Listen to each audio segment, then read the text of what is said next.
So hey, what's up guys, welcome back to our YouTube channel. So in this video we are going to see what if Naruto was atomic. So this will be very interesting video because Naruto is going to be very overpowered and buff. So yeah, this is a OP Naruto story. So watch till end, and this video is divided into 7 chapters, so you can follow the flow of the story and you can track down the whole video. So yeah, without wasting any more time, let's jump right into the video. But before that, if you leave a like, that will motivate me to upload more. So yeah, share and subscribe too. So yeah, without wasting any more time, let's jump right back into the video. Chapter 1. The birth of the mob. The loudest ninja in the village decides to disappear. Naruto Uzumaki had spent 12 years being seen. That was the greatest tragedy of his life, not the whispers, not the glares, not the way mothers pulled their children away when he entered a street, not the shopkeepers who suddenly remembered they were closing when he reached for his wallet. Those were painful, yes, useful eventually, but pain was simple. Pain could be endured, categorized, and folded into future strategy. Visibility was the real problem. People believed Naruto Uzumaki wanted attention because he was loud. They believed he wanted the Hokage monument because he painted it. They believed he shouted because he was lonely, laughed because he was stupid, and failed because he was untalented. Naruto allowed them to believe all of it. In fact, he encouraged it, because one day, when he was 8 years old and sitting alone on top of the Hokage monument with orange paint drying beneath his fingernails, Naruto had looked down at the village and understood something that changed his life completely. The Hokage was powerful. The Hokage was respected. The Hokage was remembered, but the Hokage was also visible. Everyone watched the Hokage. Everyone measured the Hokage. Every enemy studied the Hokage's habits, allies, weaknesses, sleep patterns, favorite tea, preferred guards, and political enemies. The Hokage stood at the highest point of the village and became the easiest target in the world. Naruto, who had always shouted that he wanted to become Hokage, smiled that day with orange paint on his cheeks and realized the truth. He did not want the hat. He wanted the hand that moved the person wearing it, so he made a decision. He would become nothing, not weak, not helpless, not ordinary, nothing, a background character, a mistake in the report, a joke in the classroom, a name people said while rolling their eyes. A boy so loud no one ever thought to listen. And so, by the age of 12, Naruto Uzumaki had created the greatest jutsu he had ever performed, not the transformation jutsu, not the clone jutsu, not even the forbidden technique he planned to acquire before sunrise. His greatest jutsu was a person. The person was called Naruto Uzumaki, and the entire village believed he was real. The graduation exam began on a bright morning that smelled like chalk dust, wet wood, and nervous children. Naruto sat near the back of the classroom with his feet on the desk, grinning like he had never heard of consequences. Iruka-sensei's eye twitched. "Naruto," he warned. Naruto pointed both thumbs at himself. "Relax, Iruka-sensei. Today's the day I become a real ninja. Believe it." Several students groaned. Sakura Haruno muttered something about idiots. Sasuke Uchiha did not react at all, which Naruto respected. The Uchiha boy had built a mask of his own, though his was crude in comparison. Silence was too obvious. Brooding attracted attention. Tragedy sharpened the eyes of others. Naruto's method was cleaner. Annoyance was invisible because people looked away from it. At the front of the room, Mizuki smiled with false warmth. Naruto smiled back with false stupidity. Both of them knew they were lying. Only Naruto knew that both of them knew the exam was simple. Perform the clone jutsu, a basic academy technique, a foundation skill. A test so easy that even civilian-born students with average chakra control could usually manage it after enough practice. Naruto had mastered it 7 months ago. Not perfectly, of course.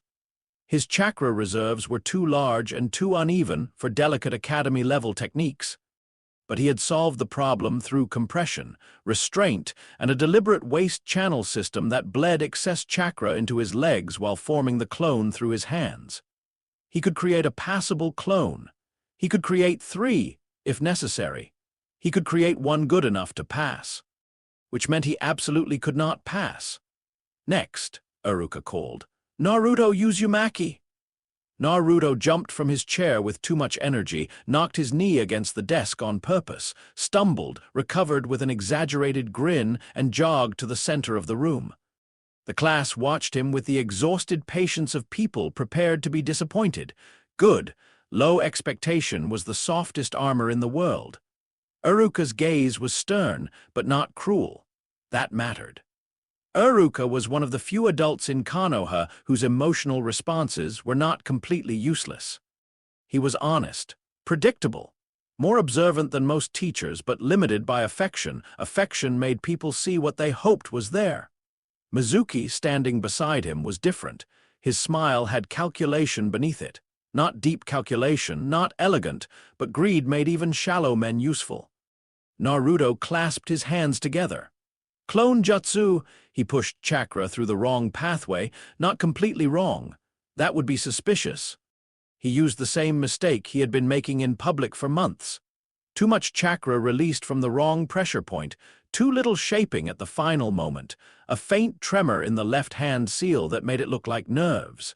Smoke puffed beside him. A pale, limp, half-formed clone appeared on the floor, looking like a melted candle that had briefly considered becoming a person and then given up. Silence filled the room. Then someone laughed. Naruto laughed louder. "Hey, at least it has my good looks!" The class erupted. Iruka closed his eyes. Mizuki's smile widened by exactly 3 millimeters. There it was, the hook catching the fish. "Naruto," Iruka said heavily, "you fail." Naruto's grin broke, not too fast. Too fast would look rehearsed. He let the smile remain for half a second too long, as if his brain needed time to understand the words. Then his shoulders fell. His hands tightened. His eyes widened with hurt. It was a good performance, not perfect. But then again, perfection was dangerous. "Iruka-sensei, come on!" Naruto shouted. "Give me one more chance!" The pleading had to be loud enough to embarrass Iruka, desperate enough to satisfy Mizuki, and familiar enough that no one would remember it clearly. Iruka's expression softened for half a breath. Then his duty returned. "No, you failed." Naruto stormed out. He slammed the door hard enough to be heard across the hall. Then, once he turned the corner and no one could see his face, all expression vanished. Failure confirmed. Mizuki would approach within 4 hours. Iruka would feel guilty and wander toward the swing near the academy sometime before sunset. The third Hokage would monitor the situation through the crystal ball if the emotional pattern matched previous incidents. Likely probability: 73%. Unacceptable uncertainty: 27%. Adjustments required. Naruto stuck his hands in his pockets, hunched his shoulders, and stomped toward the academy courtyard like a boy whose whole world had just ended. Inside, he began planning the theft of the forbidden scroll. The swing outside the academy was useful because people believed lonely children were less dangerous than angry ones. Naruto sat there until the sun dipped low and the village shadows stretched across the dirt. He kicked lightly at the ground. Every movement was measured. Too still, and he would look strange, too restless, and Mizuki might think he was not truly broken. The trick was to appear like a child trying not to cry. That performance had taken practice. Crying was easy. Naruto had cried for real many times when he was younger. But real crying had uneven breath, ugly sounds, and unpredictable timing. Performance crying needed structure. It needed rhythm. It needed enough restraint for the observer to feel clever for noticing it. Mizuki arrived exactly 11 minutes later than Naruto's predicted average. Interesting. Possible delay, conversation with Iruka, possible cause, last-minute hesitation, possible weakness, guilt. Useful, but not important, Naruto. Naruto looked up sharply. "Mizuki-sensei!" The Chunin smiled gently and crouched in front of him. A bad choice. Adults who crouched to comfort children usually did it to seem kind. Mizuki did it because he thought lowering himself physically would make Naruto trust him emotionally. Very basic manipulation. Naruto almost felt insulted. I heard what happened, Mizuki said. Naruto turned away. Whatever. You know, Iruka-sensei is hard on you because he cares. Naruto's jaw tightened, not because the line hurt, because it was poorly chosen. If Mizuki wanted to exploit resentment, he should separate Iruka from the institution, not defend him first. This suggested Mizuki's script came from improvisation, not training. He was acting on opportunity. Good opportunity made people careless. There may be another way, Mizuki said softly. Naruto's eyes flickered toward him, not too eager, just hopeful enough. What way? Mizuki leaned closer. Naruto smelled metal polish, sweat, and cheap medicinal salve. Weapon maintenance before the approach. That meant Mizuki expected confrontation later tonight, confirmation. There is a special scroll in the Hokage's residence, Mizuki whispered. A scroll of forbidden techniques. If you learn one technique from it and show Iruka-sensei, he might have no choice but to pass you. Naruto stared. Inside, something cold and satisfied settled into place. There it was. The door opened. Now came the important part. Accept too quickly and Mizuki might suspect eagerness. Refuse too strongly and the plan could shift. Naruto swallowed. But, isn't that stealing? Mizuki smiled wider. There are old rules, he said. Rules that hold back people like you. Sometimes a real ninja has to prove himself. People like you, a deliberate phrase. Designed to trigger isolation and pride, Naruto let it work. His face tightened with wounded determination. Fine, he said, standing quickly. I'll do it. I'll learn an awesome jutsu and make everyone admit I'm amazing. Mizuki's eyes shone. Naruto ran. The moment he was out of sight, his face emptied again. The first stage was complete. Now came the difficult part. The Hokage's residence was guarded, not perfectly. Nothing was perfect, but guarded enough that a true theft by a real academy failure would have been impossible. Fortunately, Naruto Uzumaki had spent 3 years being underestimated by the exact people guarding it. The village knew his pranks. They knew his patterns. They knew he loved paint, loud noises, simple traps, and running in straight lines while laughing, so that was what he gave them. At 1843, 3 Naruto clones made with basic chakra, deliberately unstable and loud, sprinted across the administrative district carrying buckets of orange paint. At 1845, 2 more clones transformed into stray dogs and knocked over a vegetable cart near the east entrance. At 1846, Naruto himself, disguised as an old maintenance worker, entered through a storage corridor used by civilian cleaners. At 1848, he triggered a smoke bomb in the wrong hallway. At 1849, every guard in the area thought they understood the situation. Naruto was causing trouble again. Annoying, predictable, harmless. By 1852, the real Naruto was inside the scroll chamber. The forbidden scroll was larger than expected, heavy, old, sealed with layered chakra locks that would have taken hours to open properly. Naruto did not need to open it properly. He had studied seal maintenance logs stolen from the Academy archives 6 months earlier. The scroll's outer lock refreshed itself every 12 minutes. During the refresh, the defensive formula released pressure for 1/3 of a second. 1/3 of a second was not enough time to break the seal, but it was enough time to interrupt it. Naruto placed his fingers against the seal, waited for the pulse, and injected a thin thread of chakra into the release point. The lock stuttered, not broken, confused. For 8 seconds, the scroll forgot it was closed. Naruto opened it, scanned the first visible technique, and nearly smiled. Kage Bunshin no Jutsu, shadow clone technique. A forbidden technique not because it was evil, but because it divided the user's chakra evenly among physical clones with independent experience and memory return. Dangerous for anyone with normal reserves. For Naruto, it was not a technique, it was infrastructure. He unrolled more of the scroll. He had 2 hours before the forest rendezvous. Less, if Iruka moved earlier than expected, he could not copy the full scroll, but he could copy the index. So he worked, not with panic, not with excitement, with discipline, technique names, seal classifications, warnings. Chakra categories, historical notes, restrictions, cross-references. He wrote in tiny script on the inside lining of his jacket using a sharpened charcoal stylus. Every stroke was practiced. Every abbreviation part of a cipher only he understood. Multi-shadow clone. 4 symbols reinforcement. Dead demon consuming seal avoid extreme risk. Tandem explosive tags restricted, large-scale destruction. Chakra suppression variants, partial body flicker chains.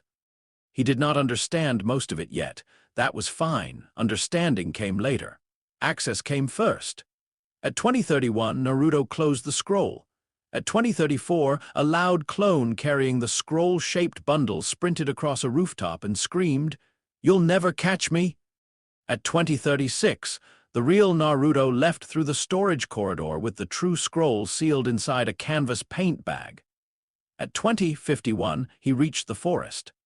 At 2056, he returned the scroll to a hollow beneath a marked tree root, exactly where Mizuki had instructed him to wait. At 2102, he began reading the shadow clone technique properly. At 2117, he understood it. At 2122, Iruka found him. Naruto looked up from the scroll with wide, panicked eyes. Iruka-sensei, real emotion entered Naruto's chest then, not fear, regret. Iruka had come alone. He had moved faster than expected. The man cared too much.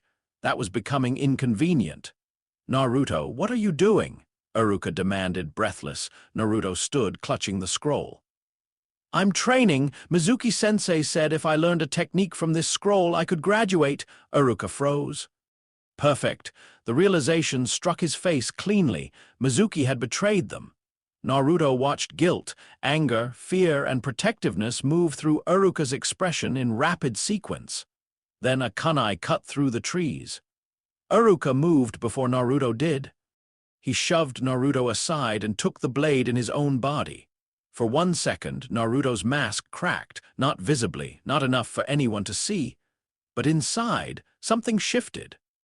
Iruka had known Naruto was hated. He had known Naruto was difficult. He had known Naruto had stolen a forbidden scroll. And still he moved without calculation, without benefit, without asking what Naruto deserved. A strange feeling pressed against Naruto's ribs. He disliked it immediately. Mizuki landed on a branch above them, smiling like a man who believed the stage belonged to him. "Well done, Naruto." Mizuki called. "You actually managed to steal it." Naruto backed away, breathing hard. Public Naruto was frightened.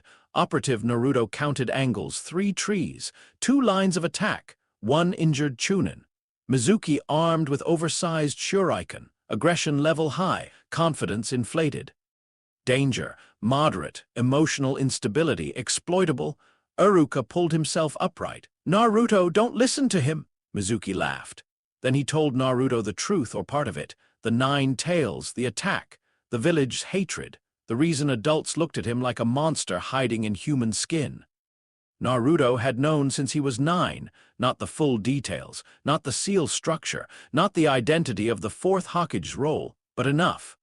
Drunken civilians talked. Anbu whispered when they thought children were asleep. Old records contained omissions shaped exactly like answers. Still, he let his face break. Shock, horror, betrayal. A child hearing his own curse for the first time.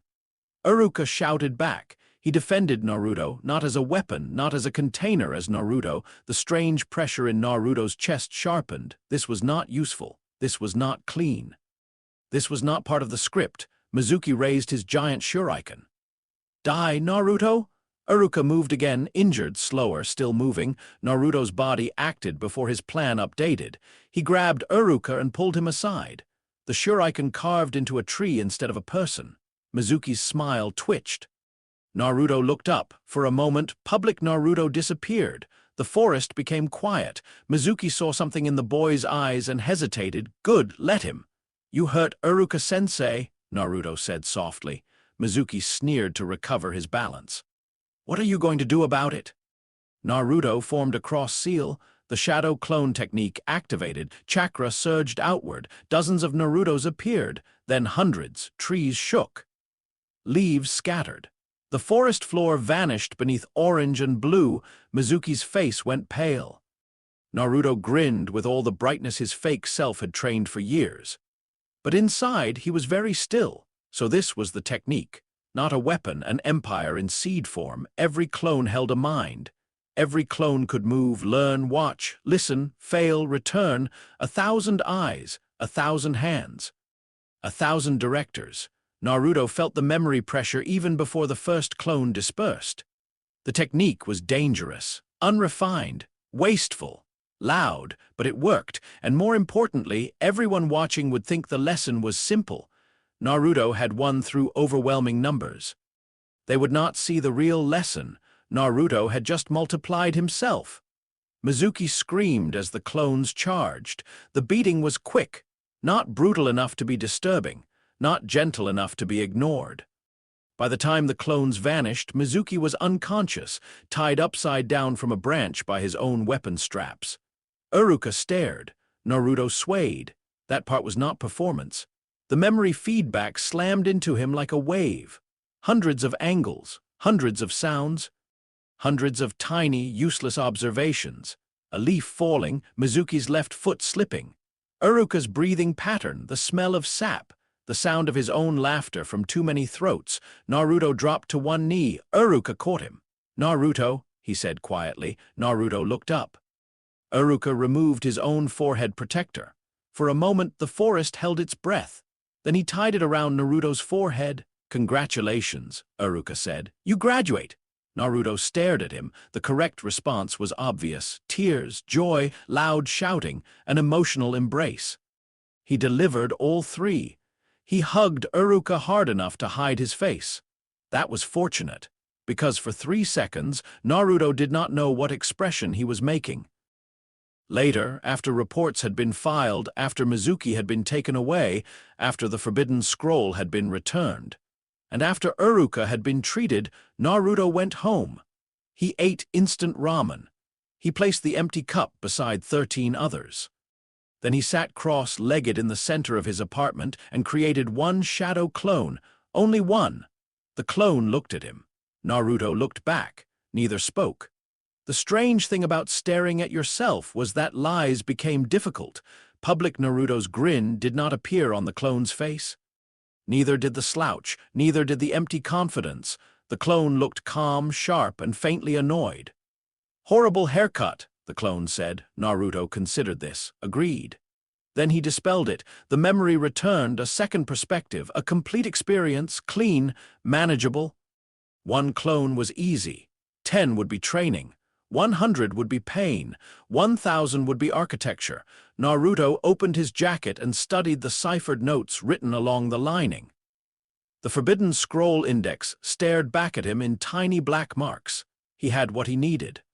But the shadow clone technique had revealed a problem. The more clones he made, the more obvious he became. His chakra flared too brightly. His presence expanded too widely. Even ordinary sensors would notice repeated use if he trained carelessly. He needed compression, not less chakra. Denser chakra. Naruto created 4 clones. They sat in a circle. Each one held a different task. Clone 1 shaped chakra. Clone 2 recorded observations. Clone 3 monitored fatigue. Clone 4 watched the window, because paranoia was only foolish when it was wrong. Naruto began with the basic exercise. Push chakra outward, hold it, pull it inward, compress, release. Again, again, again. Minutes became hours. The apartment grew warm from chakra pressure. 1 clone collapsed. The memory returned with a headache. Naruto adjusted. Too much outward leakage. Again. Another clone popped. This time, Naruto saw it. For half a breath before the clone vanished, the chakra around its body did not expand. It folded. Not inward exactly, downward. As if physical energy and spiritual energy, forced too tightly together, had stopped behaving like chakra at all. Naruto went still. He recreated the sequence. Nothing, again, nothing. Again, pain sparked behind his eyes. Again, the air changed. For 4 seconds, Naruto vanished from the world, not visually. The candlelight still touched his face. The floor still creaked beneath him. His breath still moved. But the apartment no longer recognized him. The tiny detection seal hidden above his door, placed by an Anbu months ago and carefully left there, because removing it would reveal awareness went blind. The passive chakra thread tied to the building's outer wall lost contact. Even his own clone stared directly at him and whispered, "Where did you go?" Then the state broke. Naruto gasped. The candle blew out. All remaining clones dispelled at once.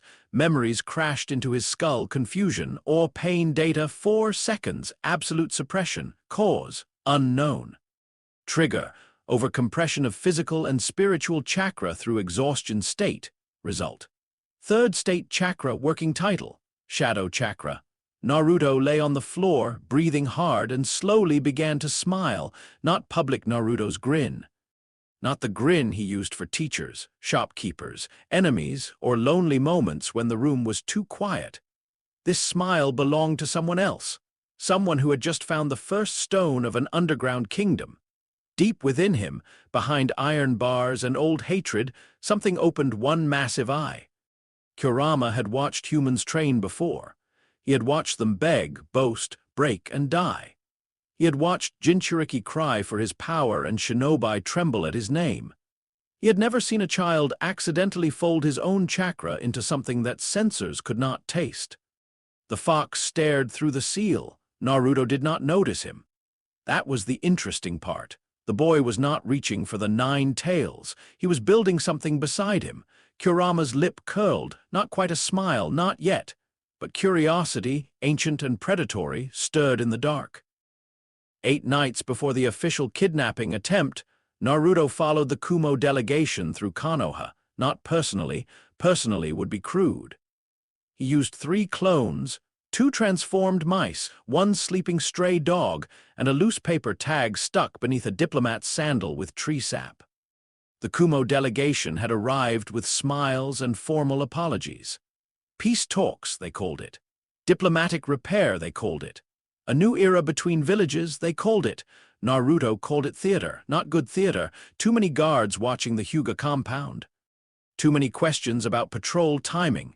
Too much interest in a clan whose bloodline could see through walls. The village wanted peace badly enough to become stupid. That was common.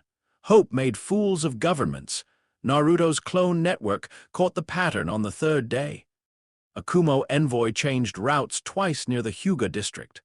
A servant purchased sleeping herbs from a civilian market under a false name.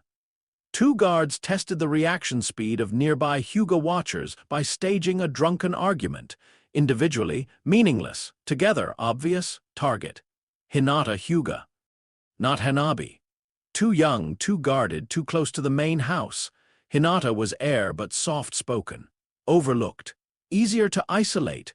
Naruto understood overlooked things. On the 8th night before the attempt should have happened, he interrupted it early. The Kumo shinobi moved just after midnight, slipping through a blind spot created by their own diplomatic housing. Naruto waited on a roof across from the Hyuga compound, dressed in dark gray, face covered by a plain cloth mask. No orange, no grin, no wasted movement. The Kumo operative crossed the outer wall. Naruto let him. The man disabled the first alarm seal. Naruto let him. The man reached the small garden path outside Hinata's room. Naruto dropped behind him without a sound. The operative sensed nothing until Naruto touched 2 fingers to the back of his neck. Atomic compression did not exist yet, not properly, but the idea was there. A point of chakra, condensed, quiet, precise. The Kumo shinobi froze as every muscle in his body locked at once. Not harmed. Not permanently, simply interrupted, Naruto lowered him silently to the ground. Diplomacy is difficult, Naruto whispered. Try not to make it harder. The man's eyes rolled back. A floorboard creaked. Naruto turned. Hinata Hyuga stood in the open doorway, wearing a pale night robe, her lavender eyes wide. For 3 seconds, neither moved. Naruto had prepared for many variables. Hinata waking was one. Hinata seeing him was another. Hinata activating her Byakugan and studying his chakra network while he was still partially compressed was not ideal. Her eyes narrowed slightly, not in fear, in recognition that something did not match. "You're," she whispered. Naruto tilted his head. Public Naruto would panic. Operative Naruto considered erasing the scene through misdirection. But Hinata was looking at him with the expression of someone who had spent her whole life seeing more than people thought she saw. A lie would work, probably, but not forever. And Naruto disliked temporary solutions pretending to be permanent ones, so he told her a version of the truth. "Someone was going to take you," he said quietly. "I stopped it." Hinata looked at the unconscious Kumo operative, then back at him. Why? A simple question, a dangerous one. Naruto looked toward the Hokage monument, visible beyond the rooftops. "Because the village is badly arranged," he said. Hinata blinked. "That does not answer the question. It answers more than you think." She studied him again. Byakugan veins framed her eyes. Her gaze moved over his posture, his hands, the controlled breathing, the absence of loudness. "You are not acting like Naruto-kun." That was a problem. It was also, Naruto admitted, mildly impressive. Most adults had known him for years and never said that. He crouched beside the Kumo operative and placed a folded note into the man's vest. Anonymous warning. Enough information for the Hyuga to discover the threat, not enough to reveal the source. Then he stood. "There are 3 versions of every person," Naruto said. "The one people see, the one people suspect, and the one that moves when no one is watching." Hinata's voice was barely audible. "Which one are you?" Naruto looked at her. For one moment, the mask felt unnecessary. "I haven't decided yet." That answer stayed between them. An alarm sounded in the distance, not loud. Not the main compound alarm. One of Naruto's delayed triggers near the outer wall. The Hyuga would arrive within 30 seconds. Naruto stepped backward into the shadow of the roofline. Hinata reached out slightly. "Wait!" He paused. She swallowed. "Is this a mission?" Naruto thought about the chamber he did not have yet, the network he had not built yet, the empire still waiting beneath the dirt of the future. "No," he said. "Not yet." "Then what is it?" Naruto looked up. Clouds covered the moon. The world became darker. "Something underground," he said. Then he vanished. Not with body flicker, not fast enough to impress a Jonin. Just clean enough that when the Hyuga guards arrived and Hinata pointed toward the roof, they found nothing there except a single black thread caught on the tiles. Hinata kept that thread. She did not know why. The next morning, Naruto was late to class, not dramatically late. That would be suspicious after graduation, just ordinary Naruto late. He burst through the door with a piece of toast in his mouth and his forehead protector tied slightly crooked. "I'm here. Future Hokage has arrived," Kiba laughed. Sakura shouted at him. Sasuke looked annoyed. Iruka, bandaged but alive, smiled in a way that made Naruto's chest feel inconvenient again. Everything was normal, perfectly normal. The Hyuga incident became a closed internal matter by noon.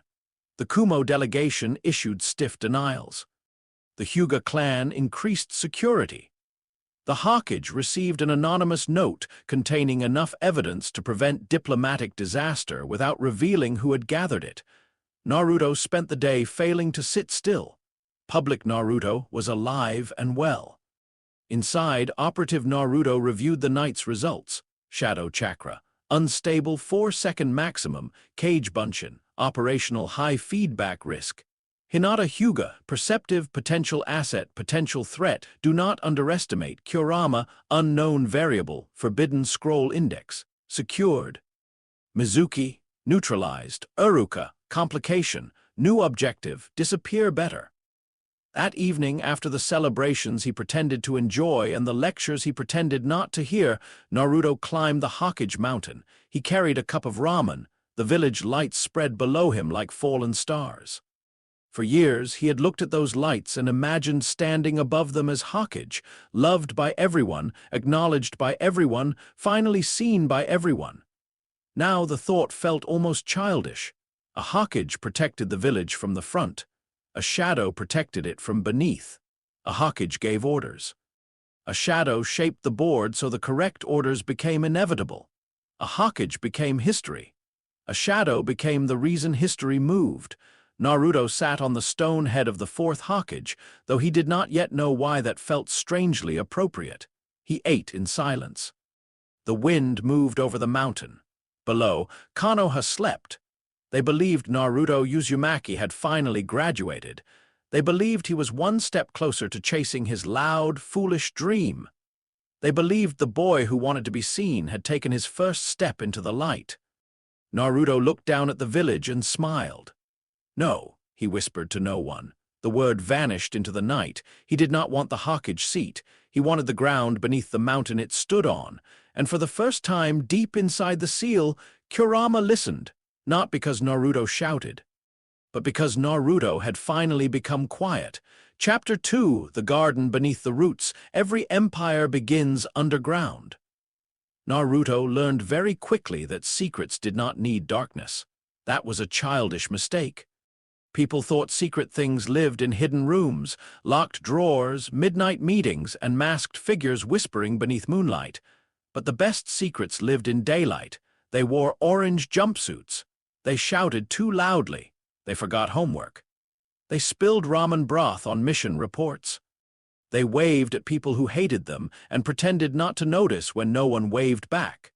A secret hidden in shadow invited investigation. A secret hidden inside a joke was almost impossible to find.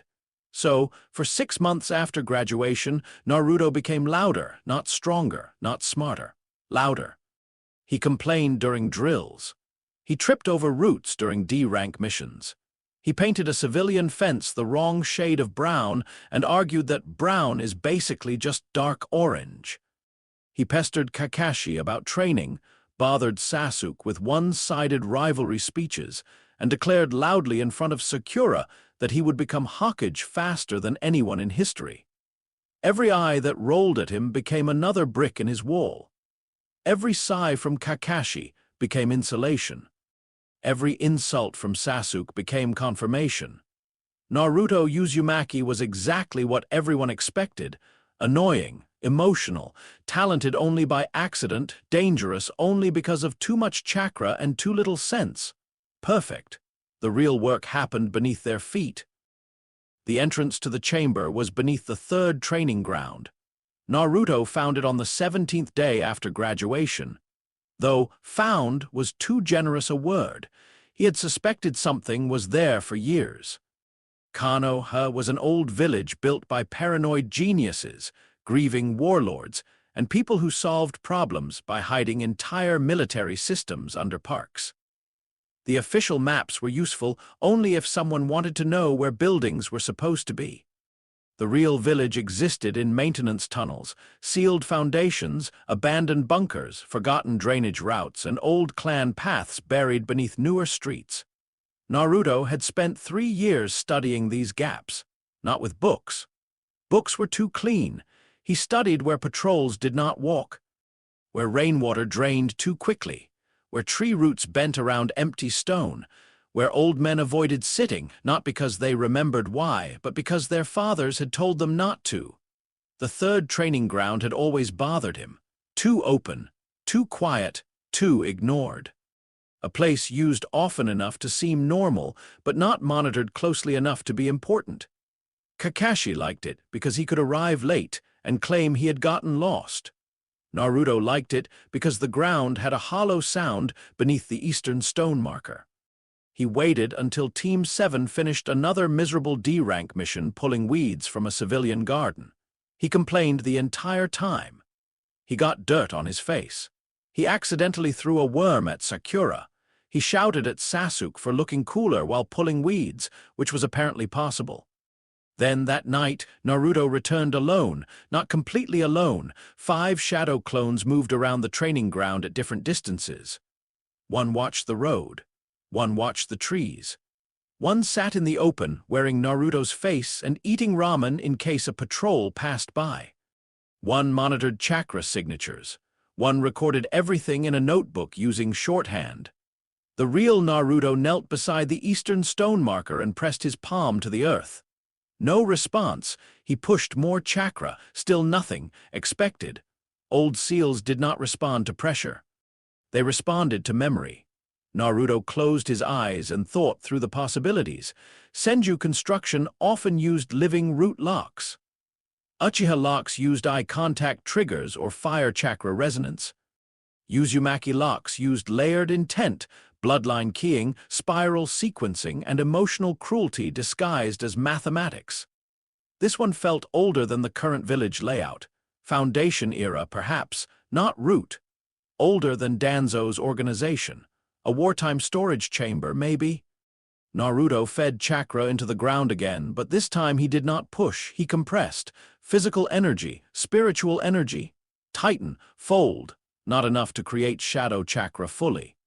He could not reproduce that state reliably yet, but he could create the pressure that preceded it.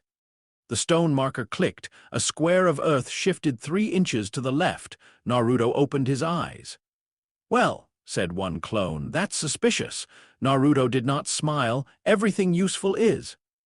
The hidden stairway descended 32 steps into the ground. Naruto counted them twice. The air below was dry, stale, and old enough to taste metallic. At the bottom, a stone door waited without a handle. The seal across it was faded but alive. Naruto studied it for 19 minutes before touching anything. A lesser version of himself would have forced it. Public Naruto would have smashed it. A hero might have told the Hokage. Naruto did none of these things. He spoke softly to the door. "I do not wish to open what should remain closed. I wish to use what has been forgotten." The seal pulsed once. Interesting, intent recognition. Not a password, but a philosophy. He tried again. "This village discards useful things when they become inconvenient. I intend to become what it forgot to fear." The door opened. Naruto stood motionless. Then he whispered, "Dramatic!" A clone wrote that down. The chamber beyond was 20 meters by 14, rectangular, supported by 6 thick stone pillars carved with old reinforcement formulas. The ceiling was low enough to feel oppressive, but high enough for movement drills. Dust covered everything. Broken weapon racks lined one wall. A collapsed storage shelf sat in the corner. At the far end stood a stone table large enough for a war council. The room had no decoration, no banners, no clan symbols, no glory, only function. Naruto loved it immediately. "Headquarters," one clone said. "No," Naruto replied. He walked to the center of the chamber and placed one hand on the stone table. "Foundation?" The first cache was inside the western wall. Naruto found it after 3 nights of inspection because the stone there was too smooth. People often hid things behind irregularity. That was amateur work. Real concealment copied the surrounding material too well. Nature made mistakes. Human secrecy tried not to. The wall opened when Naruto injected chakra into 3 seal points in reverse order.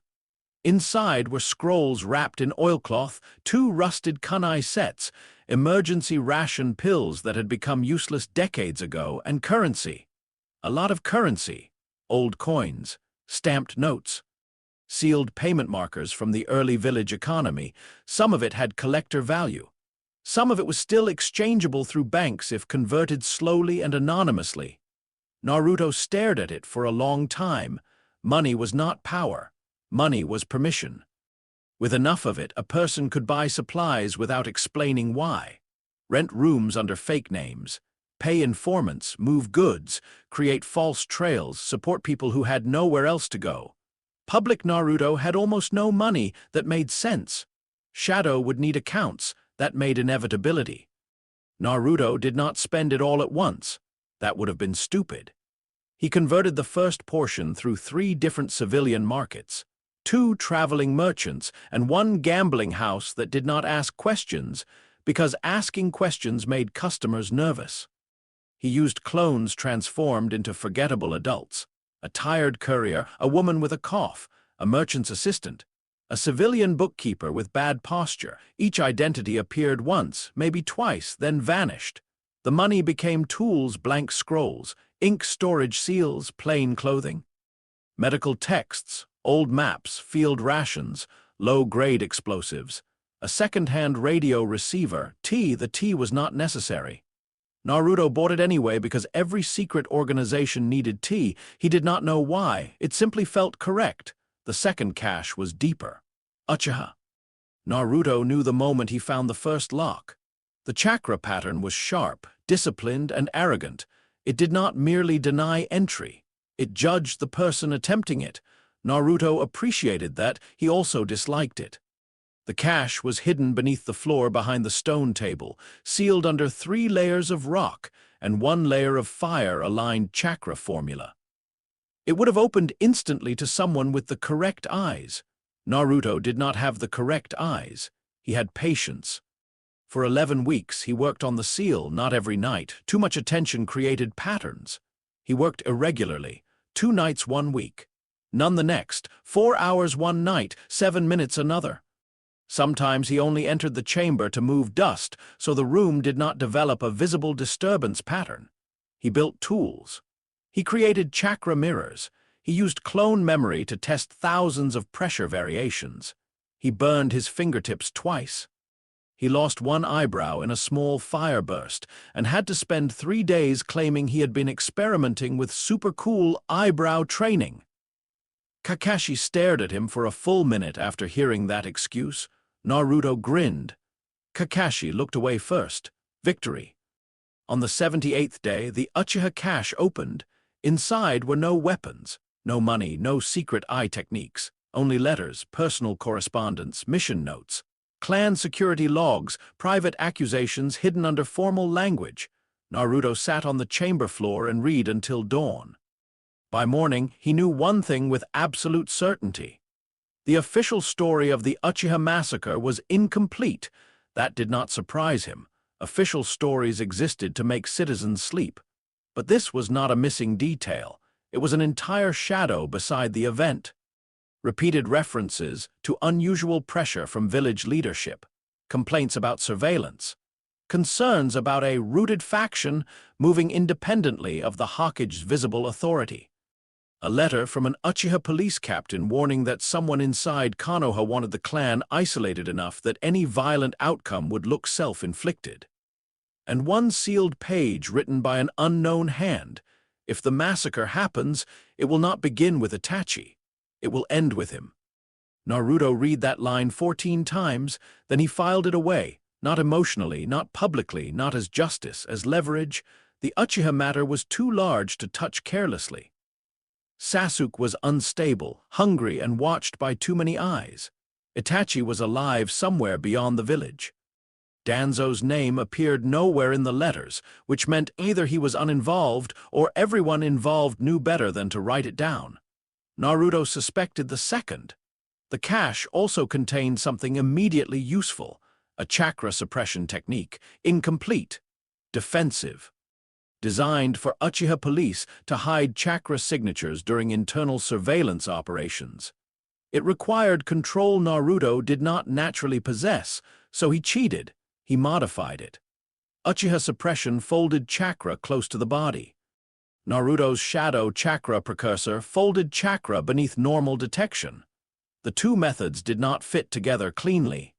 That was good. Clean combinations were weak. Messy combinations produced discoveries. After 32 failed attempts, 14 headaches, and 1 clone vomiting from chakra feedback, Naruto created a stable state of partial sensor immunity. Not invisibility, not yet. But if he kept still, breathed slowly, and compressed his chakra in layers, he could become difficult to notice. Against civilian sensors, nearly invisible. Against Genin, invisible. Against Chunin, unreliable. Against Jonin, dangerous to attempt. Against Hyuga, unknown. Hinata remained a problem, a useful problem, possibly a future solution. Naruto wrote the first true rule of his hidden organization on the chamber wall in small black ink. Do not confuse secrecy with safety. Then, after considering it, he wrote the second. Do not build alone. That rule scared him more. The Land of Waves mission arrived like a gift wrapped in bad paperwork. Naruto did not trust gifts. Team 7 was assigned to escort Tazuna, a bridge builder with shaking hands, watery eyes, and lies so obvious that even Sakura noticed something was wrong after a while. Kakashi accepted the mission's escalation because Kakashi was many things, but cruel was not one of them. Sasuke accepted because danger made his eyes sharper. Sakura accepted because Sasuke accepted. Public Naruto accepted because he shouted about never backing down. Operative Naruto accepted because Wave was useful. No village oversight, criminal control, mercenary presence. Unstable political structure, potential recruitment ground. Before Team 7 even crossed the border, Naruto sent clones ahead. Not many. He had learned restraint. 3 clones, staggered across separate routes, each with limited chakra and strict instructions to avoid combat. One entered Wave as a fisherman's son. One as a traveling laborer. One stayed outside the country, watching roads. They found Zabuza Mamachi before Kakashi did. More importantly, they found Haku. Haku was alone when Naruto approached, not physically alone. Zabuza was nearby, recovering from injuries after his first clash with Kakashi. But Haku's loneliness was not about distance. Naruto recognized that kind of loneliness. It sat behind the eyes. It made a person useful to anyone who gave them a name.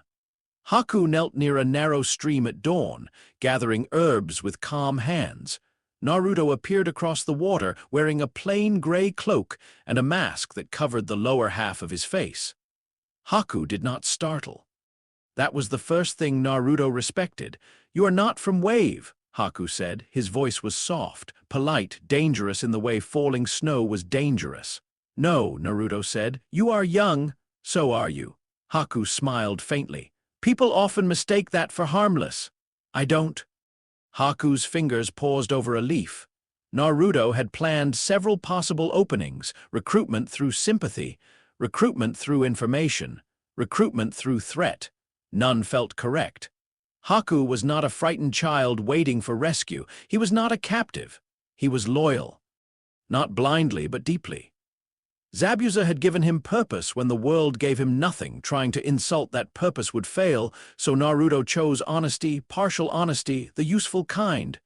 "Your ice techniques are not being trained correctly," Naruto said. Haku looked up. "There, interest, not anger." "Interest? My bloodline limit is rare," Haku replied. "There are few who can teach me."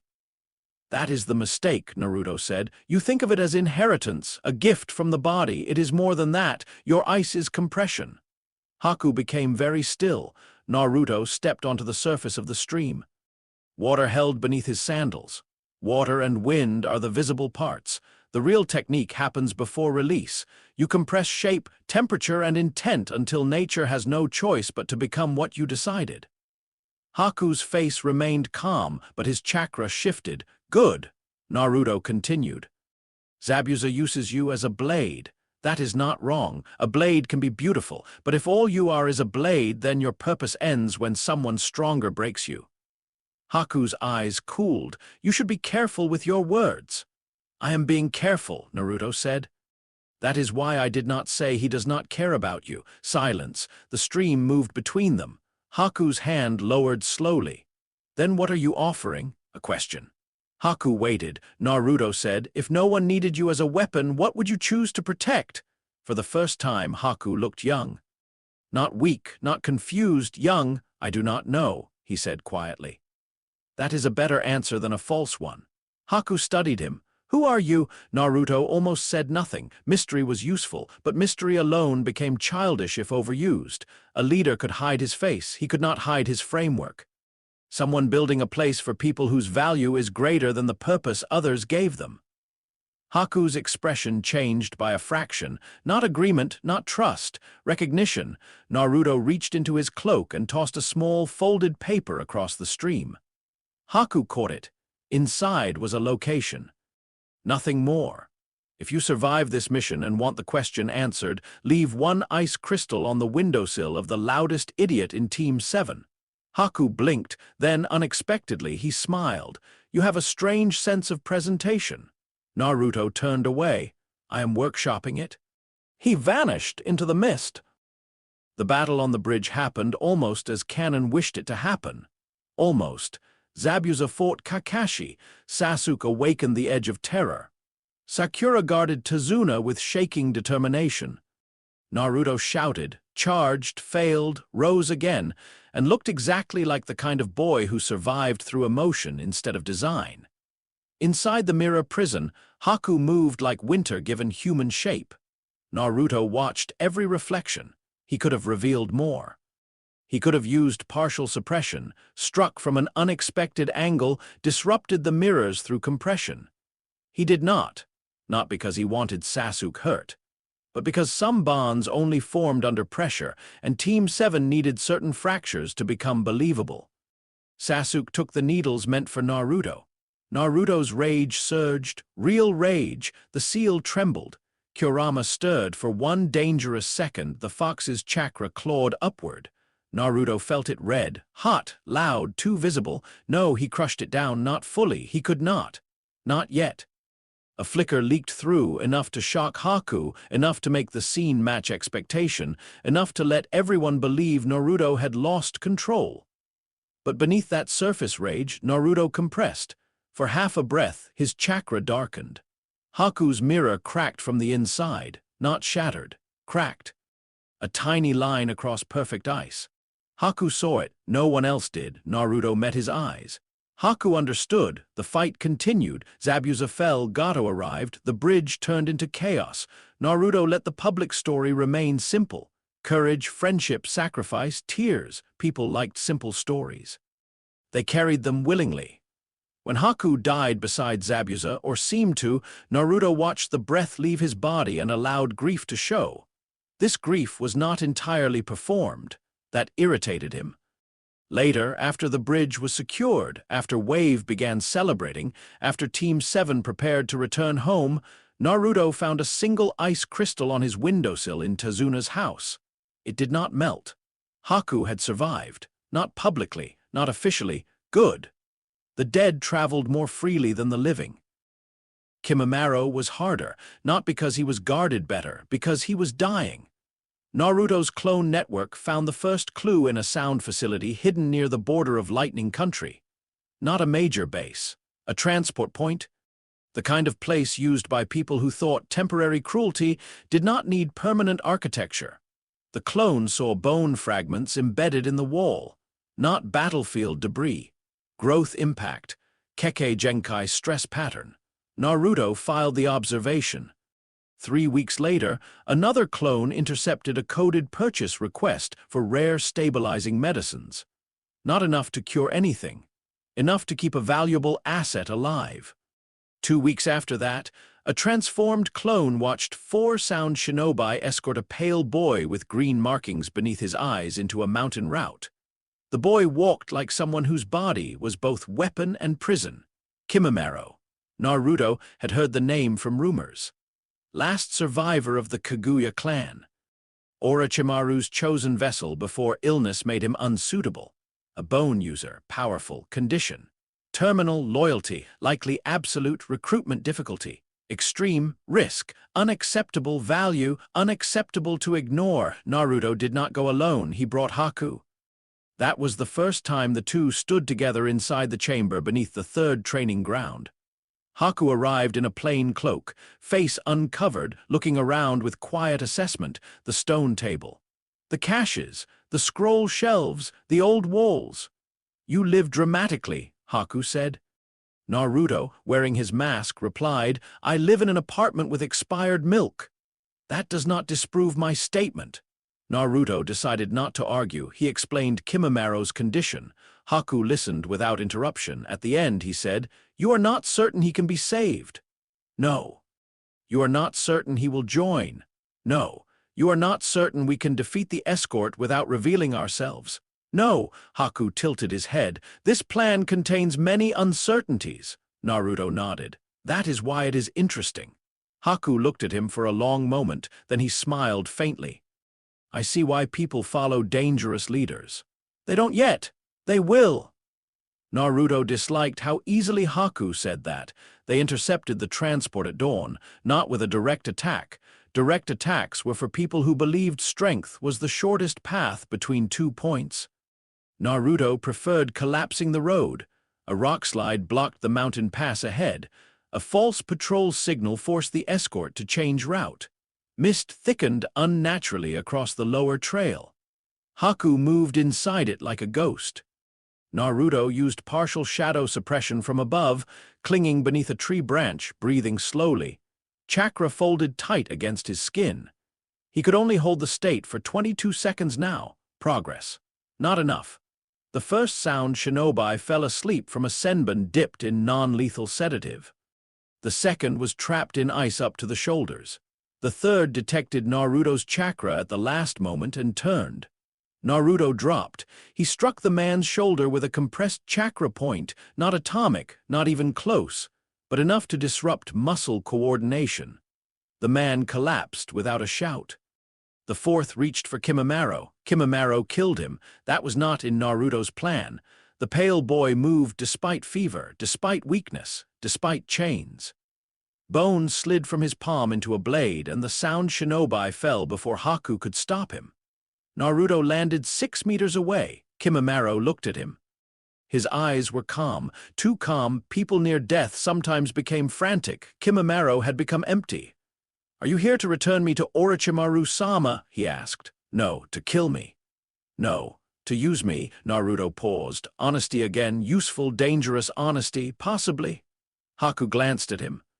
Kimimaro did not react. That is a strange answer. "It is a better answer than pretending otherwise," Naruto said. "I need capable people. You are capable, but I do not need tools. Tools break when their owner dies. I need people who choose." Kimimaro's breathing remained steady, but Naruto saw the effort behind it. "You speak like choice is simple." "It isn't. Orochimaru-sama gave me purpose." "Yes." That answer created the first crack. Kimimaro's eyes sharpened. Naruto continued before he could speak. "I will not insult him to recruit you. That would be cheap. He found you when you had nothing. He gave your life direction. That matters." Kimimaro watched him carefully now. "But a purpose given by someone else can become a cage if you are never allowed to ask whether it still belongs to you." The mist moved around them. Haku stood silent. Kimimaro lowered his bone blade slightly. "What would you ask of me?" Naruto stepped closer. "Nothing today." That surprised him. "Good." Naruto reached into his pouch and tossed a sealed packet onto the ground between them. "Stabilization medicine." "Not a cure. It may slow the degradation. Haku will help administer it if you allow him." Kimimaro looked at the packet. Suspicion crossed his face for the first time. "Why?" "Because recruitment under immediate death pressure is coercion." Haku's eyes flickered toward Naruto. Naruto ignored it. "I want your answer to mean something," he said. Kimimaro stared at him for a long time. Then, slowly, the bone blade withdrew into his palm. "What is the question?" Naruto crouched so they were closer to eye level. "If no one had ever told you what your life was for, what would you protect?" Kimimaro closed his eyes. For a moment, he looked like a statue carved from illness and discipline. Then he said, "Something that mattered." Naruto waited. Kimimaro opened his eyes. "And if nothing mattered, I would make something matter by protecting it." Haku's expression softened. Naruto nodded once. "That is enough." Shadow Garden began with 3 people at a stone table. No banners, no uniforms, no dramatic candles, though Naruto had considered them. Haku vetoed the candles. Kimimaro supported the veto, not because he disliked drama, but because open flame consumed oxygen in underground chambers, and that was tactically inefficient. Naruto took the criticism personally for 7 seconds, then admitted they were right. The first official meeting occurred at midnight, 6 days after Kimimaro's extraction. Kimimaro sat wrapped in a dark cloak, posture straight despite obvious pain. Haku sat across from him with tea placed carefully near his hand. Naruto stood at the head of the table wearing a plain black mask. He had considered a speech. He had written 3. One was too grand. One was too honest. One used the phrase, "We who dwell beneath the world," and had been destroyed for everyone's safety. So instead, Naruto placed 7 small stone markers on the table. Each was carved with a Greek letter. Alpha, Beta, Gamma, Delta, Epsilon, Zeta, Eta. Haku picked one up. "Why Greek?" Naruto was silent. Kimimaro looked at the markers. "Because it sounds like an ancient organization." Naruto slowly turned toward him. Kimimaro's face remained completely neutral. Haku covered a smile with his sleeve. Naruto decided that leadership required mercy. "The letters are positions," he said. "Not ranks, functions. We will not build around bloodline, village, or clan. Those structures are too visible and too fragile." Haku placed the alpha marker down. And what is our purpose?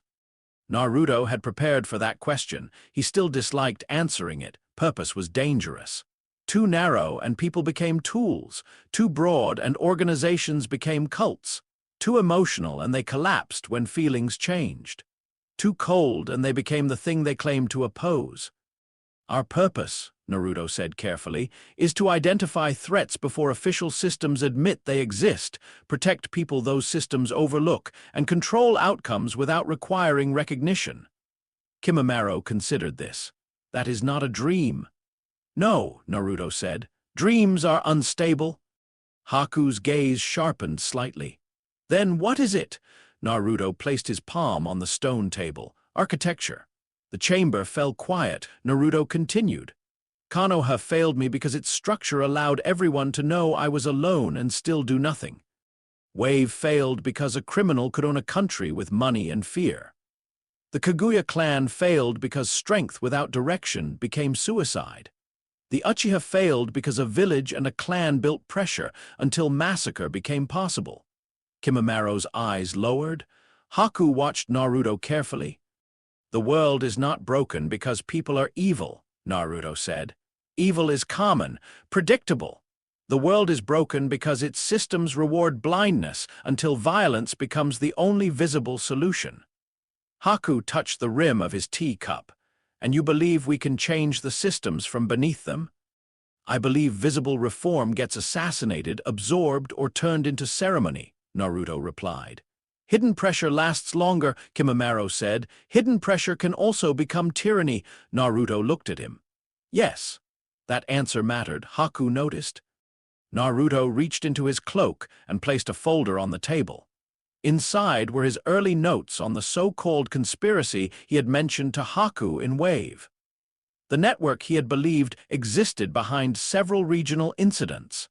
The pattern he had dressed in certainty when first recruiting Haku. The truth was less clean. Some links were real, some were coincidence. Some were his own desire for a grand enemy making scattered cruelty look organized. I was wrong, Naruto said. Haku looked down at the notes. Kimimaro's gaze shifted to him. Naruto forced himself to continue. I presented a working hypothesis as if it were confirmed. That was useful for recruitment. It was also incorrect. We will not build on lies we tell ourselves. The room changed, not dramatically, no music swelled, no one gasped, but something settled into place. Haku picked up the folder and read the first page. You are admitting this at the first meeting? Yes. Why? Because if I only admit mistakes after people discover them, I am not honest, I am cornered.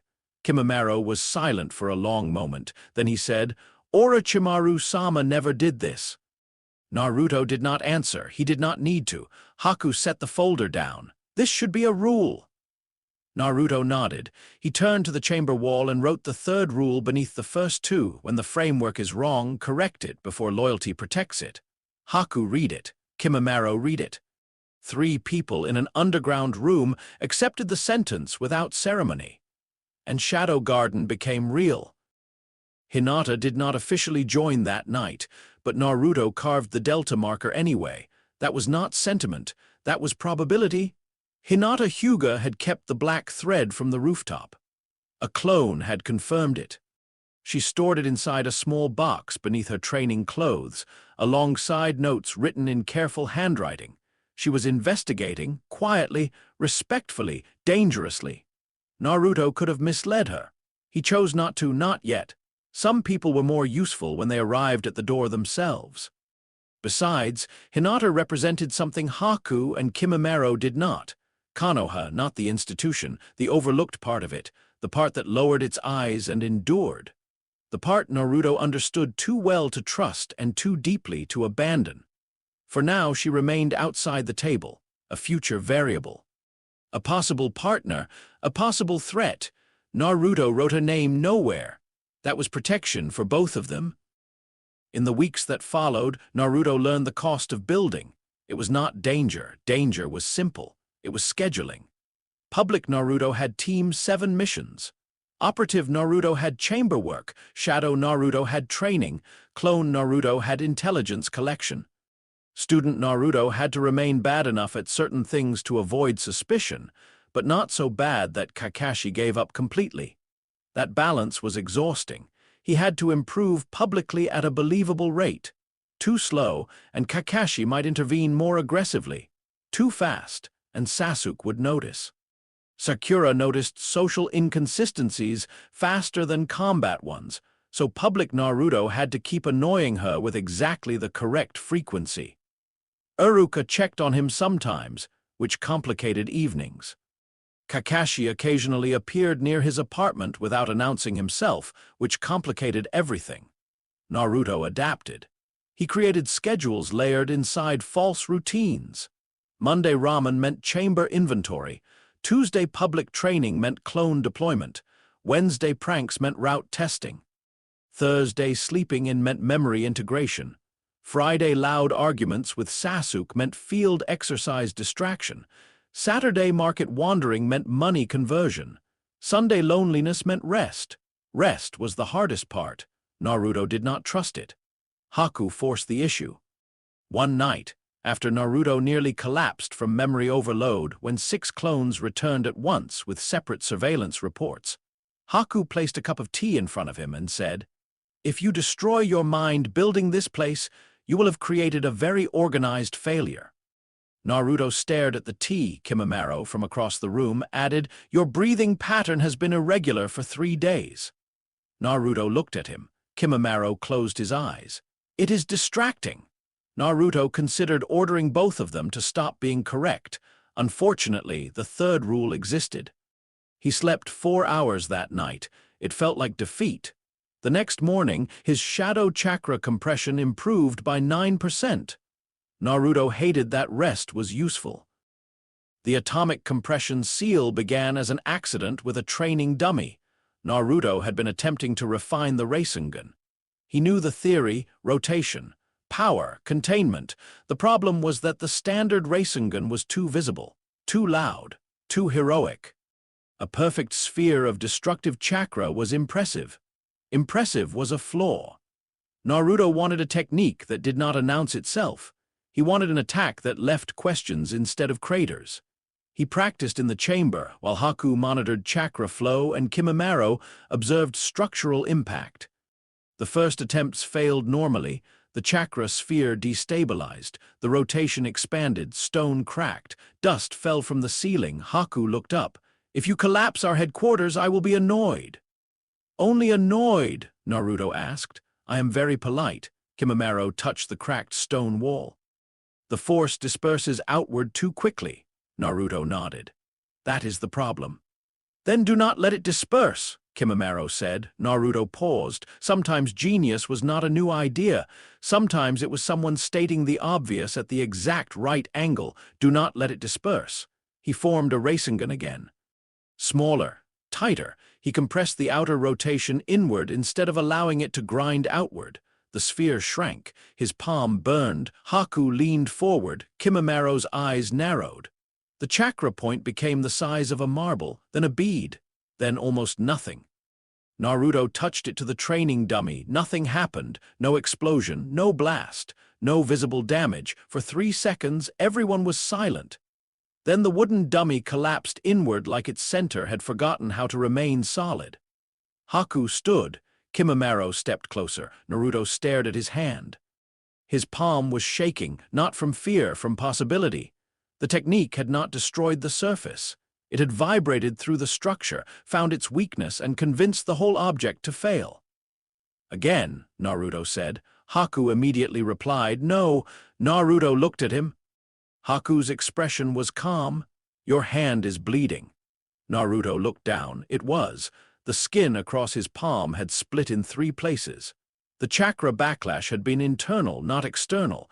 He had nearly damaged his own bones. Kimimaro studied the fallen dummy. "This is not a combat technique yet." "No," Naruto said, but his eyes remained fixed on the collapsed wood. "Not yet." He named it in his notes that night. Atomic Compression Seal version 1, a ridiculous name, perhaps, overdramatic, scientifically questionable, beautiful. He underlined it twice. By the end of 6 months, Shadow Garden consisted of 3 official members, one probable future member, 7 false identities, 4 supply routes, 2 sealed caches, 1 underground headquarters, 31 mapped patrol gaps, and a growing list of threats no village had bothered to connect. Naruto remained a genin. Publicly, he was improving slowly. Kakashi praised him once for better footwork. Naruto celebrated so loudly that Kakashi immediately looked tired. Good, Sasuke watched him more often now. That was less good. Not because Sasuke suspected the truth. He did not. But Sasuke's instincts were sharp, and resentment made him attentive. He saw Naruto's occasional improvements and hated them because they did not fit the hierarchy he needed. Naruto adjusted. He lost 3 sparring matches he could have dragged into draws. He won one by accident to keep the rivalry alive. Sakura began studying harder after Wave. That was expected. Haku's death had affected her more than she admitted. Naruto respected that, not because grief made her stronger, but because she did not let grief become performance. People underestimated Sakura because she was emotional. Naruto did not. Emotions were information. Sakura simply had more visible information than most. The Chunin exams were announced on a gray afternoon. Kakashi leaned against a wooden post, book in hand, pretending not to notice how the announcement changed the air. Sasuke's eyes sharpened. Sakura stiffened. Public Naruto shouted, "Finally! I'm gonna become Chunin so fast everyone's heads are gonna spin." Kakashi looked at him over the top of his book. "Please don't make anyone's head spin." "No promises." Public Naruto laughed. Operative Naruto began calculating foreign teams entering Konoha, expanded surveillance, political observers, potential enemy insertions, unstable exam environment. Sasuke as likely target. Orochimaru probability increased from theoretical to active concern. Shadow Garden opportunity level. Extreme danger level higher. That night, Naruto descended into the chamber beneath the 3rd training ground. Haku was already there. Kimimaro sat beside a map of Konoha, looking paler than usual but alert. Naruto placed the Chunin exam application on the stone table. "They're coming," he said. Haku looked at the paper. "Who?" "Everyone useful." Kimimaro's fingers rested near the carved beta marker. "And everyone dangerous." Naruto nodded. His smile slowly appeared, not public Naruto's grin, not the empty smile of a lonely boy pretending not to hurt. This was the smile of someone looking at a board as the pieces finally began moving.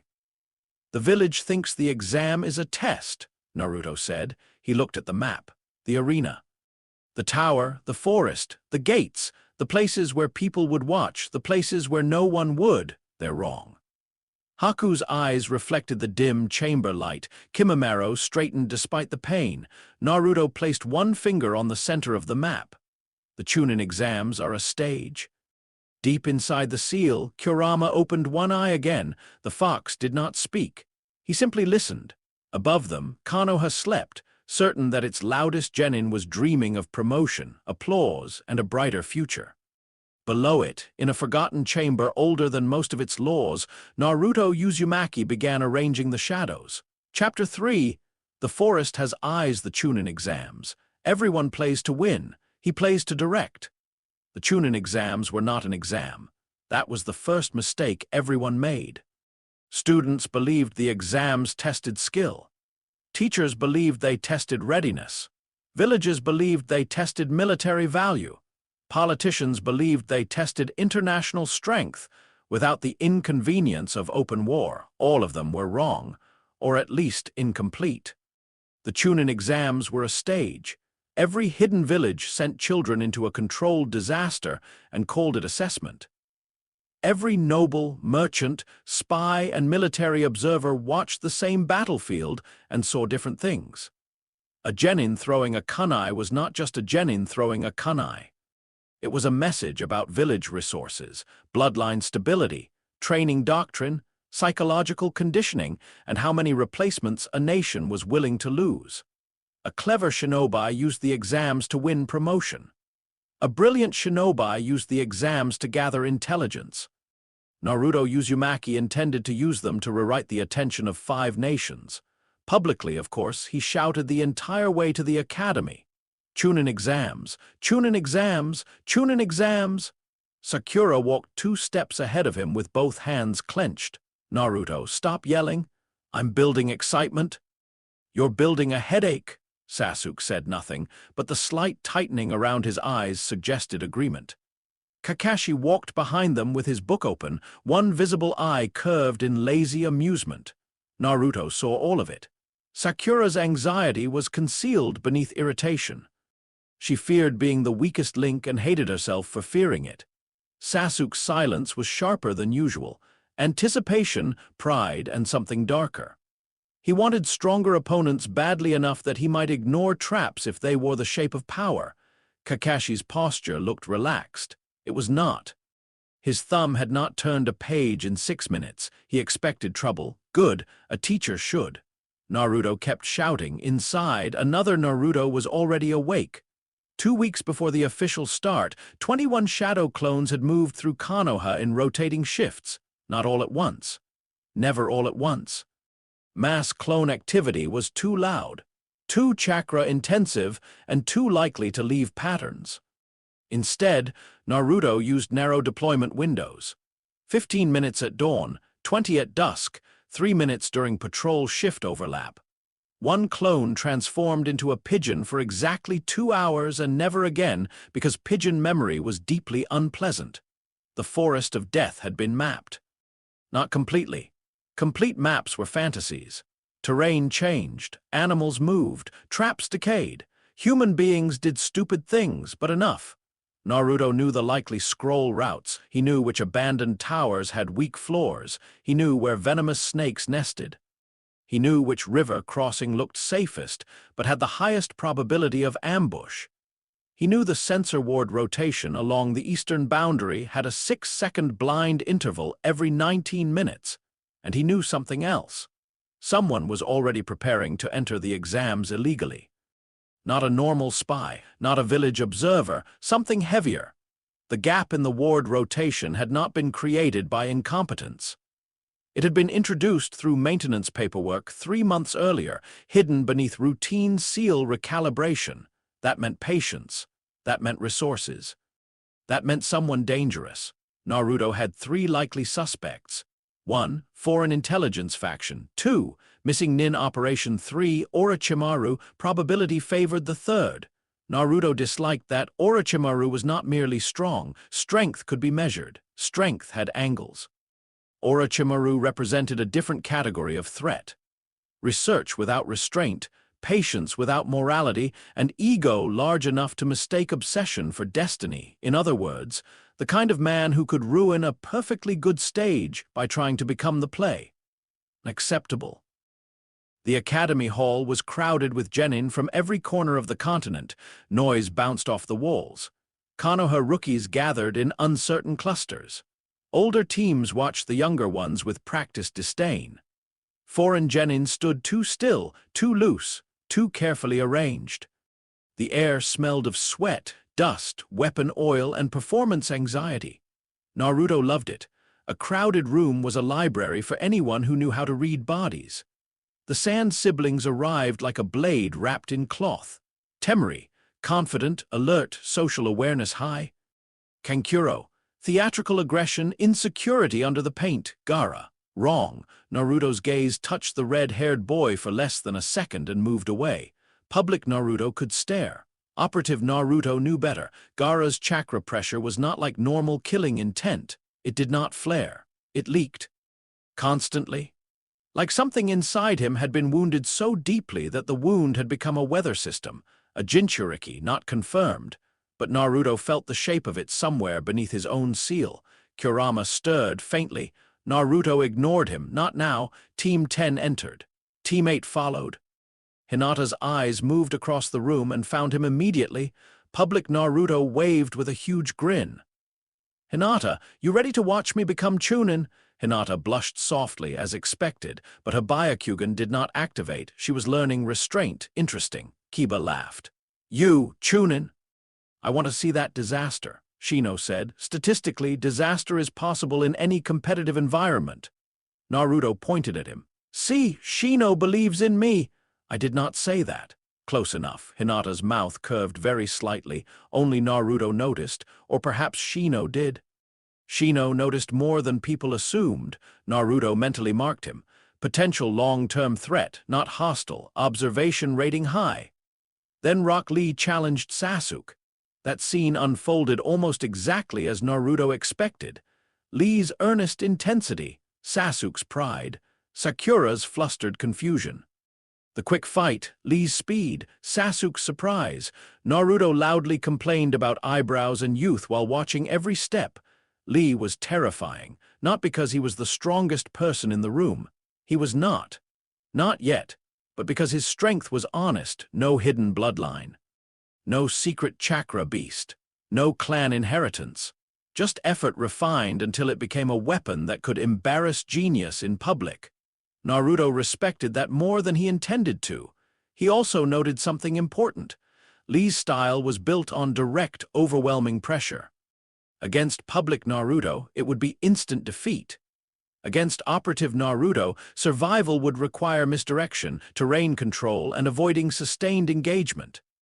Against Shadow Naruto, unknown. Unknowns were unacceptable. Naruto assigned 2 future clones to study Taijutsu biomechanics. Then the written exam began. Ibiki Morino did not enter the room, he occupied it. There was a difference. Some people needed to speak to command attention. Ibiki did not. His scars did half the work. His silence did the rest. Naruto admired the efficiency.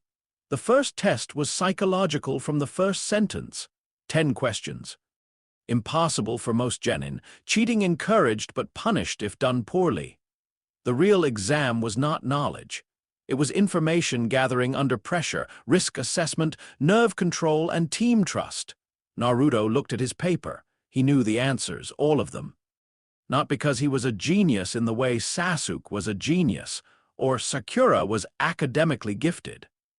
Naruto's formal education was full of holes, many of them self-inflicted. But he had spent 3 years learning things no academy student should have cared about, and 6 months using clones to study while public Naruto loudly failed at studying mathematics, cipher logic, trajectory analysis, chakra theory, basic cryptography, mission law. He could answer the paper, which meant he could not answer the paper. He picked up his pencil and wrote calibrated nonsense, not random nonsense. Random failure attracted the wrong kind of attention from good examiners. His mistakes had to look like Naruto mistakes. Overconfident, impatient, partially correct where instinct helped, disastrously wrong where discipline was required. Question 1, half-correct formula wrong final unit. Question 2, correct diagram mislabeled conclusion. Question 3, joke answer. Not too many joke answers, too many would look deliberate. Sakura's pencil moved with focused speed beside him. Good. She had realized the point of the exam early, but because she actually knew the answers, she could pass without cheating. That would strengthen her self-image later. Useful for Team 7 stability. Sasuke activated his Sharingan discreetly, expected. Hinata, near the back, used her Byakugan in careful pulses. Kiba panicked. Shino was unreadable. Gaara did not care. Naruto wrote another wrong answer, then paused. A faint disturbance moved through the room. Not chakra. Attention. Someone was watching the watchers. Naruto's eyes remained on his paper while one of his pre-positioned micro-clones, hidden as a moth near the ceiling beam, shifted its vision. Kabuto Yakushi, older genin. Helpful face, medical posture, false humility, too smooth. Naruto had already marked him before the exam, but now the pattern sharpened. Kabuto allowed himself to be noticed helping younger teams, but never enough to seem like a leader. His information cards were useful but curated. His movements said trained agent, not failed genin, spy.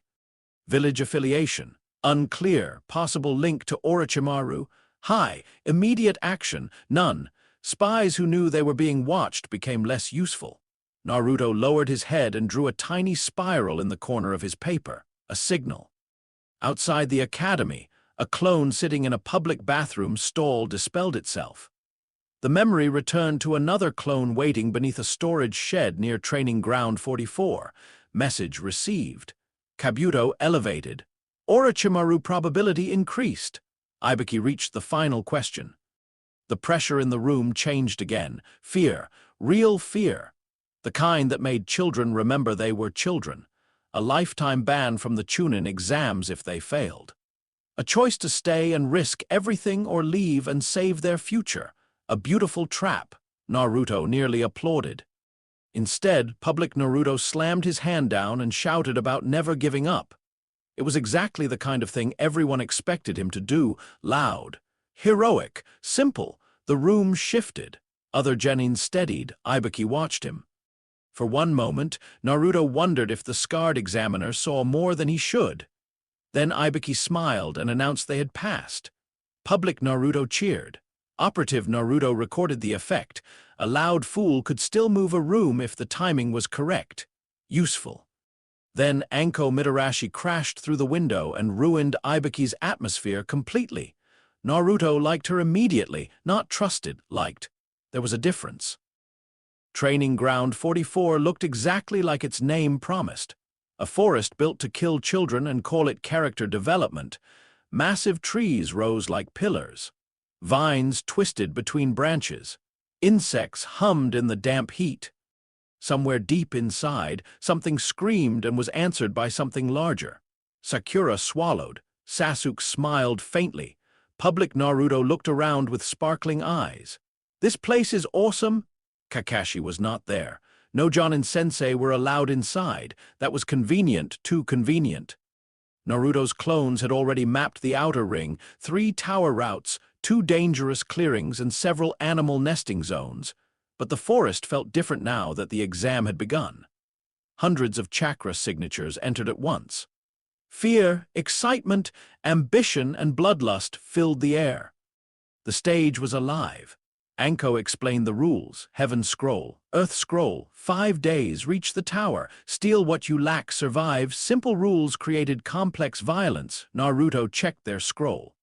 Earth, good. Shadow Garden's priority was not Team 7's victory. Team 7 only needed to survive and reach the tower believably.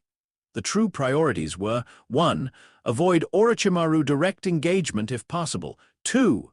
Sabotage sound consolidation routes. 3. Track Kabuto. 4.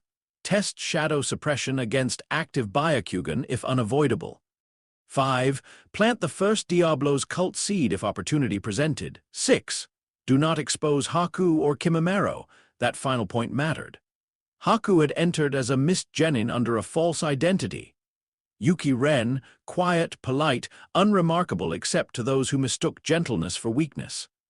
Kimimaro had entered disguised within a sound team. That had been his idea. Naruto hated it. Kimimaro argued that Orochimaru's forces would not expect one of their lost assets to return under a false identity because arrogance created blind spots. Haku argued that Kimimaro understood sound behavior best. Naruto argued that Kimimaro's health made the plan reckless. Kimimaro replied, "I am dying whether I sit or move. Movement is more useful." That ended the discussion. Naruto disliked losing arguments to correct statements. The gates opened. Team 7 moved. At first they followed a standard route. Sasuke took point after the first kilometer. Sakura stayed central. Naruto ranged too widely, loudly stepping on branches and complaining about bugs. Public Naruto annoyed his team. Operative Naruto watched the forest. The first attack came from Rain Genin. Expected. They used mist cover, wire traps, and coordinated shuriken throws. Competent, but not exceptional. Sasuke wanted to engage. Naruto tripped over a root at exactly the right time to trigger the enemy's first wire early, revealing the angle of attack. Sakura noticed the trap release. Sasuke countered. The fight ended quickly. Team 7 gained nothing useful, but they did not lose their scroll. Good. A believable early skirmish. Then the forest became quieter, too quiet. Naruto felt the moment before the snake appeared, not because of chakra. Because the animals stopped making noise in a widening ring. A giant serpent burst from the undergrowth. Public Naruto screamed, this time not entirely acting. It was a very large snake. Sasuke cursed and dodged. Sakura leapt back. Naruto allowed himself to be separated from them by the chaos. That was when the real threat entered, not the snake, the woman wearing a grass genin's face. Orochimaru, even disguised, the pressure around her body was wrong. Too old, too amused, too deep in its own hunger. Naruto, hidden behind a broken trunk while a clone performed panic 20 meters away, watched Orochimaru observe Sasuke. The focus was immediate, possessive, disgusting. There were many forms of hunger in the world. Naruto understood hunger. Loneliness was a hunger. Recognition was a hunger. Power was a hunger. Orochimaru looked at Sasuke like a future body.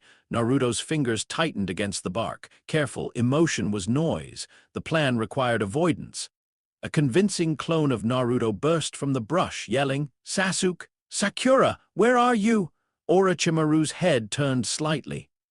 The clone smelled killing intent and nearly dispelled from instinct. To its credit, it screamed first. Orochimaru struck. The clone took the hit badly, flew through a branch and dispersed behind foliage where the smoke could be mistaken for impact dust. The real Naruto held shadow suppression. 8 seconds. 9. 10. His chakra folded beneath perception. Pain sparked behind his eyes. Orochimaru's gaze passed over his hiding place. For one horrifying moment, Naruto thought the Sannin had sensed him anyway. Then Orochimaru turned back to Sasuke, not perfect immunity, but enough. Naruto retreated, not because he was afraid, because he was rational. That was what he told himself as his heart hammered against his ribs. Orochimaru was beyond him, for now. Anyone who said otherwise was writing a funeral speech. The encounter unfolded with Team 7 separated and pressured exactly as Orochimaru intended, except for one difference. The real Naruto was not trapped. He watched from 300 meters away through a chain of clones positioned in trees, burrows, and a hollow log occupied by beetles he hoped never to think about again.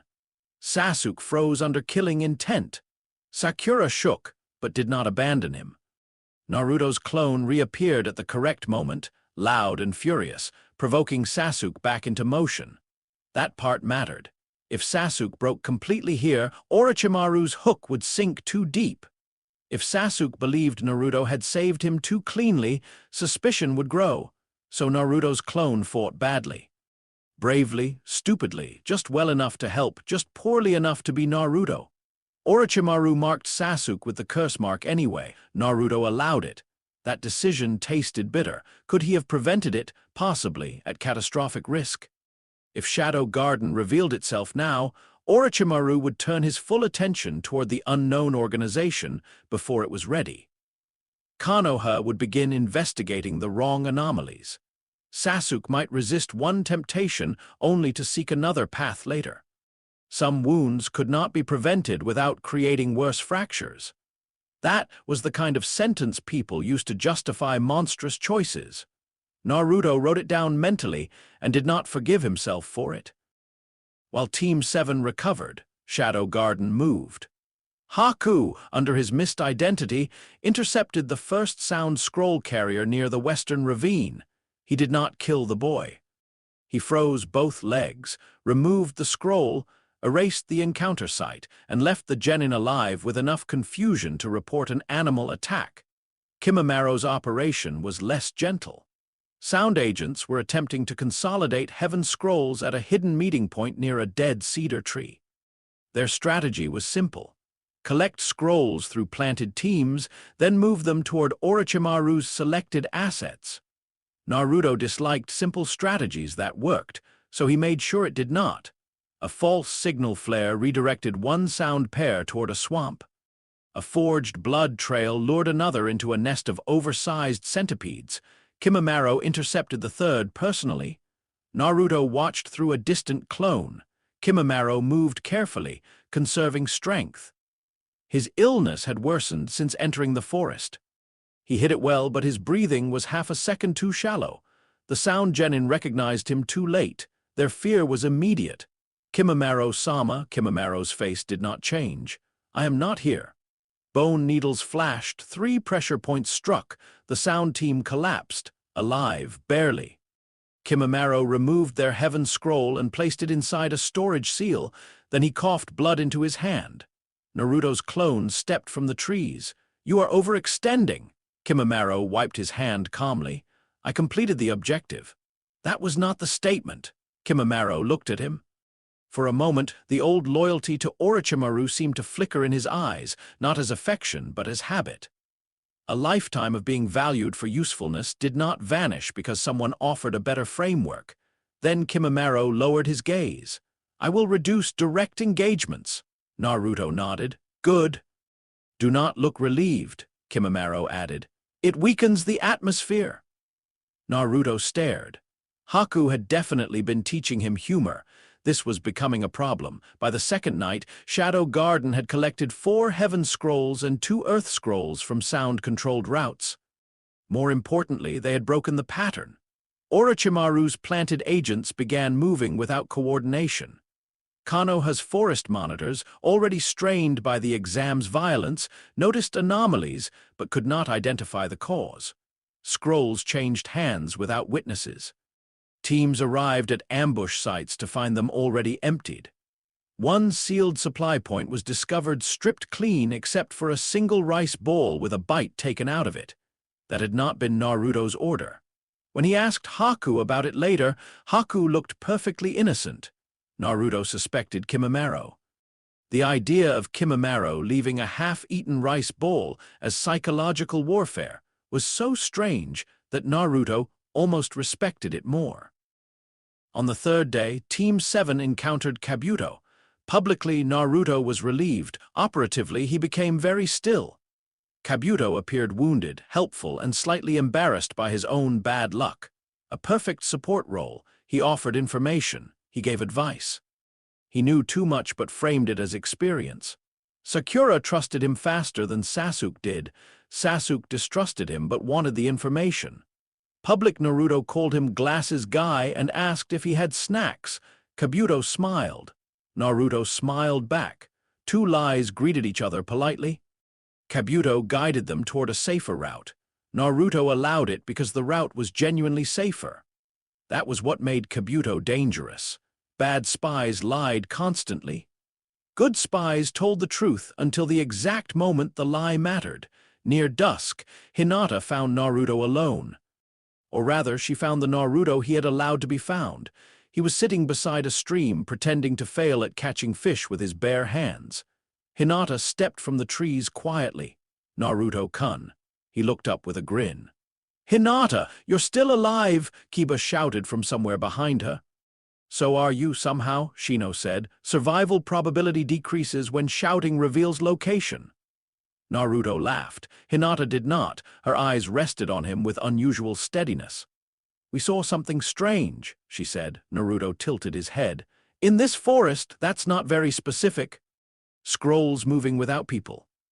Ah, her Byakugan had caught the edges, not enough to identify Shadow Garden, enough to know the forest had another layer. Naruto scratched the back of his head. "Maybe ghosts," Kiba snorted. "Ghosts don't steal scrolls." Public Naruto pointed at him. "How do you know?" "You ever ask one?" Hinata continued looking at Naruto, soft voice, sharp meaning. "I looked for the chakra signature." Naruto's grin stayed in place. "And I could not find it." The air between them changed. Kiba did not notice. Shino might have. Naruto leaned back on his hands. "Well, I'm not good at sensing stuff, so that sounds scary." Hinata lowered her gaze, not in surrender, in thought. She knew he was lying, but she did not expose him. That was the important part.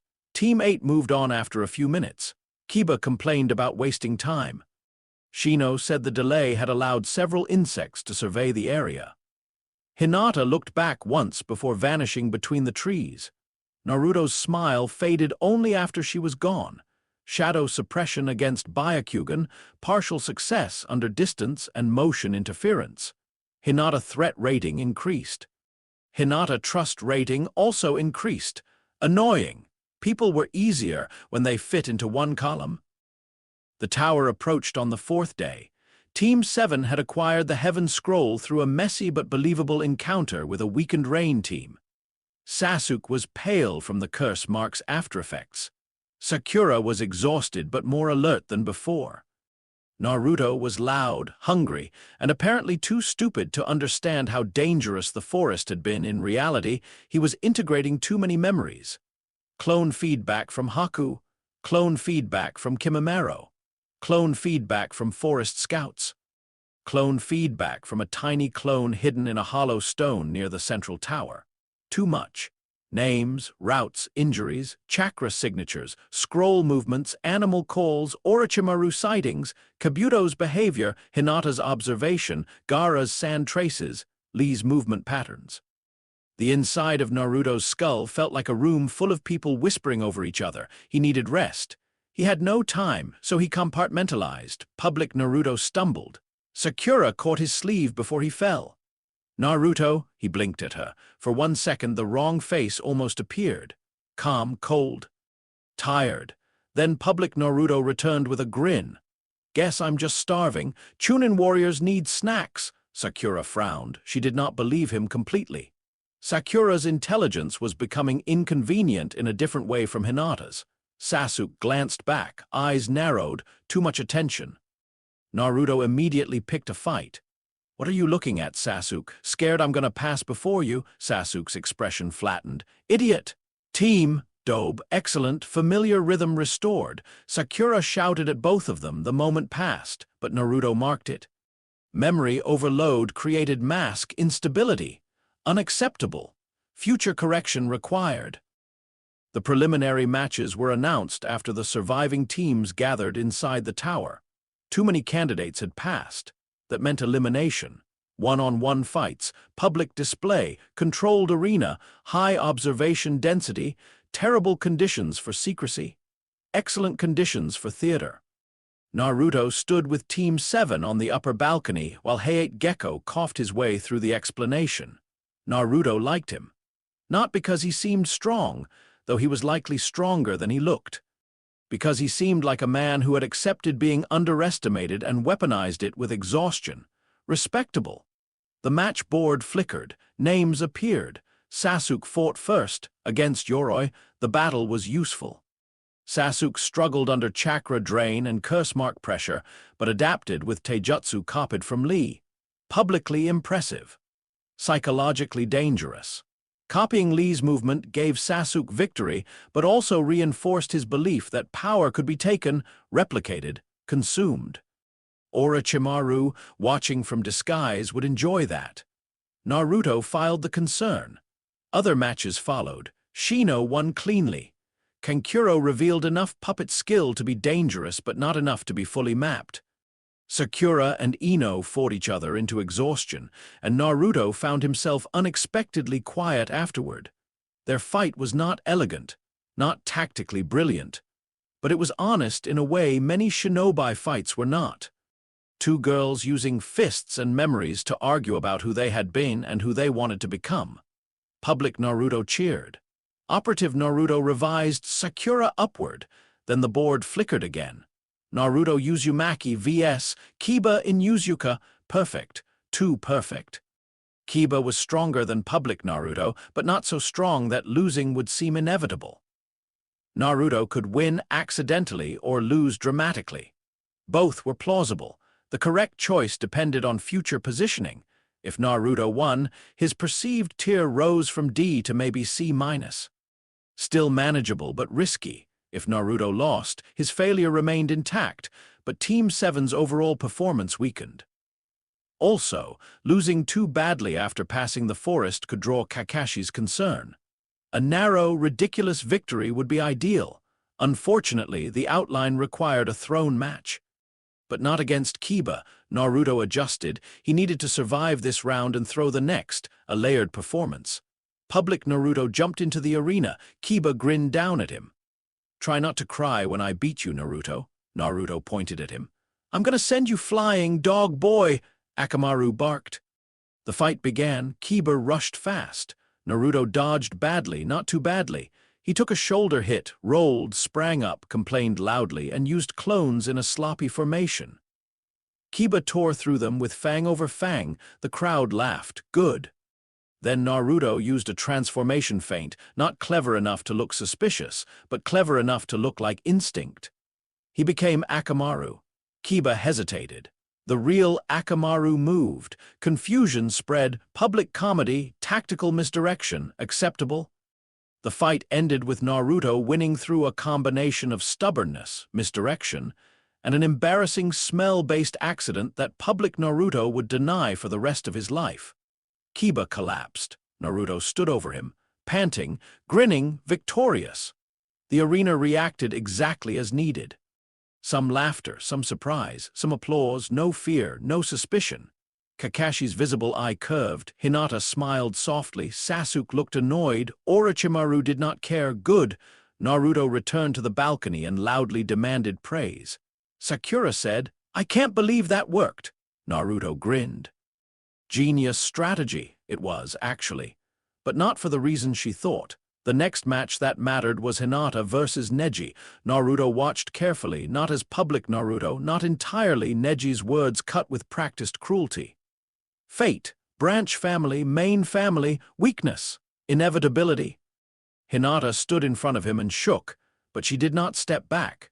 Naruto felt something unpleasant coil in his chest, recognition.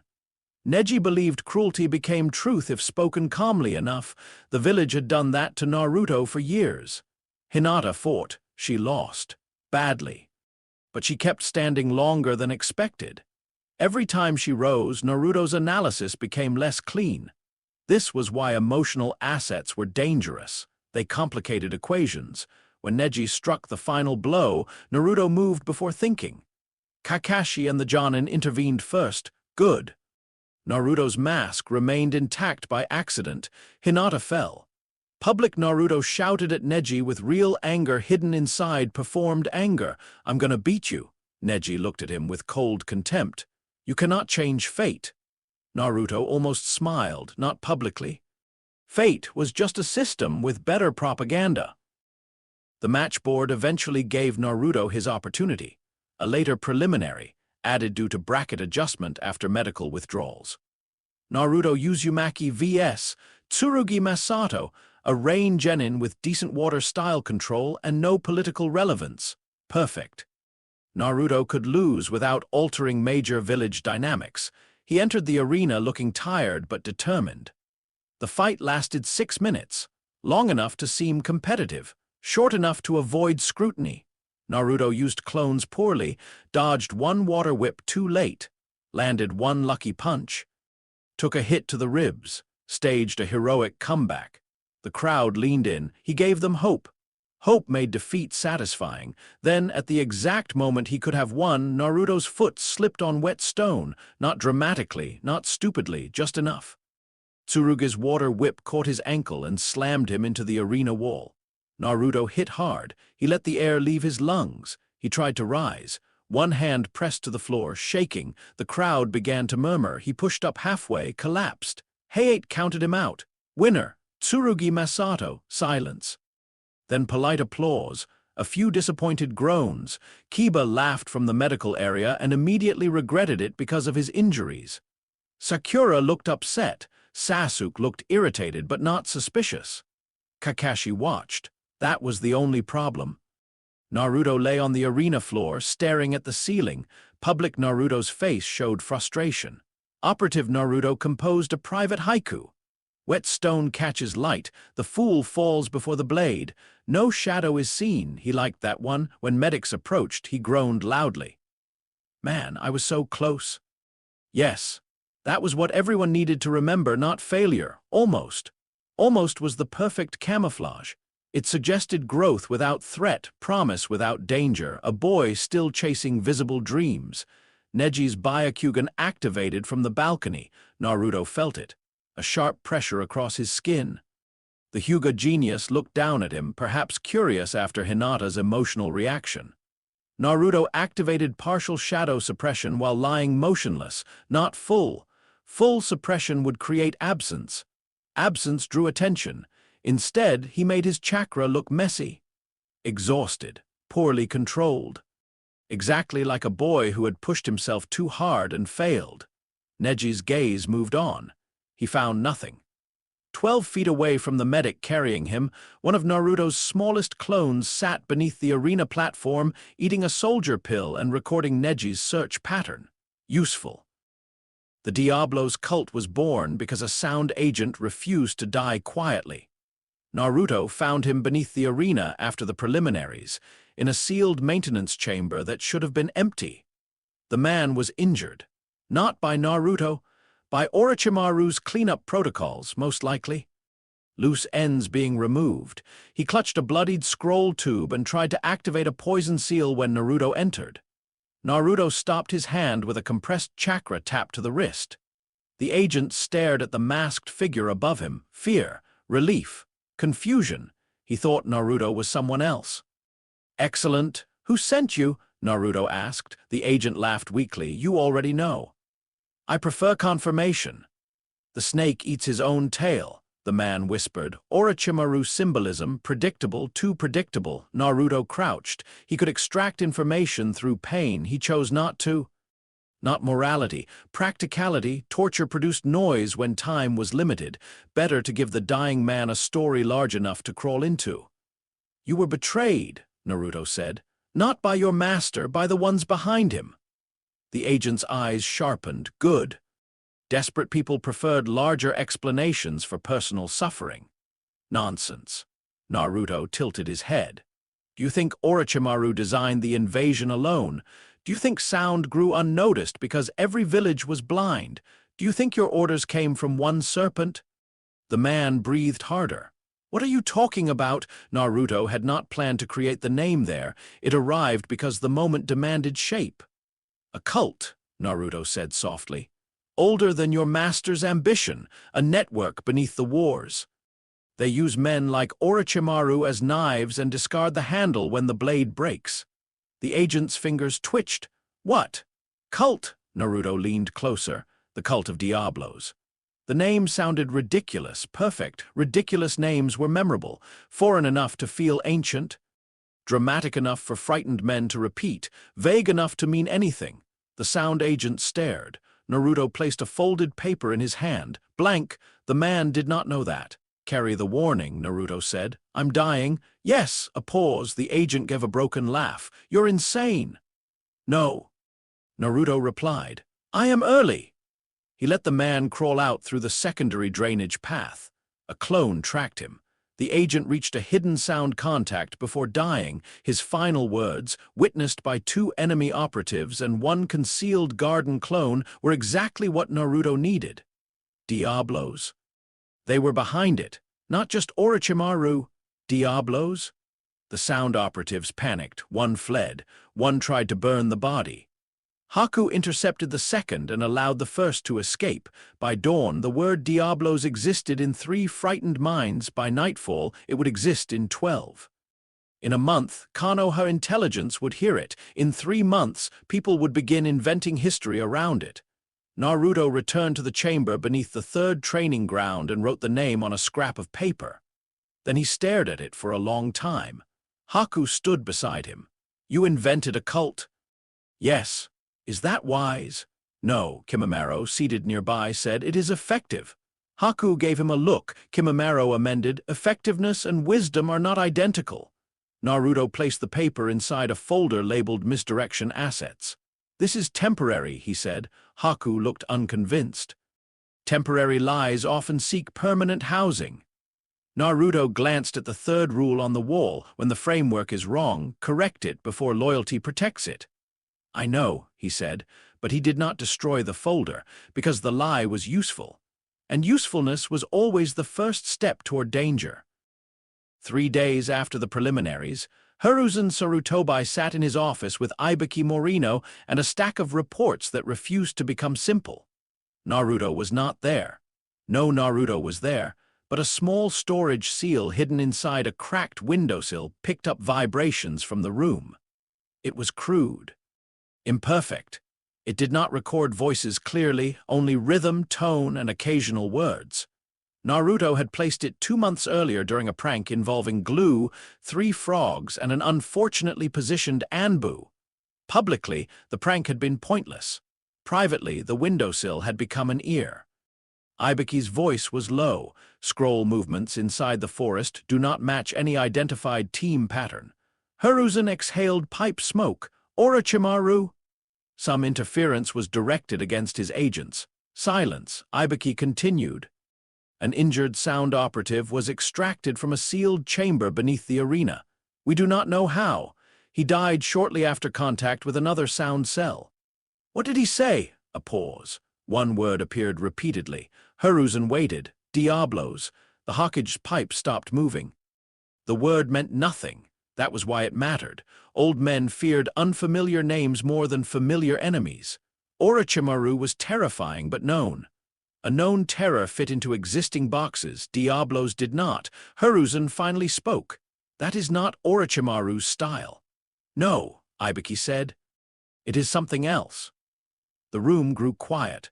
Naruto, miles away, received the broken audio through clone relay 6 hours later. He sat alone in the underground chamber, listening to the distorted conversation replay through a seal receiver. When Ibaki said, "Something else," Naruto leaned back in his chair for a moment. The room felt larger, not safer, not better, larger. The village had noticed the wrong shadow. Excellent, dangerous, addictive. Naruto closed the file and looked at the stone markers on the table. Alpha remained unclaimed, Beta near Kimimara's seat, Gamma near Haku's, Delta still waiting, the others blank above. Konoha prepared for the final stage of the exams. Sasuke trained under Kakashi. Sakura visited the hospital. Hinata recovered quietly. Neji meditated on fate. Gaara listened to the monster inside him. Orochimaru moved his invasion pieces into place. And Naruto Uzumaki, officially eliminated from the Chunin exams after a brave but clumsy defeat, sat beneath the village eating a soldier pill because he had forgotten dinner again. He unfolded a map of Konoha, marked the arena, marked the Hokage Tower, marked the evacuation routes, marked the administrative archives, marked the path sound and sand forces were most likely to use. Then he drew one circle around the entire village, not as a target, as a stage. Deep inside him, Kurama watched. The fox had seen many human schemes. Most were loud. Most were hungry. Most believed they were clever because no one had yet punished them for being foolish. This boy was different, not better, not kinder, different. He did not want the village's love, though part of him still bled for it. He did not want the Hokage's chair, though he had built his whole false life around chasing it. He wanted the empty spaces between decisions, the unseen supports, the pressure beneath the floor. Kurama's tails shifted in the darkness. For the first time in many years, the 9 tails wondered what would happen if a Jinchuriki stopped begging for power and started building a world where power arrived too late to matter. Naruto looked at the map and whispered to no one. The forest was rehearsal. His finger rested on the Hokage Tower. The invasion is the opening act.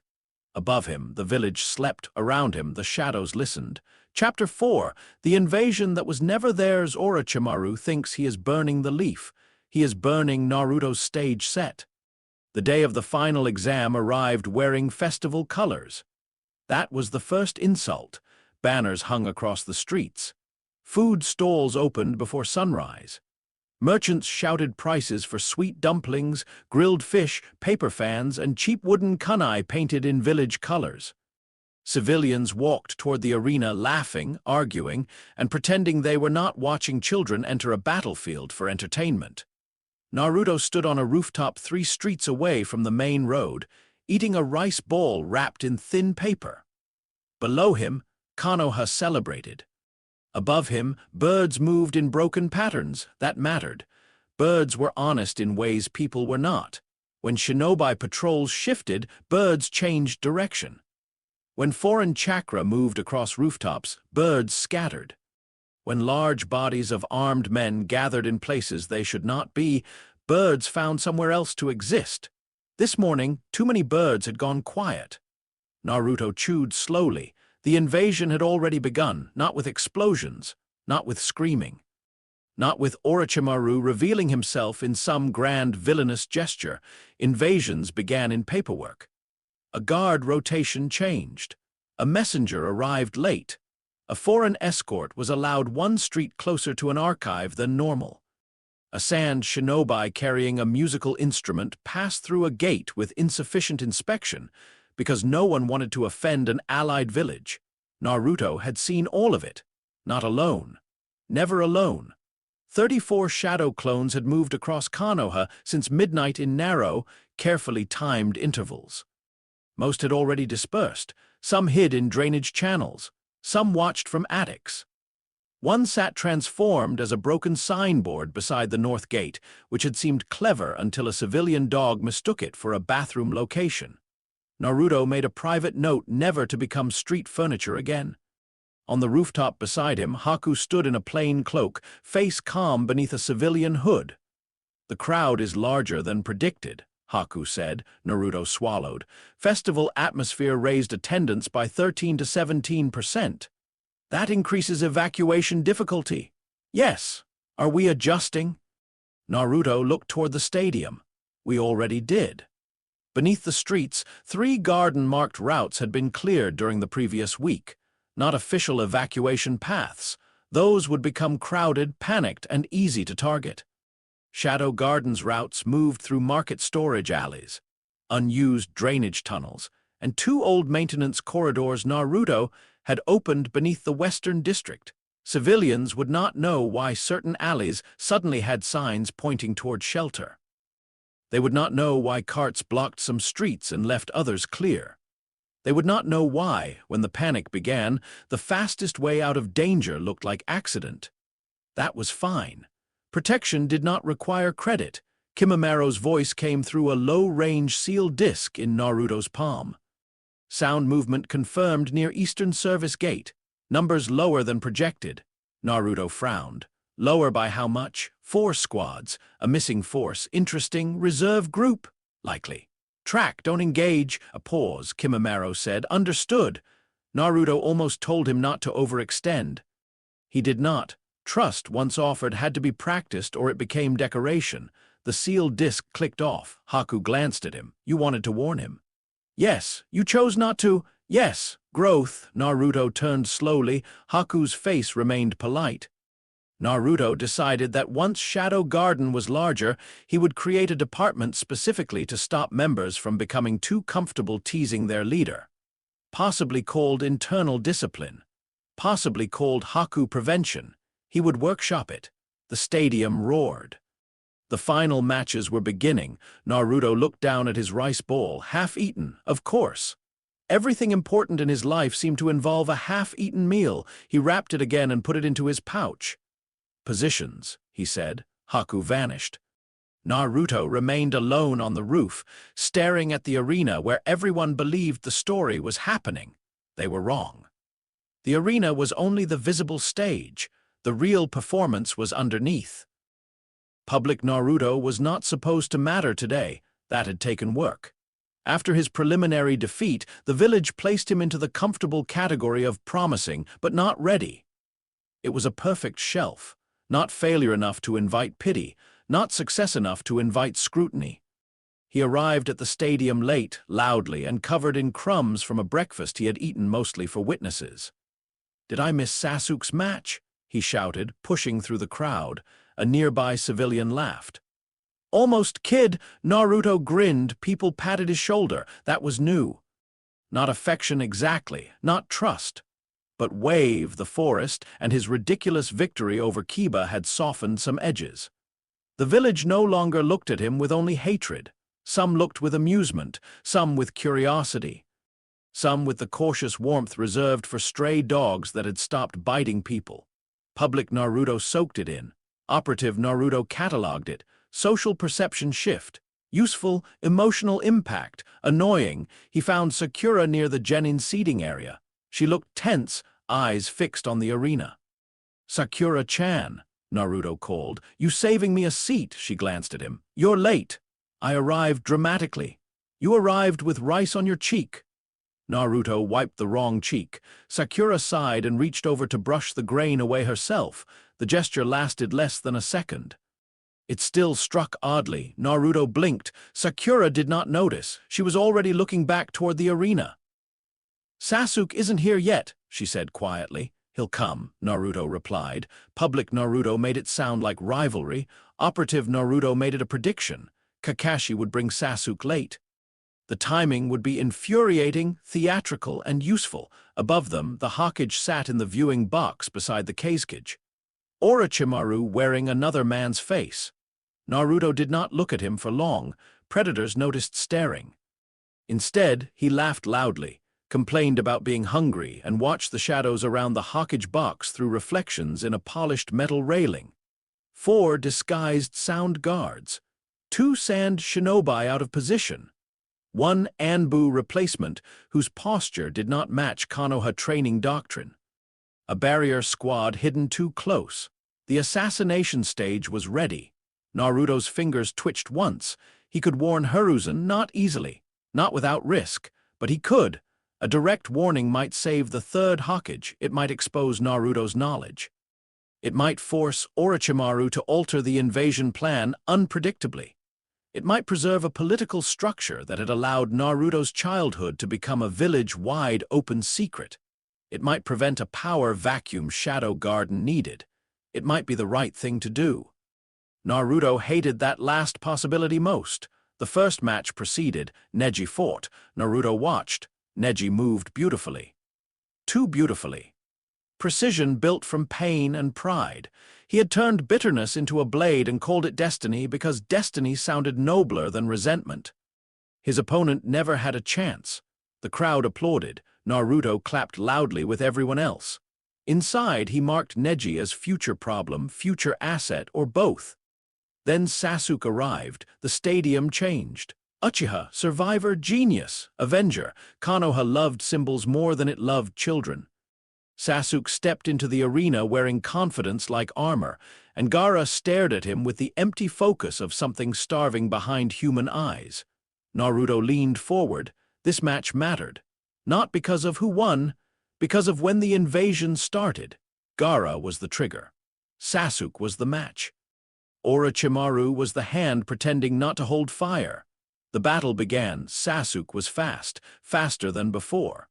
Kakashi's training had refined him. Lee's influence showed clearly, but Sasuke had adapted rather than copied blindly. His movements were sharper, more controlled, more arrogant. Gaara's sand responded automatically, defense without thought, power without relationship, a cage that protected and imprisoned simultaneously.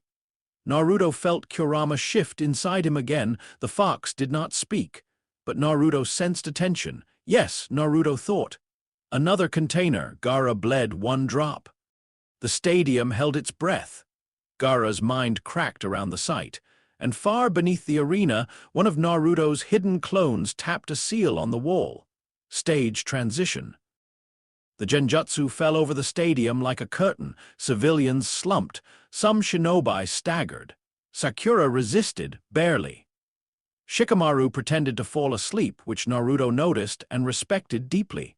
Public Naruto collapsed dramatically into his seat. A clone took his place a breath later. The real Naruto slipped beneath the seating platform through a maintenance gap he had opened 6 days earlier. Above, chaos erupted. Below, the performance began. Naruto landed silently in the narrow service tunnel and touched 2 fingers to the sealed disc at his wrist. Act 4 active. Haku answered first. Archive team moving. Kimimaro followed. Eastern Reserve confirmed. 16 sound, 4 sand.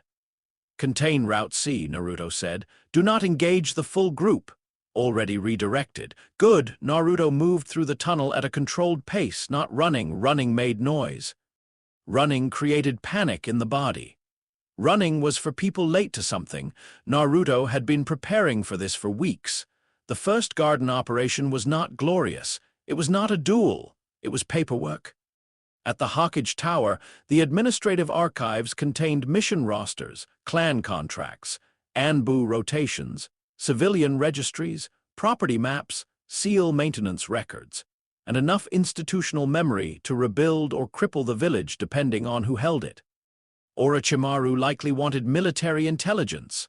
Danzo, if he moved during the confusion, might want anything connected to Root. Konoha officials would prioritize visible leadership and battlefield defense. Almost no one would prioritize paper until after it burned. Naruto prioritized paper. Because villages were not made of walls. They were made of records, people trusted enough to obey, 3 garden clones entered the archive through an old maintenance shaft. Haku joined them as escort, freezing locks instead of breaking them. One sympathetic tuning clerk, previously profiled by Naruto as loyal, underpaid, and terrified of administrative failure, found herself guided by anonymous notes toward the safest vaults. She would later believe she had acted on instinct. That was acceptable. Naruto turned left toward the second junction. A sound shinobi dropped from the ceiling, good reflexes, bad timing. Naruto ducked under the strike, touched the attacker's knee with 2 compressed fingers and stepped aside as the joint failed for 6 seconds. Not broken. Disabled. The sound shinobi hit the floor. Naruto struck the back of his neck, unconscious. No blood, no noise. Operative Naruto continued walking. Behind him, a clone sealed the body inside a storage alcove with a note attached, alive. Enemy combatant. Interrogate later. Konoha intelligence would appreciate that, eventually. At the next tunnel, Naruto paused. Above him, the barrier went up around the Hokage box. 4 purple walls. The Reaper stage. Hiruzen Sarutobi was now trapped with Orochimaru. Naruto closed his eyes. For 4 seconds he felt something. Not grief, not yet, possibility. 1,000 possibilities branching from one decision. He could intervene, not directly against Orochimaru. That would be suicide. But perhaps he could disrupt one barrier point, create a gap, give Anbu an opening, alter the timing. Risk, extreme. Exposure, almost certain. Success probability, low to moderate. Political outcome if Hiruzen lived. Old order weakened but intact. Political outcome if Hiruzen died. Succession crisis, increased need for stabilizing unseen structures. Emotional cost, undefined. Naruto opened his eyes. He moved on. Above, the third Hokage began his final battle. Below, Shadow Garden saved the archive. The second garden operation was extraction, not civilians. The civilians had routes already. This was more selective. 2 Jonin had been marked by Naruto over the past month as future political assets. The first was Aoba Yamashiro, Information Division, observant, talkative enough to be underestimated, loyal to Konoha rather than to any faction. The second was Tokuma Hyuga, branch family, censor specialist, disciplined, quiet, and positioned near enough to Hyuga internal politics to matter later. Both were scheduled to be in danger zones once the invasion started. Not because Orochimaru targeted them, because chaos kills useful people without knowing their names. Aoba was caught near the communications corridor when a sound squad breached the western office line. He fought well, but 3-on-1 in a narrow hallway with civilians behind him was a losing equation. Then the lights went out, not fully, just enough. A mist rolled through the corridor. Haku moved inside it. By the time visibility returned, 2 sound shinobi were frozen to the wall from the waist down. One was unconscious, and Aoba had a sealed note pressed into his hand. Evacuate communications staff through lower corridor. The upper route is compromised. Aoba stared at the note. Who? No answer. The mist was already gone. Tokuma's extraction was more complicated. He had activated his Byakugan during the first wave and noticed something wrong in the eastern evacuation flow. Sand forces were steering panicked civilians toward a street where a secondary ambush waited. Tokuma moved to redirect them and was intercepted by a puppet user. Naruto arrived personally, not as Naruto, as a masked figure in a plain dark cloak, no symbols, no color, no theatrics, not yet. The puppet struck from above, blades snapping out with poison tips. Tokuma blocked one angle with gentle fist, but the second puppet arm came from a blind spot. Naruto cut the chakra thread with a wire-coated kunai. The puppet arm went limp. Tokuma's Byakugan snapped toward him. For a dangerous second, those pale eyes searched beneath the mask. Naruto activated partial shadow suppression, not full, layered, messy, enough to blur. Tokuma frowned. The puppet user cursed and shifted targets. Naruto moved first. He did not defeat the puppet user through strength. He attacked control. 2 thrown tags disrupted the ground beneath the puppet's feet. A wire loop caught the left arm. A compressed chakra tap shattered the small joint that housed the main rotation seal.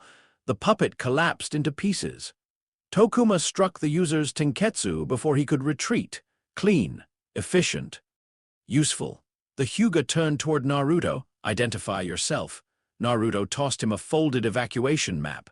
No, Tokuma caught it. You are not Anbu. No, Root. Naruto's eyes, hidden beneath the mask, became very still. No.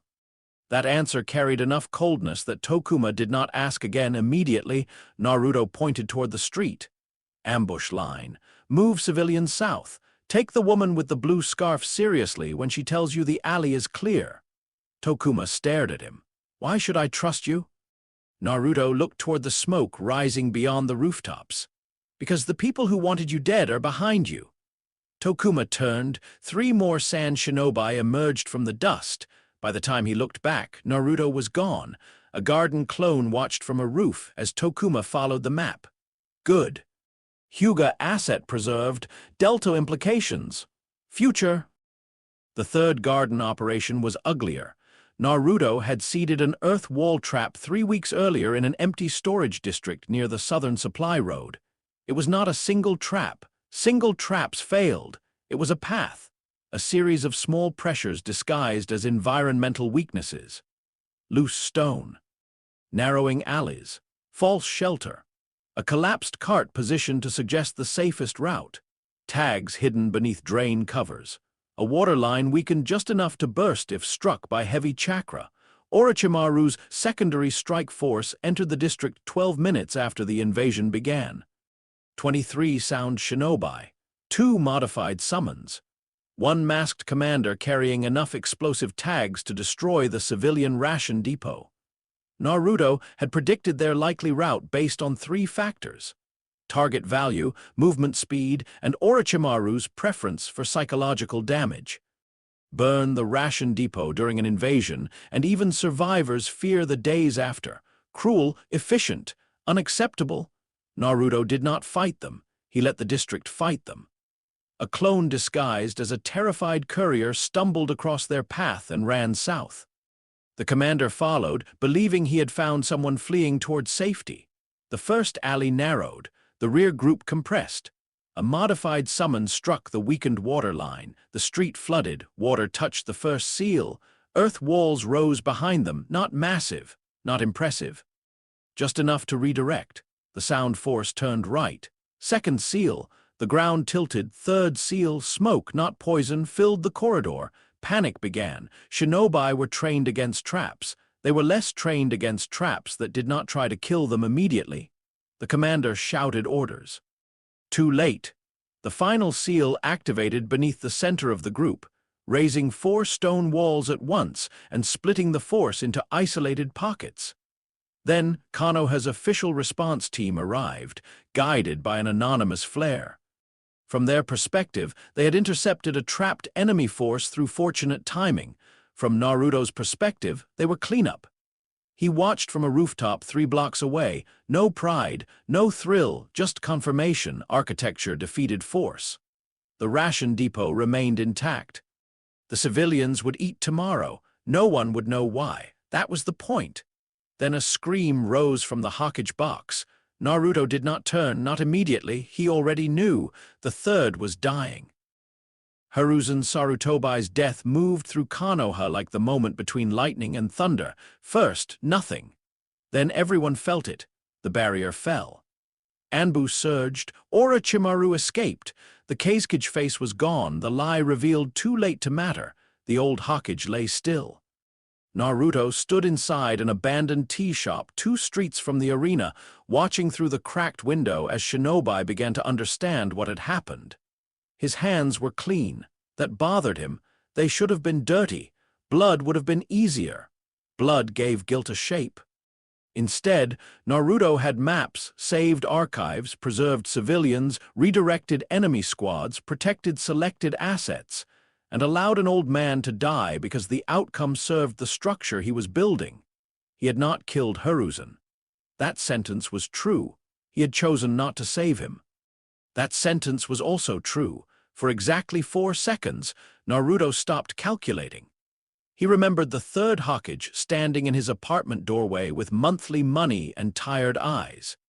He remembered the old man pretending not to notice expired food because acknowledging it would require doing more. He remembered the law that kept Naruto's burden secret but did not keep him loved. He remembered the crystal bowl. He remembered being watched, not helped. He remembered a hand resting on his head once, gentle and sad. He remembered wanting that hand to stay 4 seconds. Then the moment ended. A garden clone entered the tea shop through the back. Archive operation complete. Naruto did not answer. The clone looked at him and, because it was him, understood enough to say nothing. Naruto pulled a small notebook from his pouch. He wrote one haiku. Old leaf falls silent. Roots drink what the branches lost. Spring will not forgive. He tore the page out, folded it, held it between 2 fingers. Then burned it with a tiny spark of chakra. No one would ever read it. Good. Some griefs became weaker when witnessed. Others became too real. Naruto stepped out of the tea shop wearing public Naruto's face. Eyes wide. Breath unsteady, voice cracking. He ran toward the arena. By late afternoon, the invasion had collapsed. Orochimaru escaped wounded, sound scattered. Sand forces retreated in confusion, many unaware their Kazekage had been dead before the invasion even began. Konoha survived, damaged, leaderless, angry, afraid, perfectly vulnerable to narrative. Naruto gave them one, not as himself, as the masked figure. He appeared first before a retreating sand squad near the southern wall, or rather, 3 versions of him appeared, one tall, cloaked shape standing on a roof, one shorter figure in a fox-like mask near the gate, one voice speaking from the smoke behind them. The sand shinobi panicked. Their reports would later contradict each other completely. The tall figure was said to have red eyes. The shorter one had no face. The voice belonged to a woman or a child or an old man depending on who was questioned. None of that mattered. What mattered was what they carried back, documents, forged documents, not sloppy forgeries, not perfect ones either. Perfect documents invited expert suspicion. These were field papers, damaged, partial, blood-stained, recovered under stress. They suggested the invasion had been encouraged by a hidden group using both sound and sand as disposable instruments, not commanding them directly, influencing, funding, whispering. A name appeared twice, Diablos. The Sand Squad was allowed to escape. Allowed. The surviving Sound Jonin were not. Naruto's clones and garden operatives struck them during retreat, never in the same style twice. One group woke bound at the Anbu processing station with their mission parameters documented and tied around their wrists. Another was found suspended upside down from a broken gate beam, sealed mouth, sealed hands, alive and furious. A third group discovered their weapons replaced with children's wooden practice kunai. That last one had been Haku's idea. Naruto approved reluctantly because psychological humiliation had strategic value. Also, it was funny. Konoha intelligence would spend days trying to explain how enemy combatants had been captured, documented, and delivered without any known shinobi claiming credit. They would look for Anbu black operations, root interference, foreign agents. A hidden loyalist cell. They would not look at the eliminated genin currently crying at Ikaraku. That was where Jiraiya found him. Naruto sat at Ikaraku with tears on his face and a bowl of ramen untouched in front of him. The tears were real enough. That was the secret to the best lies. Never fake everything. Use something true and aim it incorrectly. He was sad, not cleanly. Not nobly, not in a way he wanted to examine. He had admired parts of Hiruzen. He resented parts of Hiruzen. He had used Hiruzen's death. All 3 truths sat inside him like stones. Public Naruto let the village see only the easiest one. He was old, Naruto said loudly, voice breaking, but he was still the old man, you know. He was supposed to keep being there. Chuchai placed another bowl down without asking for payment. Iame's eyes were red. A few civilians nearby murmured sympathy. This was also new. Once, Naruto's public grief would have been ignored. Now people watched him and saw a boy mourning the Hokage. The village needed shared grief.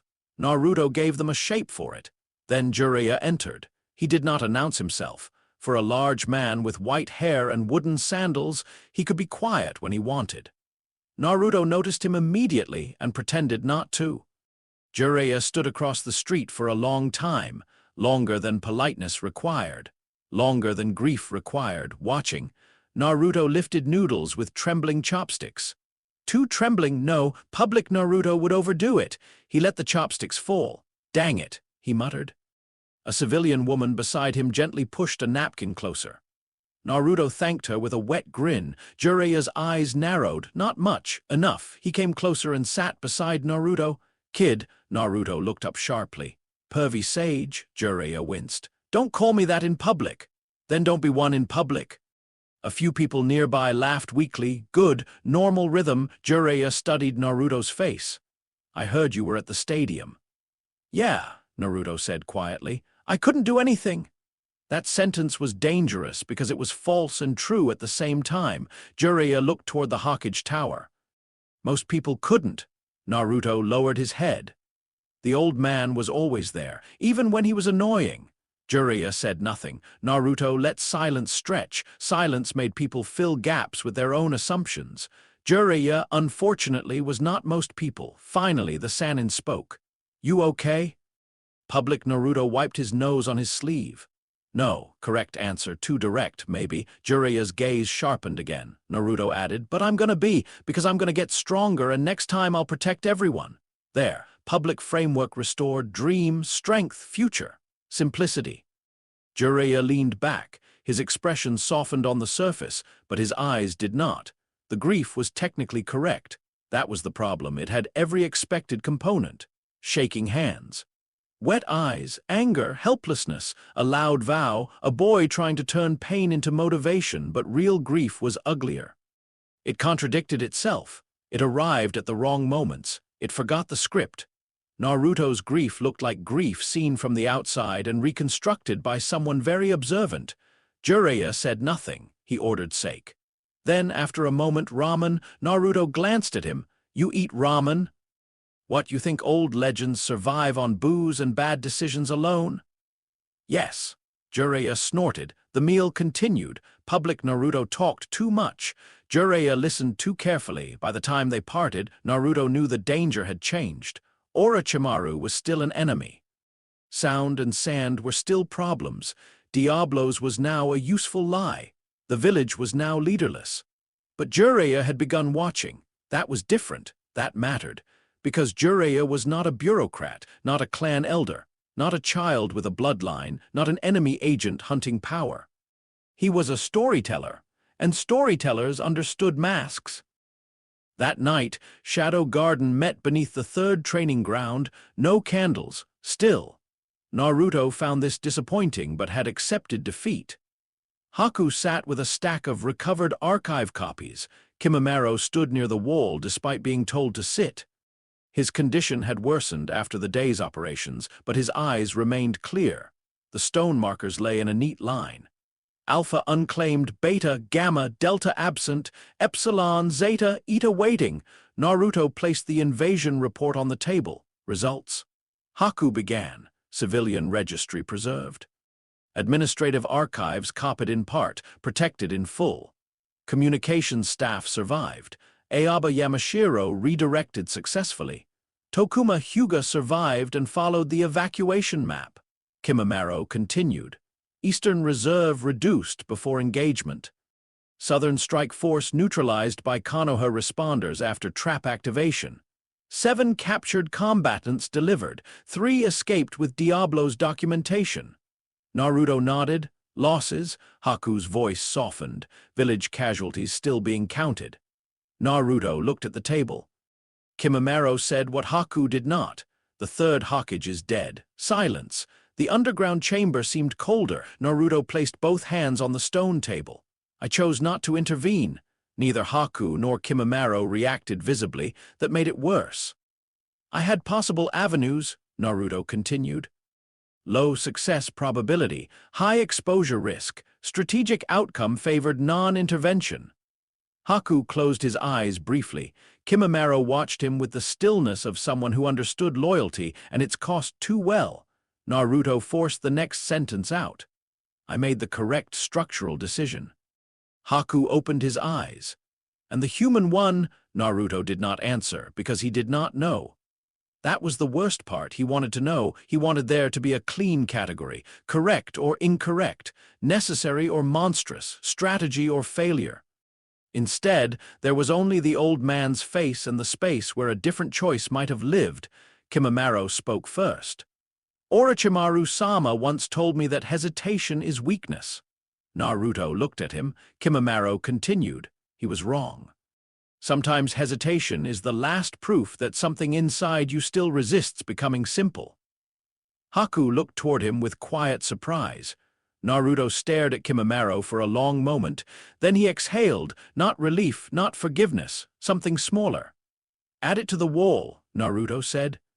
Haku rose, took the ink brush and wrote beneath the first 3 rules.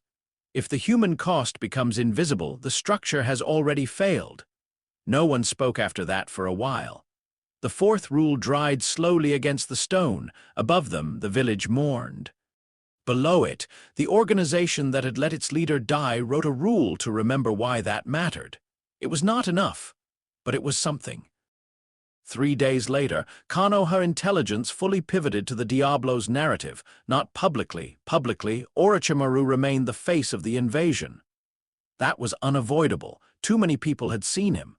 Too much history existed, but privately the question changed. Who helped him? Who moved sound scrolls during the exams? Who extracted agents from sealed chambers? Who delivered captured combatants with documentation? Who planted evidence suggesting outside manipulation? Who was Diablo's? Ibuki's department began pulling old mission files. Anbu began reviewing unsolved incidents. Danzo, according to one garden source, became extremely quiet. That was worth noting. The lie had entered the bloodstream. Naruto did not celebrate. Temporary lies seek permanent housing. Haku's warning stayed with him, so did the 4th rule. But the lie was working.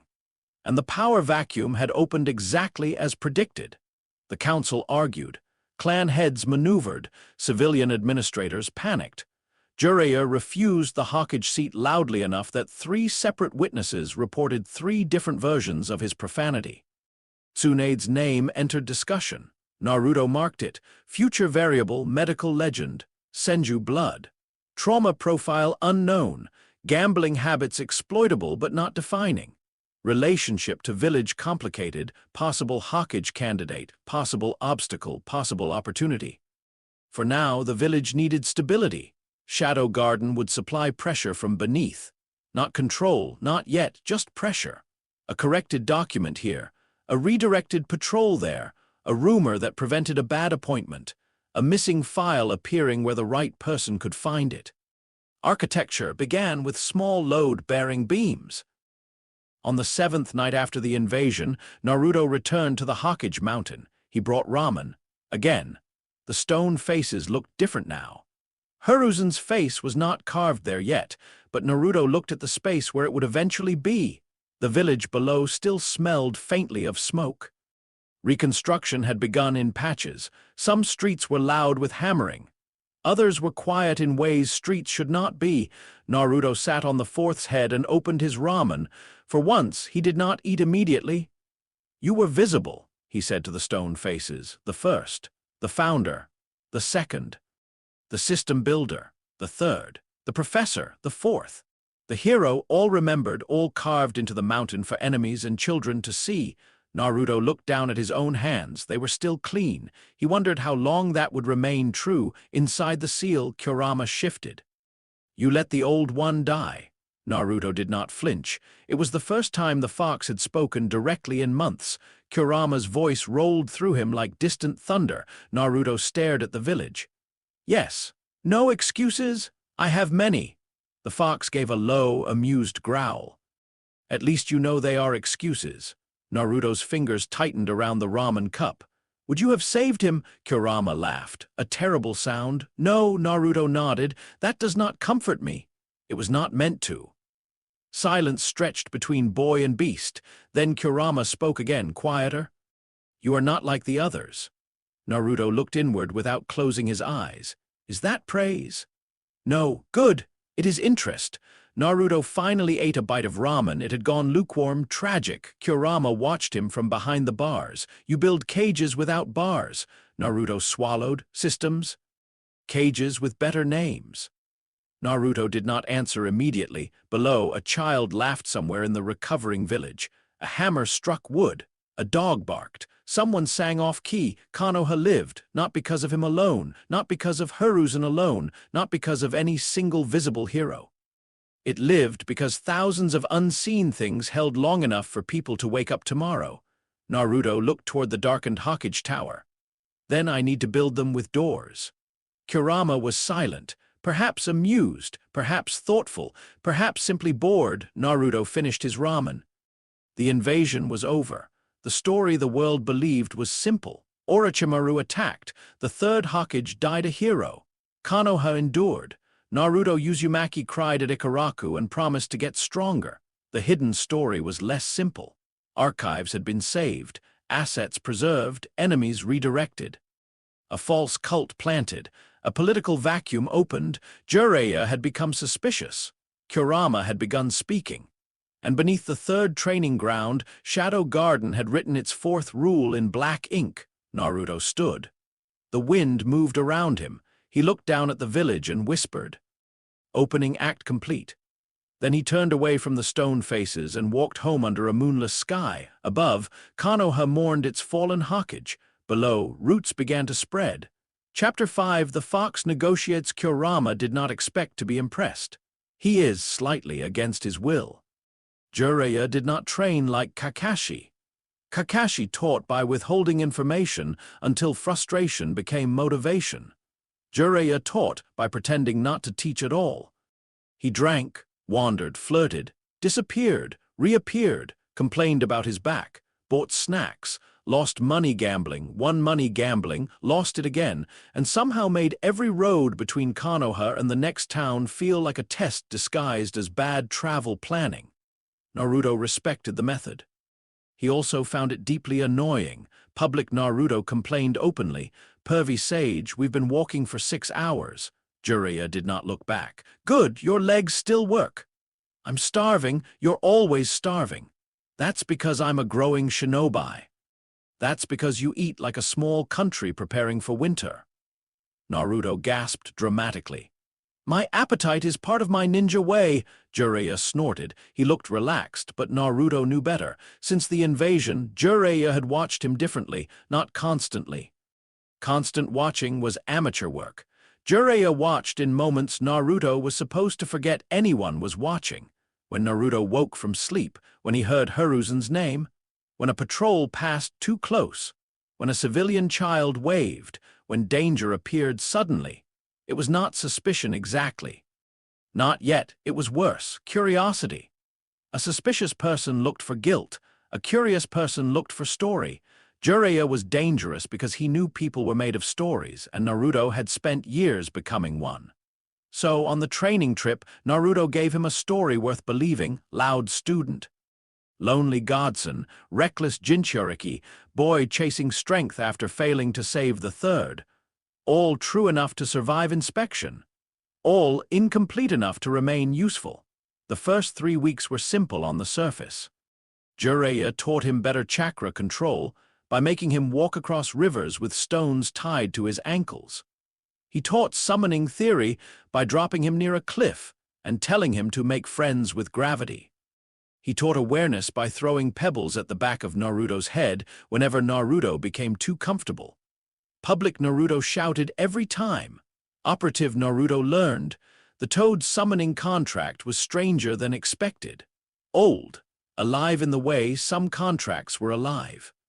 When Naruto signed his name in blood, the scroll seemed to weigh him, not judge. Weigh, as if asking how much of him was real. Naruto gave it blood, chakra, and a grin. That seemed enough. His first summon was small, very small. A toad the size of his palm appeared in a puff of smoke, blinked at him and said, "You got snacks." Naruto stared. Jiraiya laughed so hard he fell over. Public Naruto screamed betrayal at the heavens. Operative Naruto marked summoning compatibility as unstable but promising. Deep inside the seal, Kurama watched. The fox said nothing. That had become a pattern since the night on the Hokage Mountain. Kurama spoke only rarely. A comment here, a growl there. A cruel observation delivered exactly when Naruto least wanted it. You walk like prey when the old man watches you. You smile too much when you lie. You hate being seen by people you want to impress. You think naming a cage a system changes the iron. Naruto hated how often the fox was not wrong. He also learned not to answer every comment. Sometimes the best way to handle an ancient demon was to let him be dramatic alone. The training trip was not only training. Jiraiya thought Naruto wandered off because he was impatient, distracted, hungry, or chasing rumors of ramen stalls. That was partly true. Naruto did chase ramen stalls. Information moved near food. Every town had 3 centers of truth: taverns, markets, and places where tired workers ate cheaply after sunset. Shinobi reports contained facts. Civilians contained consequences. Naruto listened, not as Naruto. A clone transformed into a traveling apprentice listened to fishermen talk about missing boats near the coast. Another, disguised as a courier, heard about a minor lord buying chakra weapons through a false charity. Another swept floors at a border inn for 2 days and learned that grass shinobi had been moving children through old war tunnels. Not every rumor mattered. Most were fear, gossip, or exaggeration, but enough mattered, enough to grow the map. Shadow Garden expanded carefully. 7 new members across the continent over the first year, not random recruits, never random. Naruto had rules first. No one recruited at their lowest point without a second meeting after immediate danger passed. Second, no promises of destiny. Third, no worship. Fourth, no member was allowed to surrender their name entirely to the organization. Fifth, anyone who wanted Shadow Garden to punish the world for personal pain was watched longer before being trusted. Haku approved of these rules. Kimimaro said they were inefficient, then later admitted they prevented predictable failures. Naruto took that as praise. The first new recruit was a former grass medic named Meiho, who had been ordered to keep prisoners alive for interrogation and chose instead to help 3 children escape.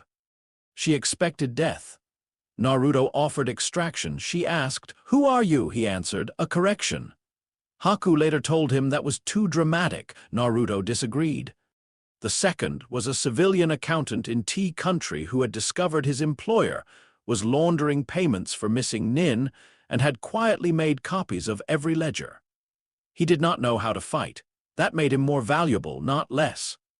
The third and fourth were twins from a destroyed border village who could move messages through merchant routes faster than most shinobi could carry them through official channels. The fifth was a disgraced samurai guard who had refused to execute refugees. The sixth was a censor nin from a minor village whose ability was weak but whose memory was perfect. The seventh was a quiet girl who repaired puppets in a sand-border town and knew more about weapons trafficking than most jonin. None of them knew Naruto Uzumaki. They knew Shadow, not his face. Not his age, not his village, only the rules. That mattered. A leader's identity was a vulnerability. A leader's framework was an inheritance. While public Naruto learned from Jiraiya, Shadow Garden became less like a hidden team and more like an intelligence architecture, still small, still fragile, still one bad mistake away from collapse, but alive. Jiraiya noticed the absences. Of course he did. He did not always know when Naruto left a clone behind or when the real Naruto slipped away. But he noticed patterns. A market Naruto vanished and always produced political rumors later. A town Naruto got lost. It often happened to contain a minor criminal network. A border crossing Naruto complained about usually had unusual patrol gaps. Jiraiya began testing him. One afternoon, in a dusty town near the fire border, Jiraiya tossed Naruto a coin. "Go buy lunch." Public Naruto caught it and grinned. Finally, responsible adult behavior. Don't spend it all on ramen. No promises. Naruto ran toward the market. He felt the test immediately. Too easy, too casual. Jiraiya had placed a sensory tag on the coin, not a strong one, a subtle one. It tracked proximity, not identity. Naruto could remove it. Bad idea. He could return it. Worse. He could carry it honestly and do nothing suspicious. Wasteful. So he gave the coin to a street performer as a tip, bought lunch with his own money, and spent 13 minutes loudly arguing over extra pork while a clone watched Jiraiya watching the street performer. When Naruto returned with food, Jiraiya looked at the coinless change in his hand. "Where's the coin?" Naruto spoke around noodles. "Spent it." "On what?" "Art." Jiraiya stared. Naruto pointed behind him. The street performer was juggling flaming sticks badly. Jiraiya rubbed his forehead.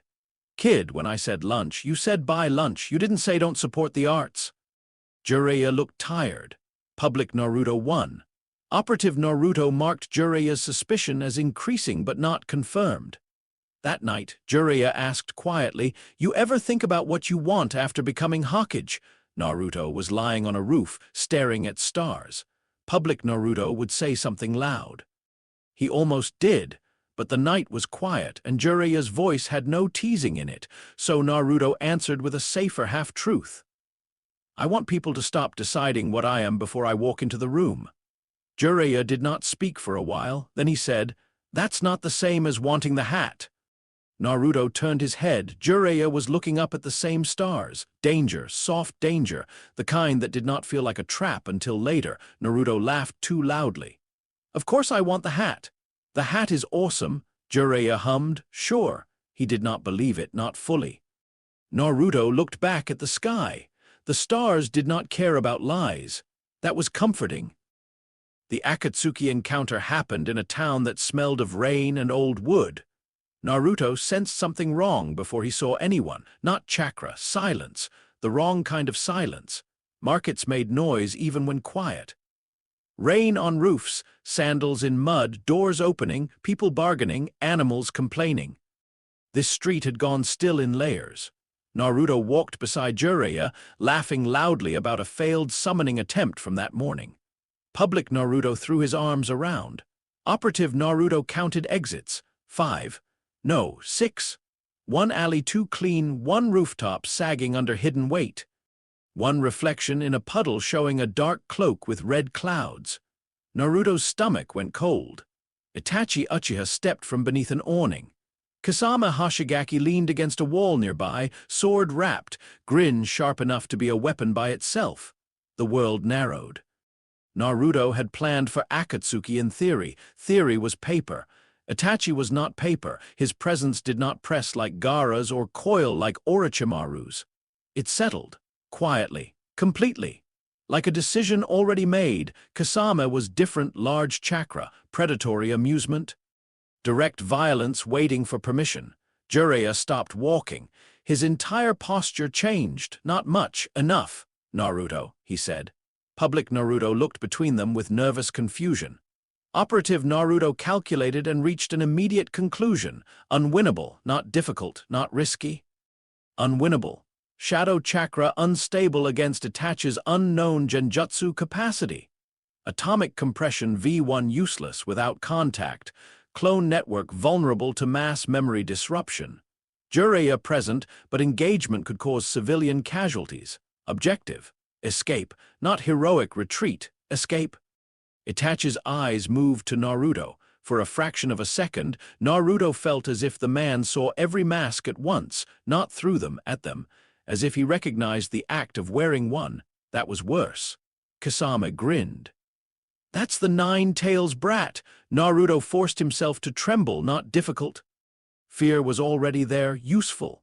"Pervy sage," he whispered, voice cracking. "Who are these guys?" Jiraiya did not look away from them. "Bad news," Kasama laughed. "That's polite." Itachi said nothing. Naruto made his choice. He ran genuinely, hard, no elegant misdirection at first. No dramatic speech. No secret technique. He ran like a 12-year-old boy who had just understood death was standing in the street wearing clouds, because that was true. Jiraiya moved at the same time, placing himself between Naruto and the Akatsuki.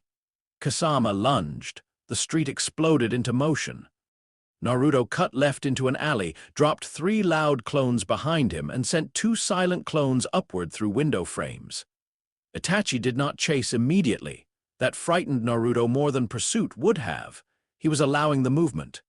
Why? Testing, tracking, avoiding Jiraiya's trap. All of the above. Naruto reached the first turn and slammed a storage seal against the wall. Smoke flooded the alley. He folded his chakra inward. Shadow suppression. 1 second, 2, 3. A crow landed on a roof beam ahead. Naruto froze. Itachi's genjutsu could work through sight, possibly sound, possibly chakra contact. Unknown range, unknown trigger. Naruto shut his eyes and kept moving by memory. Left foot, broken stone, right hand on wall, drop, roll, drainage ditch. Behind him, a clone screamed. Memory returned half-broken. Red eyes, falling, not pain, emptiness. Naruto nearly stumbled. Genjutsu contamination through clone feedback. Danger confirmed. He severed all active clones in the immediate area. The memory loss hit like tearing cloth, better than infection. Jiraiya's chakra flared behind him, massive, hot, controlled. Naruto did not turn back. That was the hardest part. Public Naruto would have. Hero Naruto would have. Shadow did not. He escaped through a drainage route, emerged outside town, and kept running until his lungs burned. Only when Jiraiya appeared 30 minutes later, cloak torn and expression dark, did Naruto stop. Kasama had a new cut, Jiraiya said. Itachi had withdrawn. The Akatsuki had not failed. They had chosen not to continue. That distinction mattered. Jiraiya watched Naruto's face carefully. You ran. Naruto was breathing hard. Public Naruto bristled. You told me to get away. I did. Naruto looked down. The fear did not need to be faked. They were too strong. Jiraiya's gaze softened. Yeah, Naruto clenched his fists. I hate that. That's good. How is that good? Because fools hate being weaker and pretend they aren't. Survivors hate being weaker and remember why. Naruto said nothing. That night, in his private journal, he wrote, Akatsuki confirmed beyond current engagement capacity. Itachi specifically dangerous to clone architecture. Avoid direct visual exposure. Kasama chakra volume extreme. Jiraiya remains superior combatant. Do not confuse architecture with invincibility.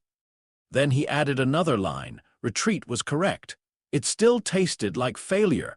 Deep inside the seal, Kurama laughed. Naruto ignored him, mostly. The near-death experience came 2 months later, not from Itachi, not from Kasama, not from Orochimaru, from someone weaker. That almost made it worse. An Akatsuki proxy cell operating through the border between river and grass had been trafficking chakra-resistant restraints. Not full members. Not even official subordinates, perhaps. Opportunists drawn by rumors of red cloud power and old monsters moving. Naruto investigated through clones first, then through garden assets, then personally. That was the mistake. The proxy leader was a former SEAL specialist from Stone, missing 2 fingers and most of his conscience. He had built a containment array designed to immobilize Jinchuriki long enough for delivery. It should not have worked on Naruto. It would not have if it had been aimed at his normal chakra. But the array reacted violently to shadow chakra compression. The moment Naruto stepped into the warehouse, the seals inverted. Chains of black iron chakra snapped from the floor, wrapped around his arms, and drove him to his knees. His mask cracked against the wood. Pain flashed white. Not normal pain, seal pain, the kind that told the body it belonged to someone else. The proxy leader stepped forward, smiling through broken teeth. Well, he said, you are not what I expected. Naruto tried to form a clone. The chain tightened. His chakra collapsed inward wrong. For 1 terrifying second, shadow chakra folded against the seal and began crushing his own pathways. His vision blurred. The man crouched. Who are you? Naruto could not move. No clones close enough. Haku was 2 towns away. Kimimaro was on rest rotation under medical orders he hated. Jiraiya thought Naruto was sleeping at an inn. The proxy touched Naruto's cracked mask. Kurama moved, not like a helpful ally, like a storm noticing a broken window. Red chakra surged from the seal. Naruto had spent years avoiding that heat. Now it rose beneath his skin, furious and immediate, burning against the black chains. The proxy staggered back. What, inside Naruto's mind, the sewer appeared, dark water, iron bars, massive eyes. Kurama stared down at him. "You are about to die," the fox said. Naruto, kneeling in the mindscape, looked up. "I noticed," Kurama's teeth showed. "Ask." "No," the fox went still. Outside, Naruto's body convulsed as the containment array dug deeper. Kurama's voice dropped. "Pride. Terms?" For the first time since Naruto had known him, Kurama looked genuinely surprised. Naruto reached into his jacket inside the mindscape, which was impossible. The mindscape did not follow physical rules unless Will forced it. He pulled out a scroll. Kurama stared. "You brought paperwork." "Yes."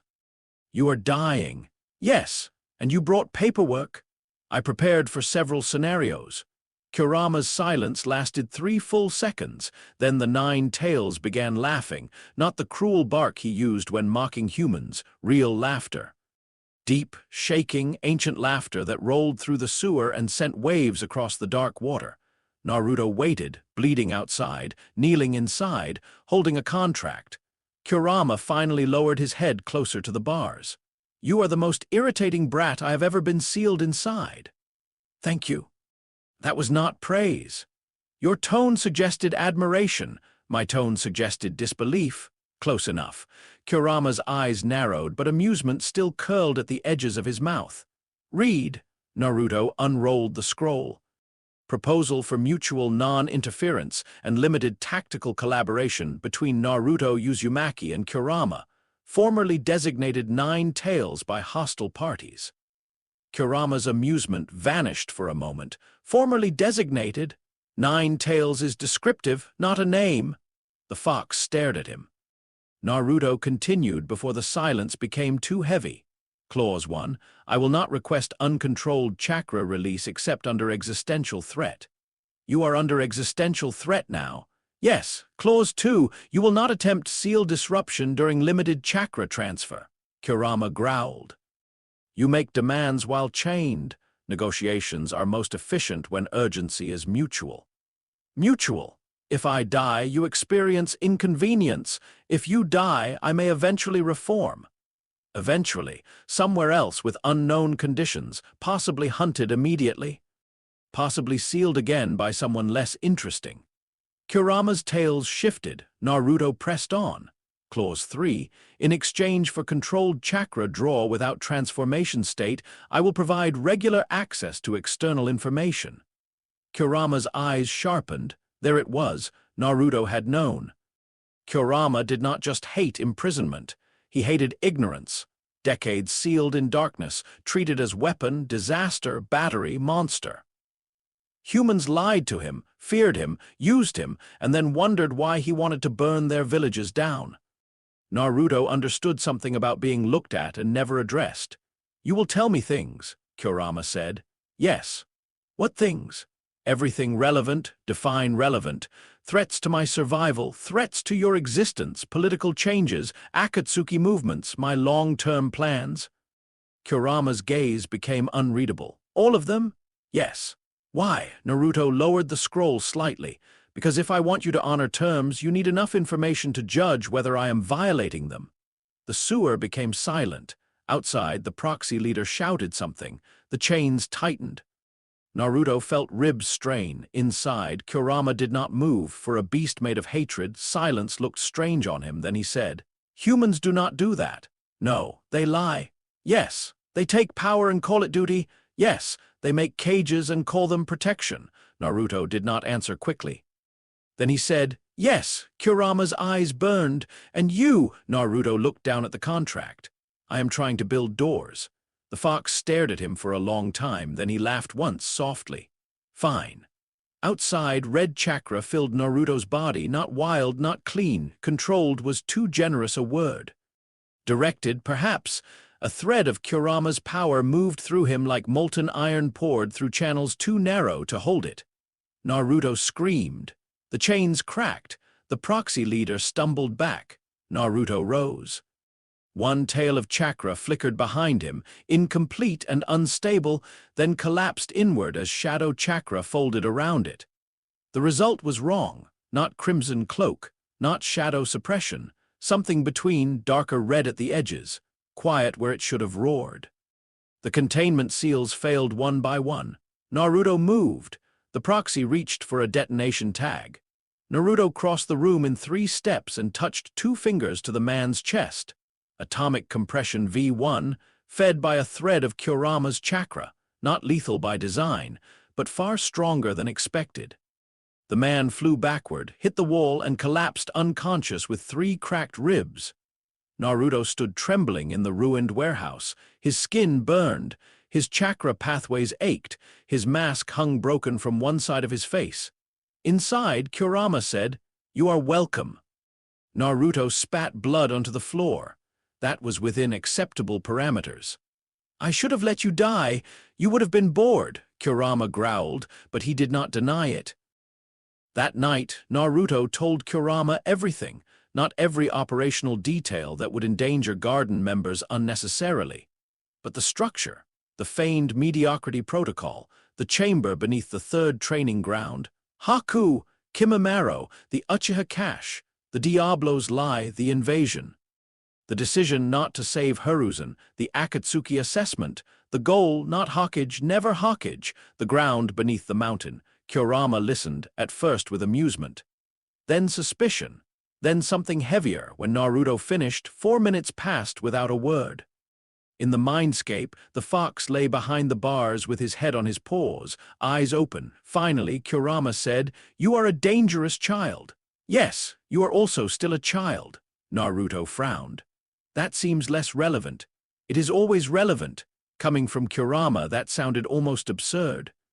Naruto sat cross-legged in the water. "Do you object?" "To which part?" "The plan." Kurama's tails moved slowly. "I object to humans." "That is broad. I have broad experience." "Fair," the fox snorted. Then he said, "The red-eyed one wants you." "Itachi," the organization, the ones with clouds. "They hunt containers." "Jinchuriki." "Cages." Kurama corrected. Naruto accepted the correction. "Yes, they will come again. I know, you cannot defeat them, I know." Kurama studied him. "You admit weakness too easily." "I admit facts. Facts change. That is why I build." For once, Kurama did not mock him. The partial accord began there. No friendship. No emotional breakthrough. No sudden trust. Naruto did not call Kurama misunderstood. Kurama did not call Naruto partner. But terms existed now. That mattered. A cage with a contract was still a cage. But it was also a conversation. And for 2 beings who had both been defined by other people's fear, conversation was not small. Shadow Sage mode emerged by accident, which annoyed Naruto because he preferred breakthroughs to respect proper scheduling. After the warehouse incident, controlled draws from Kurama became possible in tiny amounts.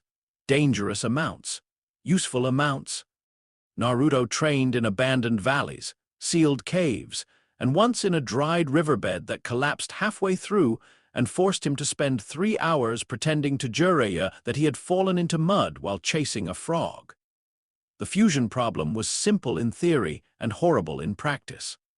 Kurama's chakra expanded, shadow chakra compressed. Nature energy required balance. Naruto's first attempt nearly turned a clone into a moss-covered statue. The second caused every insect within 50 meters to flee. The third made Naruto invisible to a sensor clone and also made him so dizzy he walked into a tree. Jiraiya noticed the bruise. "How'd that happen?" "Advanced tree research." "Did the tree win?" "For now." Jiraiya stared, Naruto grinned. Eventually, the method formed. Normal Sage mode drew nature energy into the body and harmonized it with physical and spiritual energy, increasing strength, perception, and durability. Naruto's version did not bloom outward, it sank inward. Nature energy folded into shadow chakra compression, creating a state where his presence became less like a flame and more like a stone at the bottom of a deep lake, still there, heavy, difficult to sense, unless someone knew exactly where to look. It did not increase his physical strength much. Not yet, it sharpened perception, quieted chakra leakage, deepened suppression. Against ordinary sensors, he became absence. Against skilled sensors, he became environmental noise. Against cage-level perception, still risky, against Jiraiya unknown, Naruto did not test it directly. He was ambitious, not suicidal. He did not name the technique publicly. Privately in his notes he wrote, Shadow Sage Mode Provisional, then he crossed out Mode. Too obvious, then he wrote, Inward Sage Compression, Ugly, crossed out, then Shadow Sage, Acceptable. Haku, reading the notes later, said, You named it. Naruto replied, Only provisionally. You said you do not name things you may need to disavow. This is a research label. That is naming. Kimimaro, from his bedroll, said, Shadow Sage is less embarrassing than Inward Sage Compression. Naruto closed the notebook. I am surrounded by traitors. Haku poured tea. Yes. Then the Diablo's cult became real. That sentence appeared in Naruto's journal, underlined 3 times. The first report came from T Country. A group of masked vigilantes attacked a weapons convoy connected to minor trafficking routes. They left behind a symbol resembling a broken spiral inside a circle. Not garden, not sound, not Konoha. Witnesses claimed the attackers shouted about Diablo's corruption. Naruto stared at the report for a long time, then he read it again, then a 3rd time. Then he said a word Haku later described as not YouTube-friendly. The lie had escaped. Worse, it had attracted believers. Naruto's invented cult, originally designed to misdirect intelligence attention, had created a vacuum. Into that vacuum, frightened people had poured their own meanings. Some believed Diablos was a hidden evil controlling shinobi wars. Some believed Diablos was a real ancient enemy. Some believed fighting Diablos justified violence against anyone they already hated. Some believed Shadow was a divine opposition. That last part made Naruto put his head on the stone table for 7 full seconds. Haku stood beside him. I warned you. Yes. Temporary lies often seek permanent housing. Yes. Would you like me to continue? No, Kimimaro, read the report. They disrupted a real weapons convoy. That is not the point. It is a point. Naruto lifted his head. The worst thing was that Kimimaro was right. The vigilantes had accidentally targeted an actual trafficking route tied to chakra weapon movement through smaller nations. Their methods were sloppy, but their target was real. A false narrative had collided with a real threat. Naruto could destroy them, maybe, but destroying them might scatter the idea further. He could absorb them, dangerous. Fanatics made poor foundations. He could redirect them anonymously. Yes, that was the least bad option. Haku, Naruto said. Assess them. Haku nodded. Engage, observe first. Identify leadership, ideology, capability, and whether they can be pointed away from civilians. And if they cannot, Naruto looked at the 4th rule on the wall. If the human cost becomes invisible, the structure has already failed. Then we stop them. Kimimaro folded the report. You created a myth. Naruto's mouth tightened. I created a distraction. Those may be the same thing if enough people believe it. Naruto disliked that sentence because it was excellent. He wrote it down later. Jiraiya confronted him 3 nights before they returned to Fire Country. Not loudly, not dramatically. They were camped near a river. The fire had burned low. Frogs called from the dark. Public Naruto had spent the evening complaining about training, eating too much, and falling asleep too quickly. The sleeping Naruto was a clone. Jiraiya knew. Of course he knew. He waited until the real Naruto returned from a ridge overlooking the valley, where a garden courier had left a message beneath a marked stone. When Naruto stepped into camp, Jiraiya was sitting beside the fire with his elbows on his knees. The clone sleeping nearby dispelled itself. No point pretending now.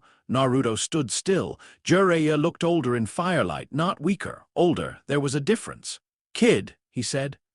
Naruto grinned automatically. Couldn't sleep. Had to pee. Jiraiya did not react. The grin faded, not completely enough. Jiraiya poked the fire with a stick. You know, I've trained liars before. Naruto said nothing. Most of them lie because they're scared. Some lie because they want something. A few lie because they don't know how to stop.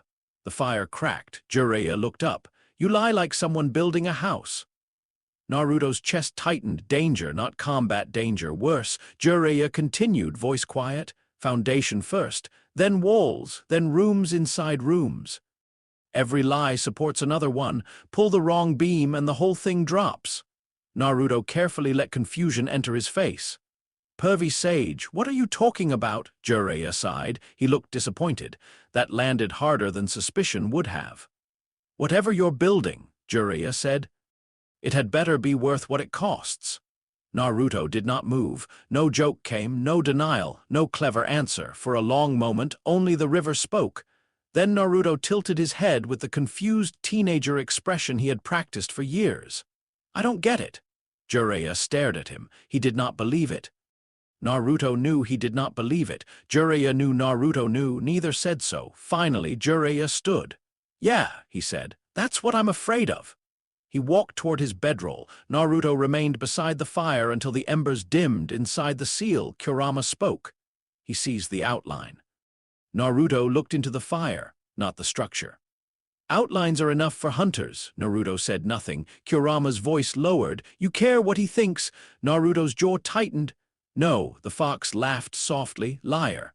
This time, Naruto had no answer. 6 months before Pain's assault, Naruto learned the date. Not exactly at first. A pattern. Akatsuki movements tightening. AIM communications shifting. Rain-Nin border activity changing under a leader no one had seen clearly in years. Jiraiya's old intelligence notes, stolen only in fragments and returned before he noticed. Garden reports from minor villages. A weapons purchase that made no sense unless a large operation was expected. A captured rumor from a man who used the phrase, God's judgment. With the calm certainty of someone quoting doctrine, Pain, Aimgakure, Rinnegan, attack probability on Konoha. High timeline. Within 6 to 8 months, Naruto sat alone in the underground chamber after returning to Konoha. The village above had changed since the invasion. Tsunade was Hokage now. Loud, brilliant, wounded, and much harder to manipulate than the council expected. Good. Kakashi watched less visibly but more intelligently. Sasuke's darkness had deepened. Orochimaru's shadow still reached toward him. Hinata had become quieter in a way that meant stronger, not weaker. Shadow Garden had grown, still hidden, still fragile, still not enough. Pain would come, not a skirmish, not an exam, not an invasion built from human ambition. A doctrine wearing bodies. A god complex with corpses as extensions. Naruto could warn the village. He considered it. Then rejected the simple version.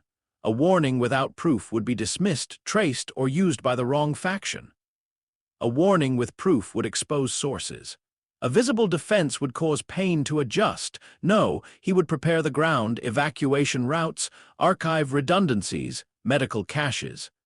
Civilian registry copies, Anbu roster extraction, R&D archive preservation, Shadow Garden cells positioned outside direct blast range. He would let the village burn just enough. The thought sat in his mind, cold and terrible, just enough, not fully, not freely, not because he wanted suffering. Because mythology required visibility, the village needed to see something impossible. Pain would bring destruction. Naruto would bring an answer no one could explain. Not Naruto Uzumaki, loud loyal Jonin, Shadow, the myth. Act 5 required one. Naruto opened his journal and wrote, Pain's assault estimated 6 months. Preposition assets. Preserve institutions beneath visible destruction. Civilian survival priority. Shadow reveal window after maximum enemy commitment and maximum witness density. He paused. Then added, do not let architecture become excuse. For a long time he stared at that line. Then he closed the journal. On the wall, the 4 rules waited. Do not confuse secrecy with safety. Do not build alone. When the framework is wrong, correct it before loyalty protects it. If the human cost becomes invisible, the structure has already failed. Naruto stood and placed one hand against the stone. Above him, Konoha slept. Inside him, Kurama watched. You are going to let them hurt, the fox said. Naruto closed his eyes. Yes, to make them believe. To make the enemy commit. To make them believe, Kurama repeated. Naruto did not deny it. The fox's voice was low. You are more human than you think. Naruto opened his eyes. Is that an insult? Yes. Good. But when he left the chamber that night, the word followed him, human, not monster. Not hero, not Hokage, not shadow, human. That was the most dangerous identity of all, because humans could justify anything, and humans could regret it afterward. Naruto walked home beneath quiet rooftops, hands in his pockets, orange jacket bright under the moonlight. Public Naruto would wake tomorrow. He would laugh too loudly. He would complain about chores. He would train where people could see. He would wave at Hinata. He would argue with Sakura. He would provoke Sasuke. He would pretend the future was something simple and bright. Below the village, Shadow Garden would move. Across the continent, 7 new members would receive sealed instructions. In the dark of the mindscape, Kurama would wait with a contract neither of them fully trusted.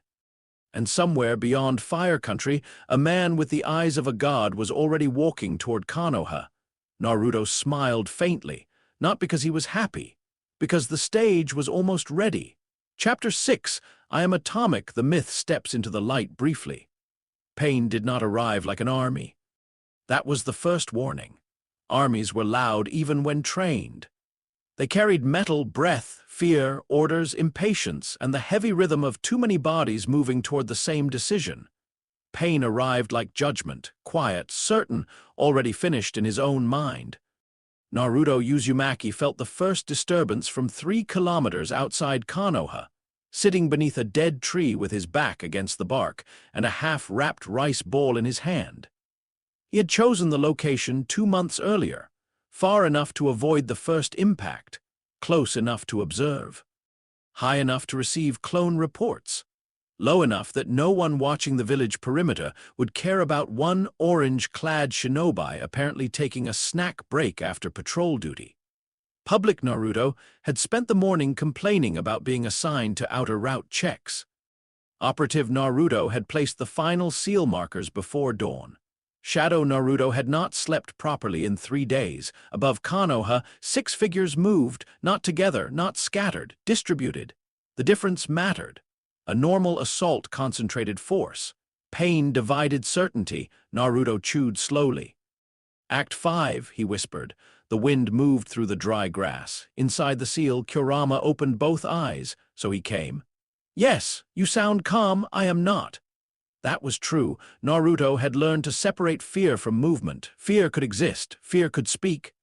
Fear could claw at the ribs and make the mouth taste like metal. It simply did not get command authority. In his palm, a small seal disc warmed. Haku's voice came first. Civilian route Alpha active. First evacuation markers triggered. Kimimaro followed, voice controlled but strained. Anbu roster copy secured, moving to secondary vault. Meiho, the grass medic, spoke through another channel. Medical caches opened in western shelters. Staff believed they were emergency stores from the Hokage's office. They should continue believing that, Naruto said. A pause. Then the T-Country accountant, now operating under Gamma support, added nervously, R&D archive extraction team confirms access. We have 7 minutes before internal locks close. You have 5, Naruto corrected. Internal locks will close early once the tower detects multiple breaches. Understood. Naruto placed the sealed disc down beside him and watched the village. Pain's first strike hit the outer defensive line, no speech, no warning. A Konoha watchtower folded inward as if an invisible hand had crushed its supports. Smoke rose, birds exploded from the trees. The village alarm began to ring. Finally, Konoha woke. Too late for prevention, not too late for design. The first phase of Shadow Garden's operation had nothing to do with fighting Pain. That would have been vanity. Pain was not a bandit leader, not a rogue Chunin, not a political assassin who could be trapped with clever terrain and false orders. Pain was a doctrine armed with bodies that did not fear death. So Naruto did not begin by attacking the doctrine. He began by preserving what doctrines usually destroyed first: records, routes, people, memory. While the 6 paths entered Konoha, garden operatives moved beneath it. The civilian registry was copied and extracted through a hidden file line Naruto had installed during reconstruction after Orochimaru's invasion. It looked like an old drainage maintenance system because, officially, that was what it was. Unofficially, every family name, address, medical dependency, orphan record, bloodline registration, and emergency contact list in Konoha began moving through sealed scrolls toward a bunker outside the eastern wall. If the village burned, its people could still be found. If the administration collapsed, families would not vanish into ash and rumor. If someone tried to rewrite the dead, there would be a second copy. Naruto had learned from the Uchiha cache. History was easiest to murder when there was only one version of it. At the Hokage Tower, 2 garden clones and 1 clerk who believed she was acting on Tsunade's emergency protocol extracted 7 R&D archives, medical research, seal studies, puppet countermeasures, chakra armor reports, old barrier formulas, incomplete notes on Jinchuriki stabilization. Some files were dangerous. All were useful. Above them, the animal path summoned a giant beast that smashed through a street wide enough to swallow market stalls whole. Below, the clerk carried scrolls with shaking hands and kept moving because every arrow painted on the wall pointed her forward. She would never know who painted them. Good, in another district, Haku guided civilians through mist, not thick enough to frighten them, just enough to hide the real routes from enemy sight. "Follow the white ribbons," he told an old woman carrying a child. "Are you Anbu?" she asked. "No." "Are we safe?" Haku paused. Honesty mattered. "Safer than you were." She nodded and kept walking. That was all anyone could ask during the end of a world. Kimimaro moved through the administrative vault like a ghost made of bone and discipline. His illness had worsened over the years, but Meiho's treatments and Naruto's stolen medical research had stabilized him in dangerous fragments. He could fight. Not endlessly, not recklessly, but he could move when it mattered. He found the Anbu roster sealed behind 3 locks and a blood-authenticated barrier. The barrier expected Hokage authorization. Kimimaro did not have it. He did have one of Naruto's prepared seal keys, built from copied administrative signatures, old archive residue, and a frightening amount of guesswork. It opened the first lock. The second resisted. Kimimaro coughed once into his sleeve. Blood spotted the fabric. He ignored it. The third lock opened as explosions shook the tower above. He took the roster, not to expose Anbu, to protect them. Names were leverage. Leverage attracted monsters. Pain wanted Naruto.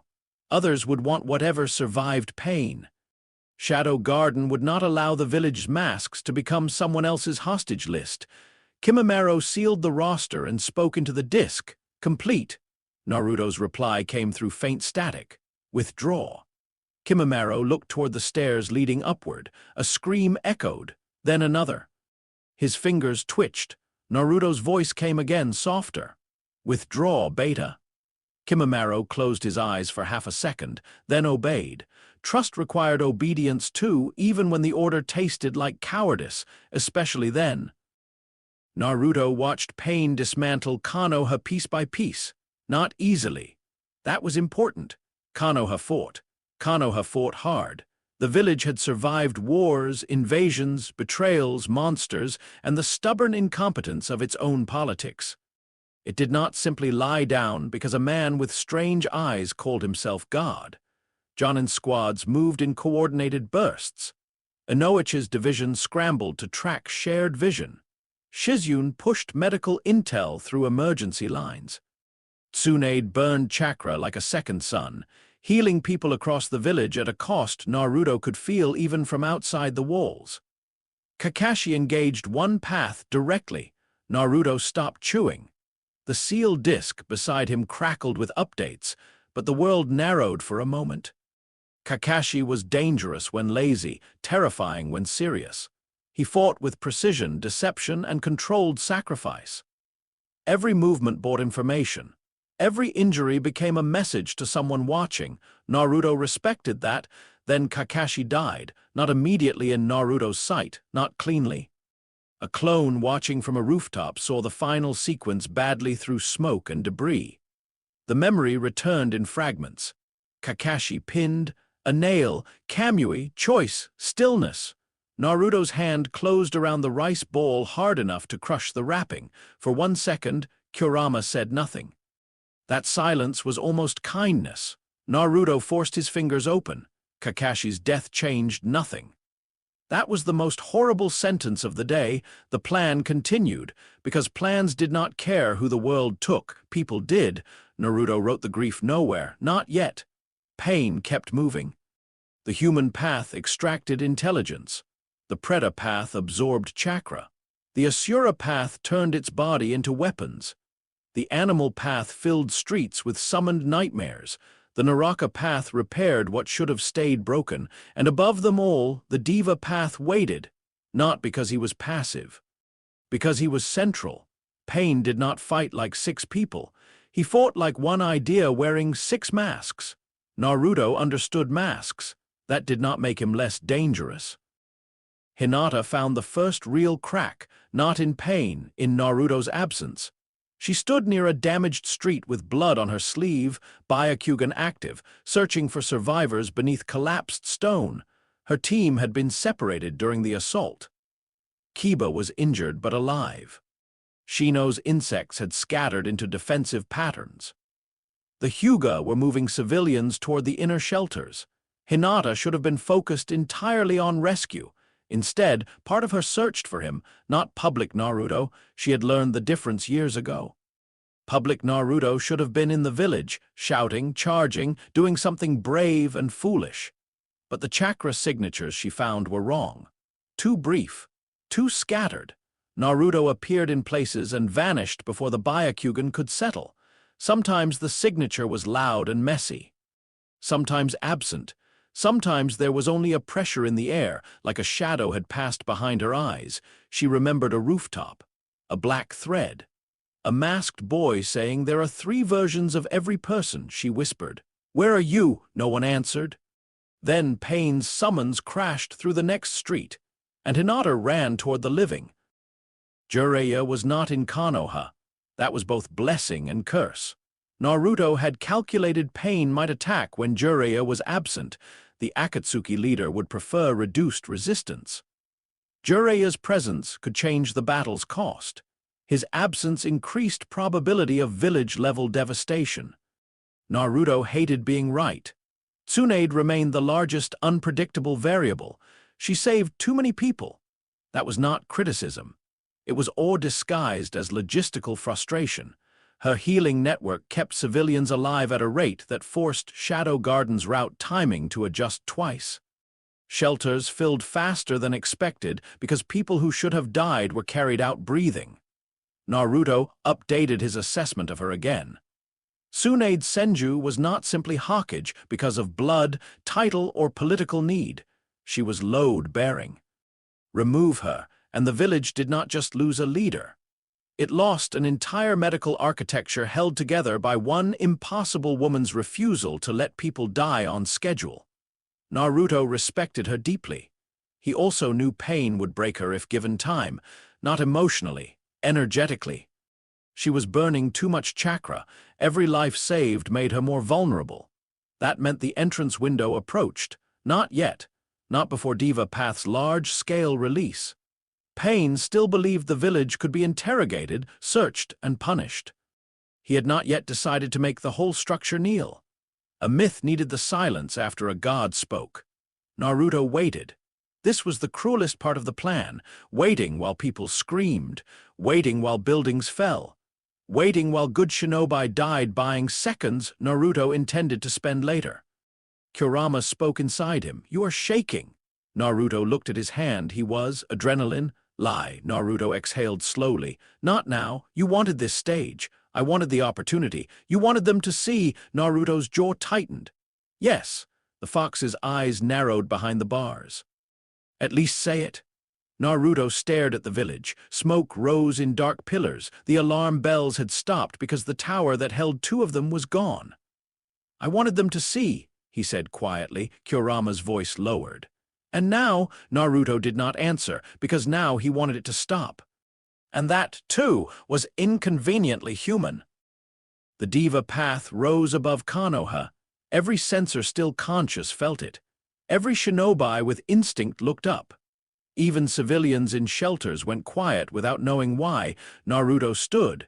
His rice bowl, still half-eaten, slipped back into his pouch. The world held its breath. The diva path extended both arms. Shinra Tensei. Konoha became a circle of devastation. The blast did not explode like fire. It erased arrangement. Walls, streets, towers, homes, shops. Memories of where things had stood all pushed outward by a force so absolute, it felt less like attack and more like command. From 3 kilometers away, Naruto felt the pressure slam into his barrier seals. 3 broke instantly. 2 held long enough to divert debris from the eastern shelter route. 1 inverted exactly as designed and redirected part of the shockwave away from the civilian bunker. Shadow Garden had not stopped the destruction, but it had shaped the edge. Sometimes survival was not victory. Sometimes survival was the part of defeat that refused to finish. When the dust began to settle, Konoha was no longer a village. It was a wound. At the center stood Pain, visible, alone, certain, maximum destruction, maximum visibility, maximum enemy commitment. Naruto closed his eyes. Shadow Sage. Nature energy folded inward, physical energy compressed, spiritual energy compressed. Kurama's chakra moved through the contract line, not as a flood, but as a blade-width current, red, black, gold, not mixing, collapsing. His body screamed in protest. 4 minutes. That was the limit he had calculated. 4 minutes before the strain damaged pathways faster than Uzumaki vitality could compensate. 4 minutes before the feigned mediocrity protocol shattered beyond repair. 4 minutes before every major sensor in the region tasted something they would never forget. Kurama growled. "Do it properly, brat." Naruto opened his eyes. They were not red, not blue. For a moment they looked like light seen through deep water. Then he vanished. The first person to see Shadow was a dying Chunin, who would later insist the figure stepped out of the smoke where no person had been standing. The second was a Hyuga branch member whose Byakugan failed to focus on the chakra network, and instead saw a compressed darkness shaped like a human outline. The third was Sakura Haruno, kneeling beside an injured civilian who looked up and forgot how to breathe. The figure wore a long, dark coat that did not move correctly in the wind. A plain mask covered the face. No village symbol, no clan crest, no visible weapon. He stood at the epicenter of destruction, directly between Pain and the broken remains of Konoha. For 1 impossible second, the entire battlefield went silent. Then all 6 paths turned toward him at once. Naruto dropped shadow suppression, not partially, not carefully, completely. The continent felt him. In Konoha, every conscious sensor gasped. In distant outposts, chakra-sensitive guards looked toward Fire Country without knowing why. In hidden rooms, old seals trembled in the mindscape. Kurama's laughter rumbled like thunder behind iron bars. Naruto raised one hand. Pain spoke first. "You are not the 9 tails." Shadow's voice carried through the crater, calm, low, not loud. Loudness would have ruined it. "No," he said. "You came for a weapon. You found architecture." Pain stared through 6 bodies. Pain is the foundation of peace. Shadow tilted his head slightly. "No, pain is pressure. Pressure can collapse or support depending on structure.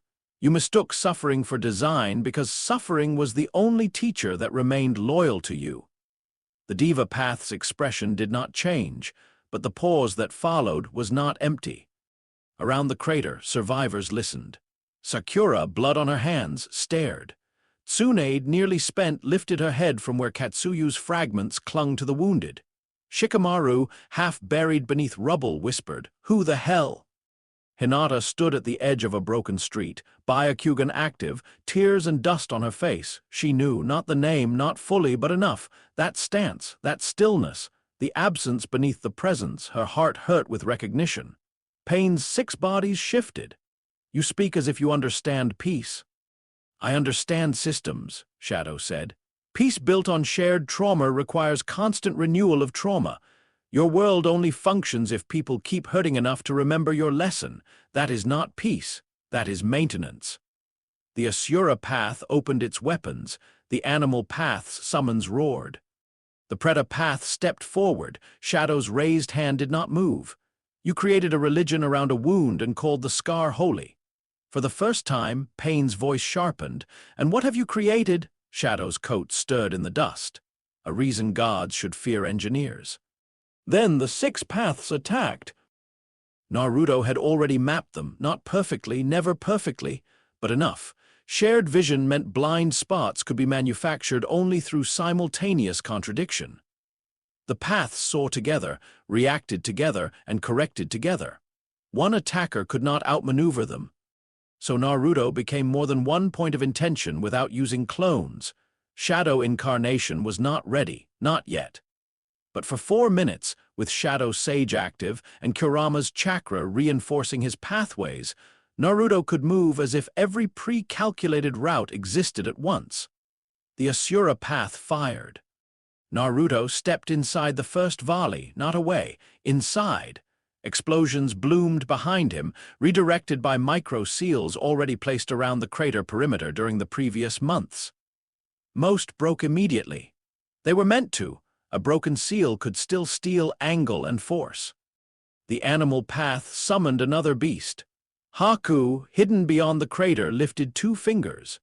Mist froze beneath the summon's feet for half a second. Half a second was enough. Naruto passed under its jaw and touched the ground. Atomic compression, minor pulse. No crater, no flash. The ground beneath the summon's weight destabilized and dropped 3 meters, trapping its legs. The Preta path reached for him. Naruto did not use normal chakra, he used motion. A wire loop tightened around the path's wrist, anchored to a broken pillar. The Preta path absorbed the chakra in the wire seal. As expected, the seal died. The physical wire remained. Naruto pulled once. The path's balance shifted. Kimimara's bone spear burst from the rubble below, not to impale but to redirect the body's fall. The Naraka path moved to repair. Naruto let it. That confused the pattern. Pain expected protection or attack, not permission. The human path lunged for Naruto's head, a soul extraction attempt, danger. Extreme, Naruto's body folded into shadow suppression for less than a second, not vanishing but disrupting target certainty. The human path's hand brushed his mask instead of his skull. The mask cracked. A tiny line across the cheek. Hinata saw it, her breath caught. Naruto spun and touched 2 fingers to the human path's sternum. Atomic compression V2, focused, internal. The body convulsed and collapsed. Chakra receiver resonance destabilized. No blood, no explosion. The human path dropped like a puppet whose strings had been cut. 1. The battlefield did not cheer. It did not understand yet. Pain did. All remaining paths adjusted simultaneously. Good. Make the enemy adapt, then punish the adaptation. The Asura path launched its full weapon array. Naruto raised his left hand.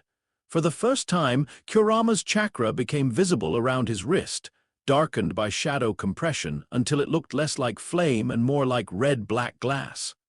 He caught the first missile, not physically, resonantly. The atomic compression point formed in his palm, no larger than a grain of rice. The missile's casing vibrated. Its internal structure forgot agreement. It fell apart before detonation. Across the crater, every sensor felt the same impossible signature. Dense, silent, wrong. Naruto stepped forward. I am, Kurama snarled inside him. Do not make it embarrassing. Naruto ignored him. Atomic. The full release began. It did not look impressive. That was what made it terrifying. No giant explosion, no golden beam, no mountain-shaking roar. Naruto brought his palms together slowly, compressing Kurama's chakra, shadow chakra, and nature energy into a singular point between them. A dark star formed in miniature. The air bent inward, dust stopped falling, sound thinned. Every person watching felt pressure behind their teeth. Pain's 6 bodies moved at once, too late. The release was not outward destruction, it was resonance. A wave passed through the crater, invisible except for the way reality seemed to tighten for one breath. The Asura path froze mid-attack, its weaponized limbs cracked from inside. The Preta path tried to absorb the chakra and failed because there was no normal chakra shape to absorb, only a structural command vibrating through its receivers. Its arms collapsed. The animal path's summons dispersed in distorted bursts. The Naraka path's kingly apparition flickered, failed to form, and vanished like smoke pulled into a drain. The human path was already down. The Diva path resisted longest. Of course it did. Its body shook, black receivers humming violently. Pain's eyes remained locked on Shadow. For 1 second, Naruto saw the will behind them, not the body. The will far away, thin, burning, lonely. Then the Diva path cracked. All 6 bodies crumbled like dried clay, no crater, no smoke. No drama, only silence. Naruto was already walking away. 3 minutes, 12 seconds. 48 seconds remaining before catastrophic strain. He resuppressed. The continent lost him. Sensors cried out as the impossible chakra vanished before anyone could form a clean reading. Tsunade stared. Sakura whispered, "Naruto?" No one heard. Hinata did. She did not move. Shadow paused at the edge of the crater, his head turned slightly, not toward the crowd. Toward a direction only he knew. The real pain was not here. Nagato was elsewhere. The bodies were architecture, the architect remained. Naruto vanished into the smoke. Finding Nagato required no battle. That was the point. Naruto had spent 2 years preparing possible Akatsuki routes, corpse control ranges, chakra receiver relay assumptions, terrain hiding places, and evacuation patterns around Konoha. Pain's bodies had entered from the north. The chakra transmission angle narrowed possible origin points. Conan's paper traces confirmed one of 3 locations. A hollowed tree beyond the village, old, huge, half-dead, perfect for a man pretending to be God while his real body rotted in shadow. Naruto arrived with 31 seconds of full state remaining. Not enough. He dropped the last layer of visible power before entering. The strain hit immediately. His knees nearly failed. Kurama's chakra withdrew to a thread. Shadow Sage collapsed inward and left his senses painfully bright. He kept walking anyway. Conan appeared first. Paper wings unfolded behind her. Her face was calm in the way storms were calm from far away. "Stop!" Naruto stopped. His mask was cracked. His breathing was controlled only because he forced it to be. "I came to speak." Conan's eyes hardened. "You destroyed the 6 paths." "I disabled bodies. You killed Pain." "No," Naruto said. "Pain is inside." For the first time, Conan's expression shifted, a fraction, enough paper blades formed around her. Naruto did not raise his hands. "I have 40 minutes of argument left in me and perhaps 12 seconds of combat. Choose which one matters more." Conan stared at him. Behind her, Nagato coughed, not dramatically, wetly, humanly. "Let him enter," Nagato said. Conan did not move immediately. Then the paper blades lowered. Naruto walked past her into the hollow tree. Nagato sat within a machine of rods, paper, wood, and suffering, thin red hair, sunken face. Rinnegan eyes too large for the dying body that held them. He looked less like a god than any person Naruto had seen that day. That was probably why he was dangerous. People who knew they were broken sometimes built religions to avoid admitting they were still people. Naruto sat across from him, not standing, not looming. Sitting equal height was impossible, but equal framing mattered. Nagato studied him. "You are young." "Yes, you speak like an old war." "I was raised by one." Nagato's eyes narrowed faintly. Conan stood behind him, silent. The conversation lasted 40 minutes. No one outside heard it. No report recorded it. Naruto would later write no transcript. Some things were too dangerous to turn into doctrine. The world outside saw only fragments. Conan saw Nagato's expression change 3 times. The first change came when Naruto spoke of pain not as lesson, but as data, not sacred, not meaningless, data. something systems produced when they failed, and something leaders often worshipped because worship was easier than repair. Nagato's fingers tightened. The second change came when Naruto described Yahiko without saying his name first, not as martyr, not as symbol, as a boy whose dream had been turned into a machine that now required corpses to keep moving. Conan's paper wings trembled. Nagato looked down. The third change came near the end, when Naruto removed his cracked mask, not fully for Conan, not fully for Nagato, for the argument. A 12-year-old face would have broken the atmosphere. A myth could be dismissed. But Naruto was no longer 12. He was older now, still young, too young. That was part of the point. Nagato stared at him. Whatever Naruto said then, Conan never repeated. She only remembered Nagato closing his eyes and whispering, "That is not peace either." Naruto answered softly, "No, but it has doors." Silence followed, long, heavy. Then Nagato began to laugh, not happily, not cruelly, like something inside him had finally cracked in the correct direction. When he opened his eyes again, they were wet. Conan stepped forward. "Nagato," he raised one thin hand. "It is all right." "It is not." "No," Nagato said. "It never was." Naruto put his mask back on. He stood slowly. His body wanted to fall. He refused. Nagato looked at him. "You will become worse than me if no one stops you." Naruto paused. "Yes." Conan's gaze sharpened. Nagato smiled faintly.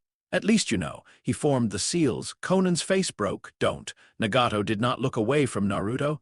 "Then build something that proves me wrong." The Rin rebirth began. When the dead returned, Konoha did not understand. Understanding would take longer. First came breath. A shinobi who had been crushed beneath stone gasped awake. A civilian child opened her eyes in a shelter and began crying. Kakashi Hatake inhaled sharply beneath broken rubble, stared upward, and wondered why the afterlife smelled like dust. Across the village, grief reversed itself badly, not cleanly. People did not cheer at first. They screamed. They sobbed. They clutched at returned bodies, as if afraid they would vanish again. Tsunade felt the wave of restored life and turned toward the source, eyes wide with exhausted disbelief. Sakura saw Kakashi move and nearly collapsed. Hinata felt life signatures bloom across the ruins like lanterns in fog. No one saw Shadow return to the crater. That was intentional. Naruto had 30 seconds before his body stopped obeying him. He used 22 to reach the rubble near where public Naruto should believably have been. He used 3 to create signs of injury. He used 2 to pull the rice bowl from his pouch, half-eaten, still wrapped, perfect. He used the last 3 seconds to collapse. Kakashi found him 12 minutes later. Naruto lay on his back in the rubble, orange jacket torn, face dusty, apparently unconscious, one hand loosely holding a half-eaten rice bowl. Kakashi stared. He had just returned from death. This made his ability to tolerate absurdity lower than usual. "Naruto," he said hoarsely. Naruto did not respond. Kakashi crouched and checked his pulse, alive, fast, chakra messy, too messy, suspiciously messy. Kakashi's eye narrowed. Then Naruto muttered in his sleep, "Extra pork." Kakashi closed his eyes. Some mysteries, he decided, could wait until after medical treatment.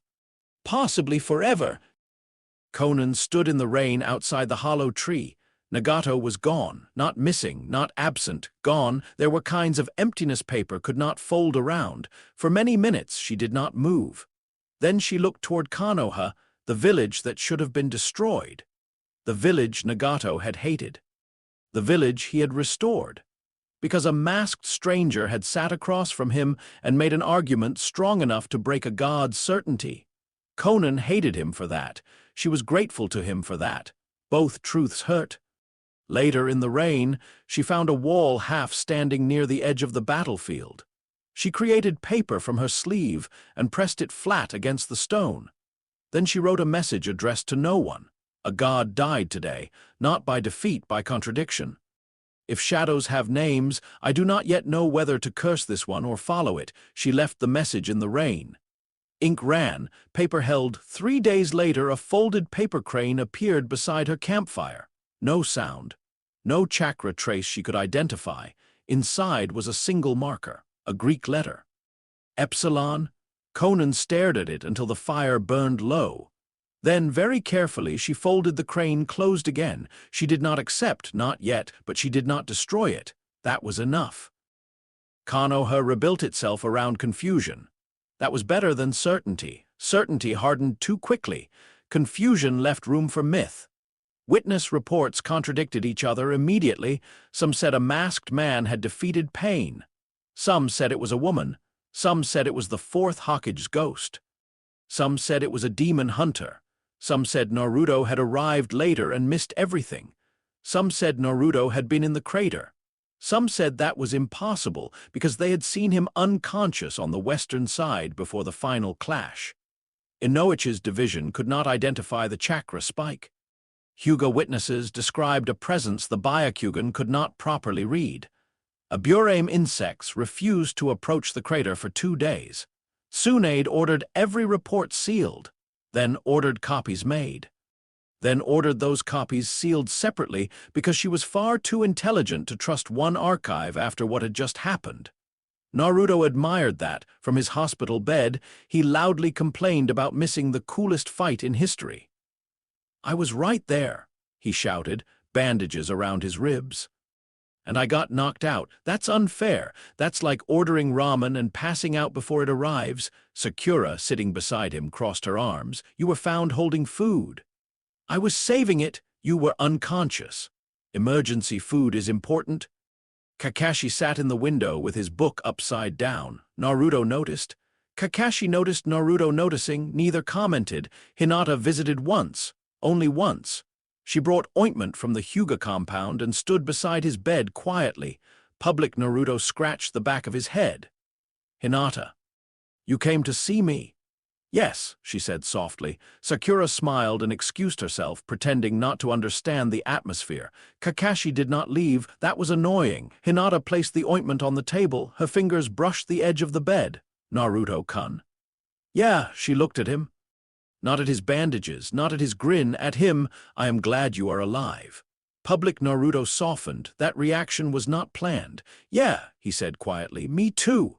For a moment, Hinata's eyes flickered toward the window where Kakashi sat, then back to Naruto. "I saw something during the battle." Naruto grinned too brightly. "Lots of crazy stuff, right?" "Yes." Her voice remained gentle, too gentle. "I am still deciding what it means." Naruto's smile held. Kakashi turned one page in his upside-down book. Hinata bowed slightly. "Please recover." Then she left. Naruto watched the door close.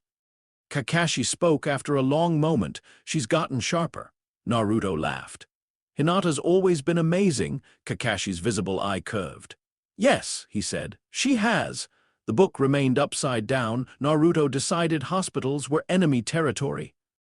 In the mindscape, Kurama was insufferable. "You named it," the fox said. Naruto sat in the shallow water, exhausted even in his own head. "I did not. I heard you. That was battlefield psychology. You said I am atomic." It was tactically timed. It was embarrassing. It worked. Kurama showed teeth. "That is the worst part." Naruto leaned back against nothing. His body hurt everywhere. The full atomic release had damaged chakra pathways in his arms, chest, and spine. Uzumaki vitality would heal the worst of it. Tsunade's medical work would handle much of the rest. But there would be a cost. There was always a cost. 4 minutes of S-rank output had nearly broken the feigned mediocrity protocol, nearly, not completely. Witness contradictions saved him. His collapse saved him. His public history saved him. No one wanted to believe Naruto Uzumaki was Shadow. The idea was too structurally inconvenient. That was the greatest protection of all. Kurama watched him. "You could have taken credit." Naruto closed his eyes. "No, they would have loved you. Yes, feared you. Yes, made you Hokage eventually." Naruto opened his eyes. "That would be losing." Kurama's tails shifted. "You still want the ground?" "Yes." "And the people on it?" Naruto did not answer immediately. Kakashi had died, then lived. Sakura had cried. Hinata had seen too much. Tsunade had burned herself hollow saving people. Nagato had told him he might become worse. Conan had not destroyed the letter. The village had suffered just enough. The phrase felt uglier now. Good, it should. If the ground collapses, Naruto said slowly, the people fall. Kurama stared at him, then he gave a low rumble that might have been approval or hunger. With Kurama, it was sometimes hard to tell. Beneath the third training ground, Shadow Garden's council met without Naruto physically present. A clone sat in his chair. Not because the clone fooled anyone, because symbolism mattered. Haku stood beside the stone table. Kimimaro sat this time, pale but alive, because Meiho had threatened to sedate him if he continued proving discipline through unnecessary suffering. The new members reported through sealed channels, civilian registry preserved, R&D archives secured, Anbu roster hidden in triple-lock storage, medical caches used successfully, evacuation routes confirmed effective, though Western shelter capacity needed expansion. Pain neutralized, Nagato dead, Conan uncommitted, Diablo's rumors expanding faster than expected after the appearance of Shadow. That last report made everyone quiet. The myth had stepped into the light briefly, but shadows cast by sudden light spread far. Haku looked at the clone. Was it worth it? The clone had all of Naruto's memories up to its creation that morning. It had the answer Naruto would give. It also had the answer Naruto feared, so it said both. Structurally, yes. Haku's gaze did not move, and otherwise, the clone looked at the fourth rule on the wall. If we stop asking that, destroy the organization. Kimimaro smiled faintly. That is an order. Yes. Haku nodded once, accepted. Across the table, the stone markers waited. Alpha still unclaimed, Beta, Gamma, Delta. Epsilon now offered, Zeta and Eta blank. Shadow Garden had survived its first myth. That was dangerous. Organizations built around survival often mistook survival for approval. Naruto would not allow that. At least he intended not to. Intentions were fragile things. That was why rules had to be written in stone. At sunset, Naruto climbed the Hokage Mountain again. His body protested every step. Tsunade would have broken his legs if she knew he had left the hospital.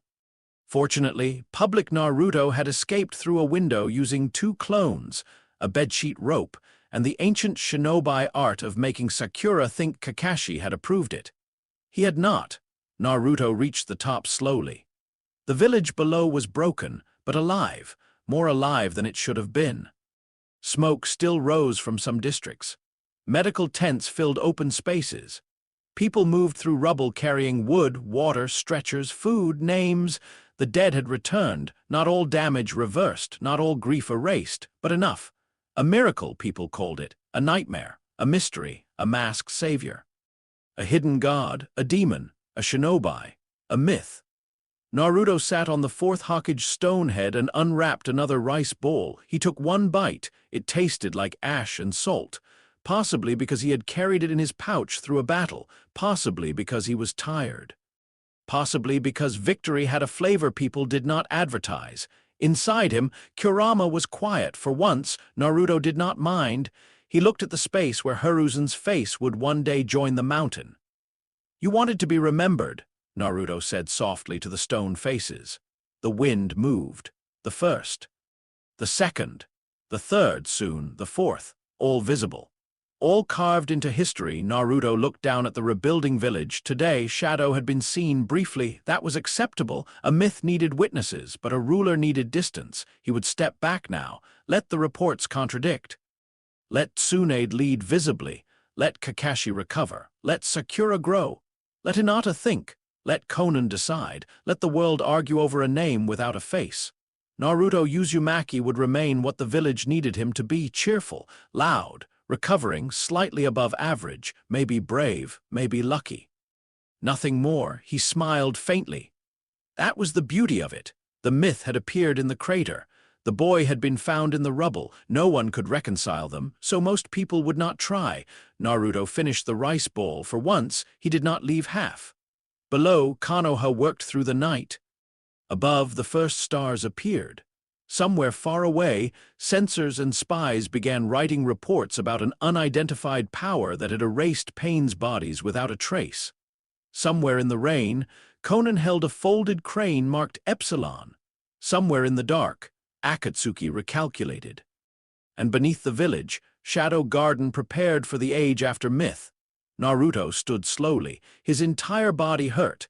He considered that acceptable, then he looked down at the village and whispered, "I am atomic." A pause. Kurama's voice rumbled inside him, still embarrassing. Naruto's smile widened. "But effective." The fox snorted. Naruto turned away from the stone faces and walked down the mountain, orange jacket bright against the dark. Behind him, the village slept badly, but it slept. And in the shadow beneath its dreams, something new had begun to move. Chapter 7, The Eminence ascends into darkness, the village gets its hero. Shadow gets something better. Konoha rebuilt itself loudly. That was the first sign it would survive. Hammers struck wood from sunrise until long after sunset. Saws bit through timber. Carts rolled over broken streets. Children carried water buckets too large for them while adults pretended not to notice how often they spilled. Shinobi who had fought gods 3 days earlier now lifted roof beams, cleared rubble, and argued with civilian carpenters about measurements. The village had been flattened, not defeated. There was a difference. Naruto Uzumaki stood in the middle of a half-rebuilt street with paint across his cheek, a brush in one hand, and a bucket tipped over beside his foot. Sakura stared at him. "Naruto," he froze. "Yeah, why is the wall orange?" Naruto looked at the wall, then at the paint bucket, then at the wall again. A long, thoughtful silence followed. "Artistic optimism?" Sakura's eye twitched. The wall had been assigned a soft cream color. Naruto had somehow painted half of it orange, part of the door frame yellow, and one unfortunate support beam a shade of red that made it look permanently angry. 2 civilian workers nearby were trying very hard not to laugh. Public Naruto grinned. "Come on, Sakura-chan. The village needs energy. The village needs readable street signs and walls that don't hurt people's eyes." "That sounds less inspiring. That sounds less likely to make Tsunade-sama throw you through a medical tent." Naruto immediately dipped his brush into the correct paint. "Cream is beautiful." Sakura sighed. But she smiled a little. That mattered. A month ago, Sakura's smile had been sharper, younger, built around irritation and habit. Pain's assault had changed many things. Death had touched the village and then been pulled back by a miracle no one understood. People had returned, but returning from death did not erase the memory of leaving. Sakura had watched Kakashi die, then watched him live. That left marks. She worked harder now, not frantically exactly, purposefully. Medical training, chakra control, logistics, civilian coordination. She had begun to understand that strength was not only what happened in the arena or on the battlefield. Naruto respected that. Public Naruto spilled paint on his own sandal. Sakura groaned. Operative Naruto, behind the mask of embarrassment, monitored 7 active clone lines. Clone 1 attended a reconstruction supply meeting under a false civilian identity and redirected timber allocations away from a corrupt contractor. Clone 2 copied revised district maps before they could be altered by council interests. Clone 3 followed a route courier from a distance and confirmed Danzo had not stopped moving in the shadows after Pain's attack. Clone 4 observed Hinata Hyuga from 3 rooftops away and immediately felt guilty enough to dispel itself. That memory returned with discomfort. Naruto ignored it. Clone 5 sat beneath the 3rd training ground, updating Shadow Garden's continental contact map. Clone 6 monitored the Diablo's vigilantes, who had grown from nuisance to complication. Clone 7 stood in line for ramen because some priorities were sacred. Naruto painted the wall cream, badly. The village saw aloud, recovering shinobi helping rebuild after disaster. That was true. The village did not see the other reconstruction, the one beneath the visible one. That was also true. The first post-Pain Council crisis came disguised as resource allocation. It always did. Wars, invasions, disasters, people liked to pretend the important battles happened while swords were drawn. In Naruto's experience, the most dangerous battles happened afterward, when people with clean hands decided who deserved the remaining wood, medicine, land, and protection. Tsunade was Hokage that helped. She was exhausted, furious, brilliant, and almost impossible to intimidate. That helped more. But even Tsunade had limits. She could not personally watch every committee, every clan request, every contractor, every orphan reassignment, every inventory count, every border report, every shinobi deployment, every old grudge using reconstruction as camouflage. So Shadow Garden watched the gaps. Not by giving orders. Orders could be traced. Shadow Garden applied pressure. A missing supply list appeared on Shizun's desk before a councilman could redirect medical timber to a private estate. A forged charity account was exposed through an anonymous ledger delivered to the finance office. A clan request attempting to claim abandoned civilian land was delayed until the original owners could be found alive in a refugee shelter. A route recruitment attempt targeting newly orphaned children failed because the children's names were quietly moved into a civilian guardianship list before the paperwork reached the right desk. Danzo would notice that one. Good, not too much, just enough. Naruto did not want a war with Root yet. He wanted friction. Friction slowed blades before they struck in the underground chamber beneath the third training ground. The map of Konoha had changed. What had once been a military planning board now looked like a living web of notes, strings, tags, and tiny carved markers. Haku stood before it with a report in hand. Civilian housing disputes are being exploited by 3 factions. Naruto, seated at the stone table, rubbed his eyes. Names. Haku listed them. Naruto listened. Kimimaro, paler than usual but present, rested one hand on a cane he pretended not to need. Remove one faction's leverage and the other 2 will blame each other, Kimimaro said. Messy, Haku replied. Efficient. Those are not the same thing, Kimimaro inclined his head. I have been told. Naruto looked between them. Once, Shadow Garden had been 3 people and a stone table. Now messages arrived from 11 countries, 31 operatives, 14 temporary assets, and enough sympathizers that Naruto had created a new category called useful, but do not tell them anything important. Haku had become the organization's conscience in motion. Kimimaro had become its blade, though less often now and more carefully. Meiho had built a medical support network. The T-country accountant had somehow become more terrifying than most assassins by understanding exactly where money went when powerful people thought no one was looking. Conan had not joined, not officially. But 3 Diablo's adjacent cells had vanished from civilian areas after paper cranes appeared near their hideouts. One weapons route had been destroyed in Rain Country with no casualties except the weapons. Naruto kept the Epsilon marker on the table, untouched. Waiting, some invitations needed silence.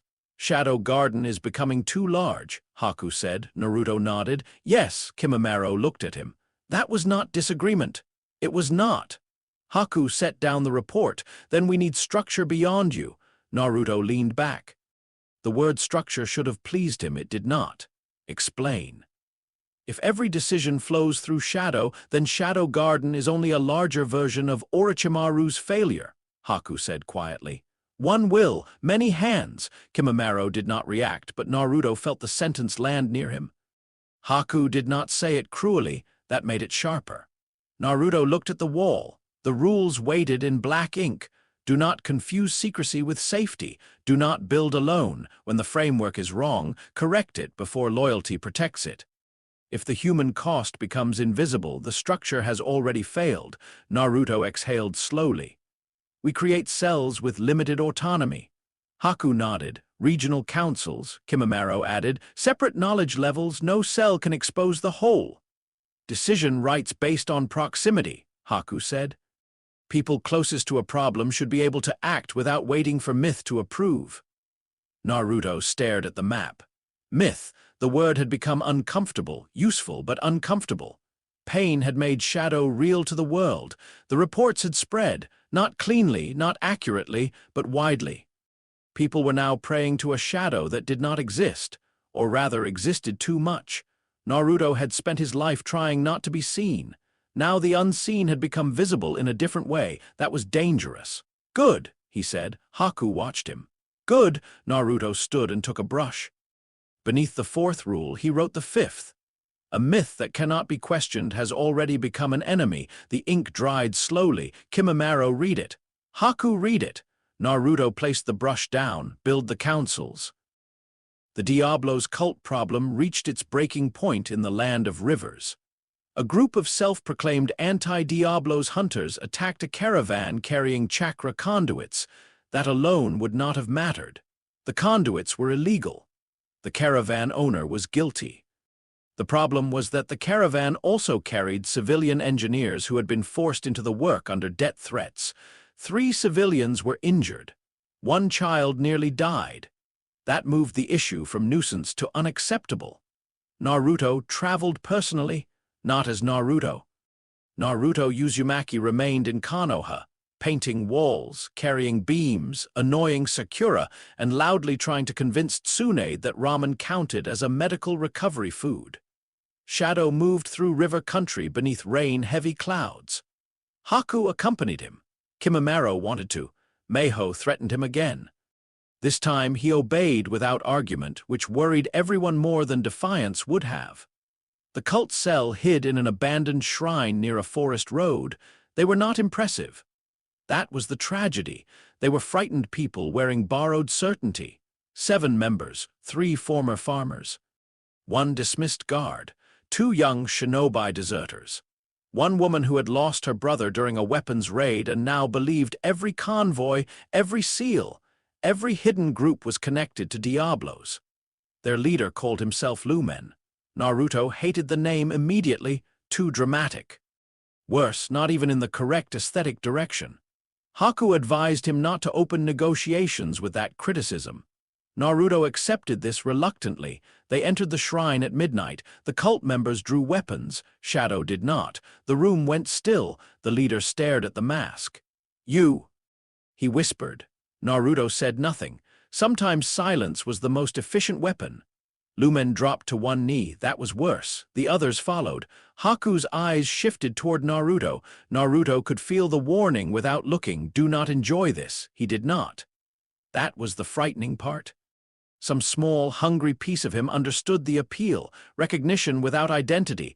Power without visibility. Devotion without intimacy. A perfect poison.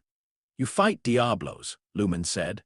"No." The kneeling figures froze. Naruto's voice remained calm. "You fight your fear and call it Diablos." Lumen looked up, confused. "We followed the signs, the hidden corruption, the weapons, the whispers. We saw your work. We understood. You understood nothing." The words cut through the shrine. Haku did not move. Naruto stepped forward.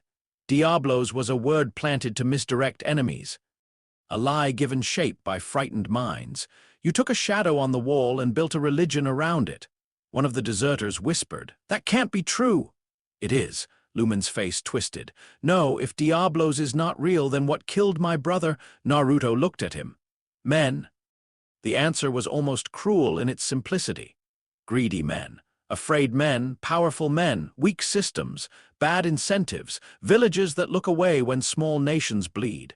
Criminals who learned profit hides best inside war. Lumen's breathing grew ragged. Naruto continued. "There may be hidden networks. There may be conspiracies. There are trafficking routes, corrupt officials, and shinobi who sell suffering by weight.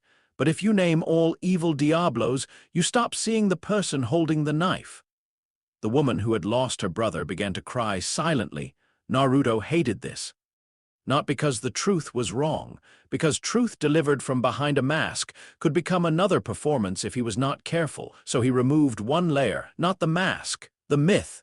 "You injured civilians," he said. "A child almost died." Lumen flinched. "We did not mean." "Meaning does not repair damage." Silence. Haku spoke then, softer. "There is a real weapons trafficking network operating through River, T, and the southern border states. You found 1 piece of it by accident. If you continue as you are, you will hurt more innocents than enemies." Lumen looked between them. "What do we do?" Naruto had 3 possible answers: disband, submit, serve. None were enough.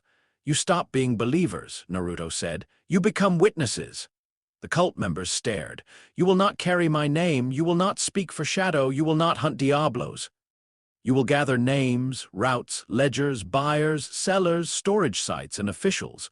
You will act only to protect civilians from immediate harm. If you attack without confirmation again, Shadow Garden will stop you. Lumen swallowed. And if we obey, then your grief becomes useful without becoming someone else's weapon. The words stayed in the shrine. One by one, the cult members lowered their weapons, not converted, not healed, redirected. That was enough. Outside, rain fell through the broken roof. Haku walked beside Naruto as they left. You told them the cult was a lie. Yes. That may spread. Yes, you allowed it. Naruto looked toward the road. Temporary lies seek permanent housing. Haku's expression softened. You remembered. I listen occasionally. Rarely, but yes. Naruto almost smiled. Behind them, the first false Diablo's cell began becoming something less dangerous. Not safe. People were rarely safe. But less dangerous was sometimes the first mercy. Hinata requested the private audience 6 days later. Not a meeting, not a conversation, an audience. That word choice was deliberate enough to unsettle him. She sent no letter. She came to his apartment in the evening, after reconstruction work ended and before Naruto's scheduled chamber descent. Public Naruto opened the door with a cup of instant ramen in hand. Hinata, what's up? She stood in the hallway, hands folded, eyes steady. Naruto-kun, I would like to speak with you privately. Sure, come in. No, the correction was gentle, absolute, not here. Naruto's grin stayed in place. Inside, every system went quiet. Hinata looked at him as she had looked on that rooftop years ago, not accusing, not frightened, seeing. Please, she said, that made it worse. He could refuse. Public Naruto could laugh, misunderstand, delay, redirect, pretend. He did none of those things. Okay, he said.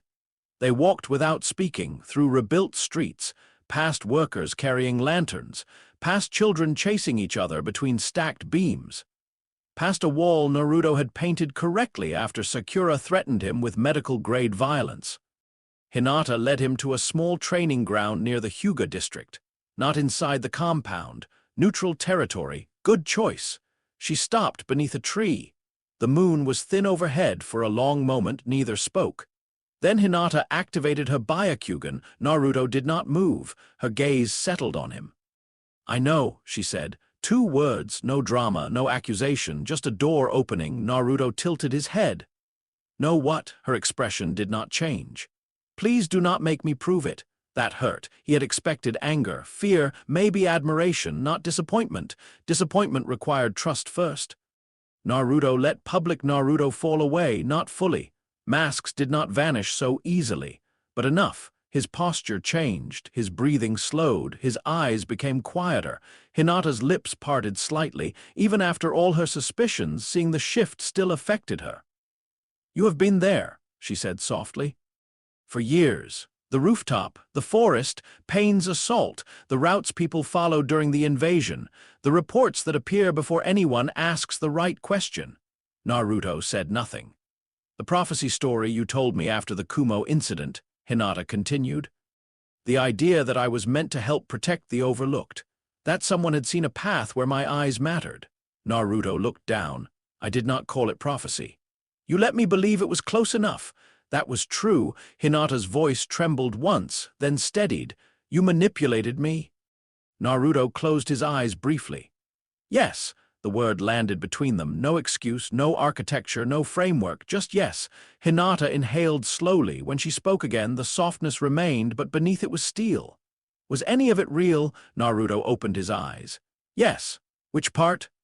The threat to you was real. Your strength was real. Your choice to protect others was real. Every person you saved through garden routes was real. Every mission you completed mattered. Her hands tightened. And the reason I joined, Naruto forced himself to answer. Managed. The word was ugly. Good. It should be. Hinata looked away for a moment. She was not the Hyuga heir, not a garden operative, not Delta waiting beside an unclaimed marker. She was the girl from the rooftop holding a black thread and wondering why someone had finally seen her. Naruto disliked himself intensely. "I can give you the full archive," he said. "Every mission involving you, every assessment, every lie, every correction." Hinata looked back at him. "And then, you leave if you want. No pursuit, no pressure, no memory seals, no reputation damage. I will remove your name from all active structures and ensure no garden cell contacts you again." "You can do that?" "Yes." "Would it weaken you?" "Yes." The honesty surprised her. He continued, "You know too much. Your Byakugan is uniquely useful. Your position inside Konoha matters. Your trust matters more than all three." Hinata's eyes shone now, but no tears fell. "Do you say that because it is true or because it will make me stay?" Naruto had no quick answer. That was the problem with people who knew the architecture of your lies. They made even truth look tactical. "I don't know how to separate those cleanly," he said at last. Hinata's expression shifted, not forgiveness, not yet, but recognition. Naruto looked toward the village. "I built Shadow Garden because visible systems failed people they could see. You, Haku, Kimimaro, me, many others. I told myself that if the outcome protected people, the method could be forgiven later. Can it?" "No." Hinata stepped closer. The Byakugan faded, her normal pale eyes looked almost more dangerous. "Then why keep building?" Naruto looked at her. "Because stopping does not repair the world. It only keeps my hands cleaner." Silence. The answer was not noble. That was why it mattered. Hinata lowered her gaze. "I was angry," she said quietly. "When I understood, I thought I had been foolish again. A girl following someone stronger because he gave her meaning. You were not foolish. You do not get to decide that for me." Naruto went still, then bowed his head. "You're right." The words were simple. They cost more than he expected. Hinata watched him. For years, she had seen three Narutos: the loud boy, the hidden operative, the shadow behind impossible events. This was something else, not weaker, not stronger, less arranged. "You hurt me," she said. "Yes." "But everything we did protected real people." "Yes." "Both are true." "Yes." Hinata breathed out slowly. "I hate that both are true." Naruto almost smiled, not because it was funny. Because he understood. Hinata stood in silence for a long time. Then she said, "Show me." Naruto looked up. "Everything," he hesitated, not because he wanted to refuse, because part of him understood that after this she would no longer be an asset, she would be a witness, a partner if she stayed. A judge, even if she left, a door. Naruto extended his hand, not dramatically, just offering. Hinata looked at it, then took it. That night he brought her beneath the third training ground. Haku was there, Kimimaro too. Neither spoke when Hinata entered. Naruto placed the delta marker on the table. Not in front of her, at the center, choice first, symbol later. Then he gave her the archive, all of it. Hinata read until dawn. Sometimes she cried. Sometimes she went very still. Sometimes she asked questions, and Naruto answered every one. When morning light touched the village above, Hinata closed the final scroll. She looked exhausted, older, free in a way that hurt to see. Naruto stood across from her. "You can leave," he said. Hinata looked at the delta marker, then at Haku, at Kimimaro, at the rules on the wall, at Naruto. "You will not lie to recruit again," she said. It was not a request. Naruto bowed his head. "No. You will not use prophecy language, chosen language, destiny language, or anything that makes lonely people feel selected when they are being assessed. No. You will let garden members see the rules." "Yes." "You will let someone say no." "Yes." Hinata picked up the delta marker. Her hand trembled once, then steadied. "I am staying," she said. "Not because you chose me, because I choose the work." Naruto felt something in his chest that had no tactical category. Hinata looked directly at him. "And because someone has to watch you." Haku smiled faintly. Kimimaro said, "A necessary position." Naruto stared at them. "I am standing right here." "Yes," Haku said. "That is why we said it." For the first time in many years, Naruto laughed without choosing the shape of it first. It was brief. "Imperfect. Real." Shadow incarnation began as a failure. Most important things did. Naruto had been trying to solve the central weakness of the shadow clone architecture. Clones gathered information, performed tasks, and returned memories after dispersal. Useful, but delayed. During fast-moving operations, delay created blind spots. He needed simultaneity, not communication. Unity. A terrifying idea. A stupid idea. A very Naruto idea, according to Haku. The theory was simple enough to write down and horrible enough to test. Shadow chakra compression could create a field between active clones, reducing the separation between their chakra signatures.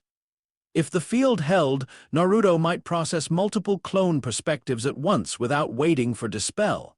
Not fully, that would shatter him, but partially, shared awareness. Distributed intention.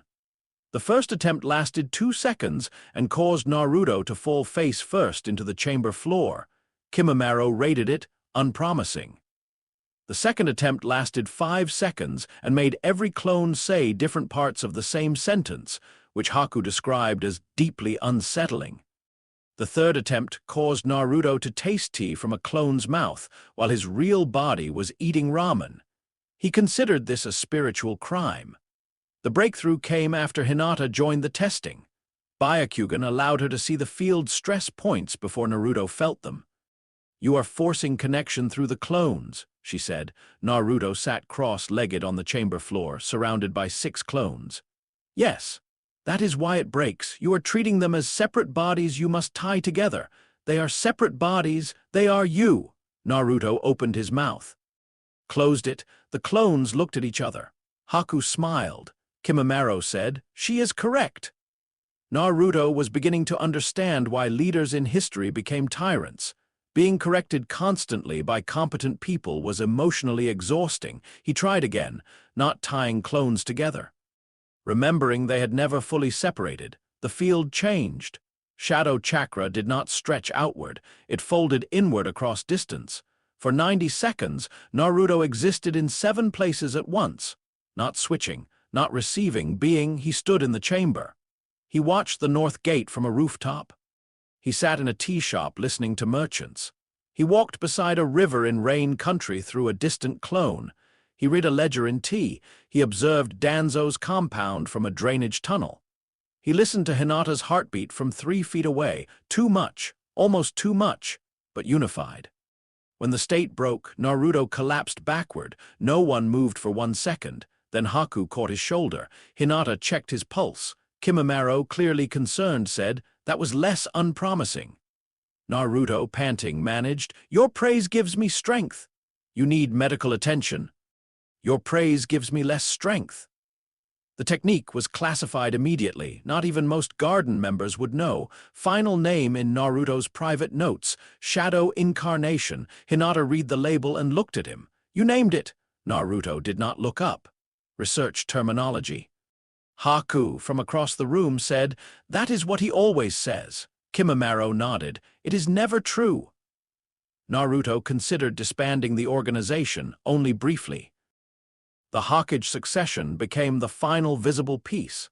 Tsunade did not step down immediately. She was too stubborn and too needed. But Pain's assault had nearly emptied her reserves, and the reconstruction demanded a different kind of leadership. Konoha needed someone respected by shinobi, acceptable to civilians, difficult for clan factions to control, and uninterested in turning the Hokage seat into a throne. Naruto selected Kakashi Hatake, not publicly. Public Naruto would have shouted for himself, laughed, and then loudly declared Kakashi was too lazy to do paperwork. Privately, Shadow Garden shifted pressure. Reports highlighting Kakashi's battlefield coordination appeared in the right hands. Concerns about factional candidates surfaced quietly. Several damaging but true accounts of certain elders' reconstruction profiteering reached Tsunade before they could consolidate influence. Jiraiya, still refusing any official responsibility with impressive dedication, made one offhand remark in a council meeting that Kakashi had the right kind of tired eyes for leadership. That remark spread faster than official policy. Naruto suspected Jiraiya knew exactly what he was doing. That was concerning. Kakashi resisted. Of course he did. Lazy men often hated responsibility because they understood it too well. But the village needed him. Tsunade knew it. Shizune knew it. The Jonin accepted it. The clans could tolerate it. Civilians trusted him because he had died for them and returned, which was unfair but politically useful. Kakashi became the next Hokage after a transitional period carefully framed as recovery, stability, and continuity. Naruto stood in the crowd during the ceremony, orange jacket, meat skewer in hand, paint still under one fingernail from reconstruction work. He cheered obnoxiously. "Go Kakashi-sensei, don't fall asleep during speeches." Several people laughed. Kakashi, standing in formal robes, looked directly at him. For 1 second, his visible eyes sharpened. Naruto grinned wider and waved the skewer. Kakashi's eye curved, but not lazily, knowingly. Maybe. Naruto disliked maybes. Beside him, Sakura clapped with genuine warmth. Hinata stood a little behind the Hyuga delegation, hands folded, face calm. When the crowd roared, Naruto's consciousness folded. Shadow incarnation activated. 90 seconds, 43 locations. He stood in the crowd, cheering. He sat at the head of the underground stone table. He watched a rain country road through a paper crane perched beneath a bridge. He listened as the tea accountant presented financial evidence to a regional cell. He observed a former Diablos group handing over ledgers instead of weapons. He watched Haku address the northern cell. He watched Kimimaro, seated but steady, assign protection routes with clinical precision. He watched Meiho organize medical caches across 3 borders. He watched Conan stand beneath Rain, Epsilon marker in hand, finally placing it inside her cloak. He watched 31 operatives across every major nation receive the same message. The visible village has its Hokage. The hidden structure begins its council. In the underground chamber, Shadow chaired the inaugural session of the Continental Council. Not as king, not as god, not as Hokage beneath the Hokage, as pressure, as framework, as the person who would one day need to be questioned, corrected, or stopped if the rules failed. The council members did not kneel. That was important. They reported, they argued, they amended policy.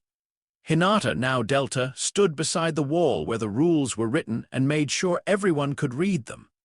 Haku proposed regional autonomy limits. Kimimaro proposed contingency protocols if Shadow became compromised. Naruto approved them, all of them, even the one labeled Shadow Removal Procedure, especially that one. For 90 seconds, Naruto was everywhere: crowd, council, road, rain, archive, shelter, border, shadow. Then the technique ended. The pressure wave rolled across Konoha, not visible, not destructive. A subtle atmospheric shift. Lantern flames bent at the ceremony, birds lifted from rooftops. Aburame insects went silent for half a breath. Hyuga eyes turned skyward. Meteorologists would study that moment for decades and conclude it had been a rare pressure anomaly caused by reconstruction dust, heat pockets, and unusual wind movement. They would be wrong. Naruto swayed slightly in the crowd. Sakura caught his sleeve. "You okay?" Public Naruto blinked, then grinned. "Yep, just moved by the power of youth and democracy." Sakura stared. "That sentence made me tired. Leadership is inspiring. You're holding meat on a stick." "Exactly." Kakashi watched from the platform. Hinata watched from the side. Jiraiya watched from a rooftop, arms folded. Kurama watched from within. Naruto laughed with the crowd, and the world shifted under their feet without knowing it. That night, Naruto returned to the Hokage Mountain one final time, not final forever. He knew himself too well to make dramatic claims like that. Final for this version of the dream, he brought ramen, of course. The village below glowed with reconstruction lanterns. New roofs, half-built walls. Streets still scarred but alive. Kakashi's face was not carved into the mountain yet, but people were already arguing about where it would go. Naruto sat on the 4th stone head. For years, this place had meant wanting recognition, wanting love, wanting proof that he existed.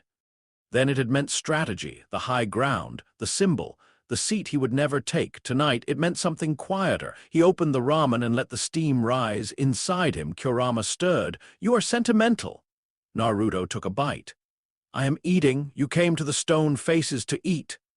The view is good." You are sentimental, Naruto swallowed. Maybe. Kurama went quiet. That answer seemed to interest him more than denial would have. Naruto looked at the faces. The first had built the village as a dream. The second had built systems because dreams without systems died. The third had inherited both and failed in ways history would soften. The fourth had become a hero so bright people forgot how short his life had been, all of them visible. All of them remembered. Naruto raised his ramen cup slightly. You all wanted to be remembered, he said softly. The wind moved over the mountain. Or maybe people remembered you whether you wanted it or not. He thought of Hiruzen's hand on his head, Kakashi's upside-down book, Sakura brushing rice from his cheek, Hinata saying, "You manipulated me," Haku warning him about lies. Kimimaro telling him hesitation meant something still resisted becoming simple.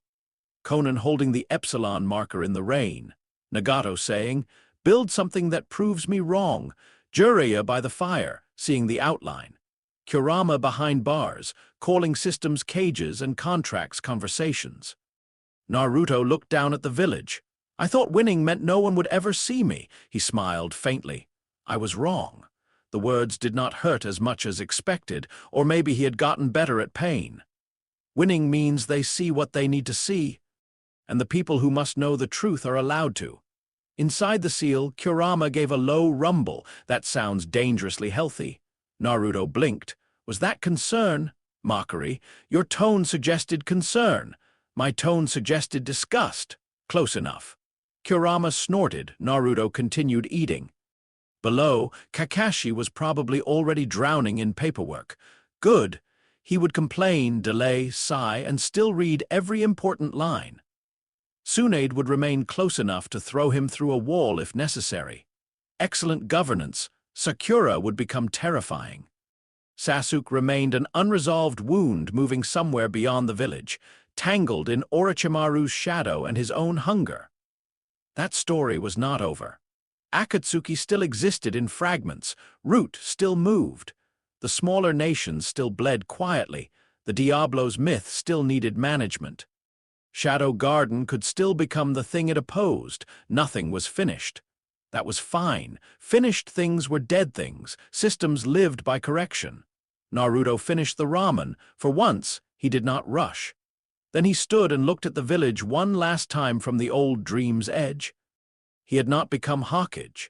He had become the reason the Hawkage decisions would land on prepared ground. He had not become beloved as a savior. He had become a slightly annoying, slightly respected shinobi who got paint on himself and cheered too loudly at ceremonies. He had not revealed himself as the hero of Pain's assault. He had become the argument intelligence reports across 5 nations could not resolve, a masked figure, a false god killer, a hidden architect, a myth that could be questioned by the people close enough to stop him. Everywhere. Nowhere. Exactly where he wanted to be, mostly. Naruto turned to leave, then paused. He looked back at the stone faces. I think I won, he said, a beat. Or I convinced myself I did. His smile widened. That's also a kind of winning. Kurama groaned inside the seal. Your philosophy is getting worse. My philosophy is evolving. Into what? Naruto stepped into the shadow of the mountain path. The village lights stretched beneath him like stars caught on earth. Architecture, he said. Then Naruto Uzumaki walked home. By morning he would oversleep. Sakura would yell at him. Kakashi would assign him some miserable reconstruction duty with a smile hidden behind his mask. Hinata would send a short garden report written with devastatingly precise corrections. Haku would object to 3 unnecessary dramatic phrases in the new council charter. Kimimaro would recommend stronger contingency plans in case Naruto became strategically unreasonable, which Naruto would consider insulting only because it was fair. Konan might answer, Jiraiya might keep watching, Kurama would definitely keep commenting. And somewhere beneath the village, in a chamber older than most of its laws, the shadows would continue moving. Konoha slept. The world turned. The Hawkage had his hat. Shadow had the ground beneath the mountain, and in that darkness something smiled.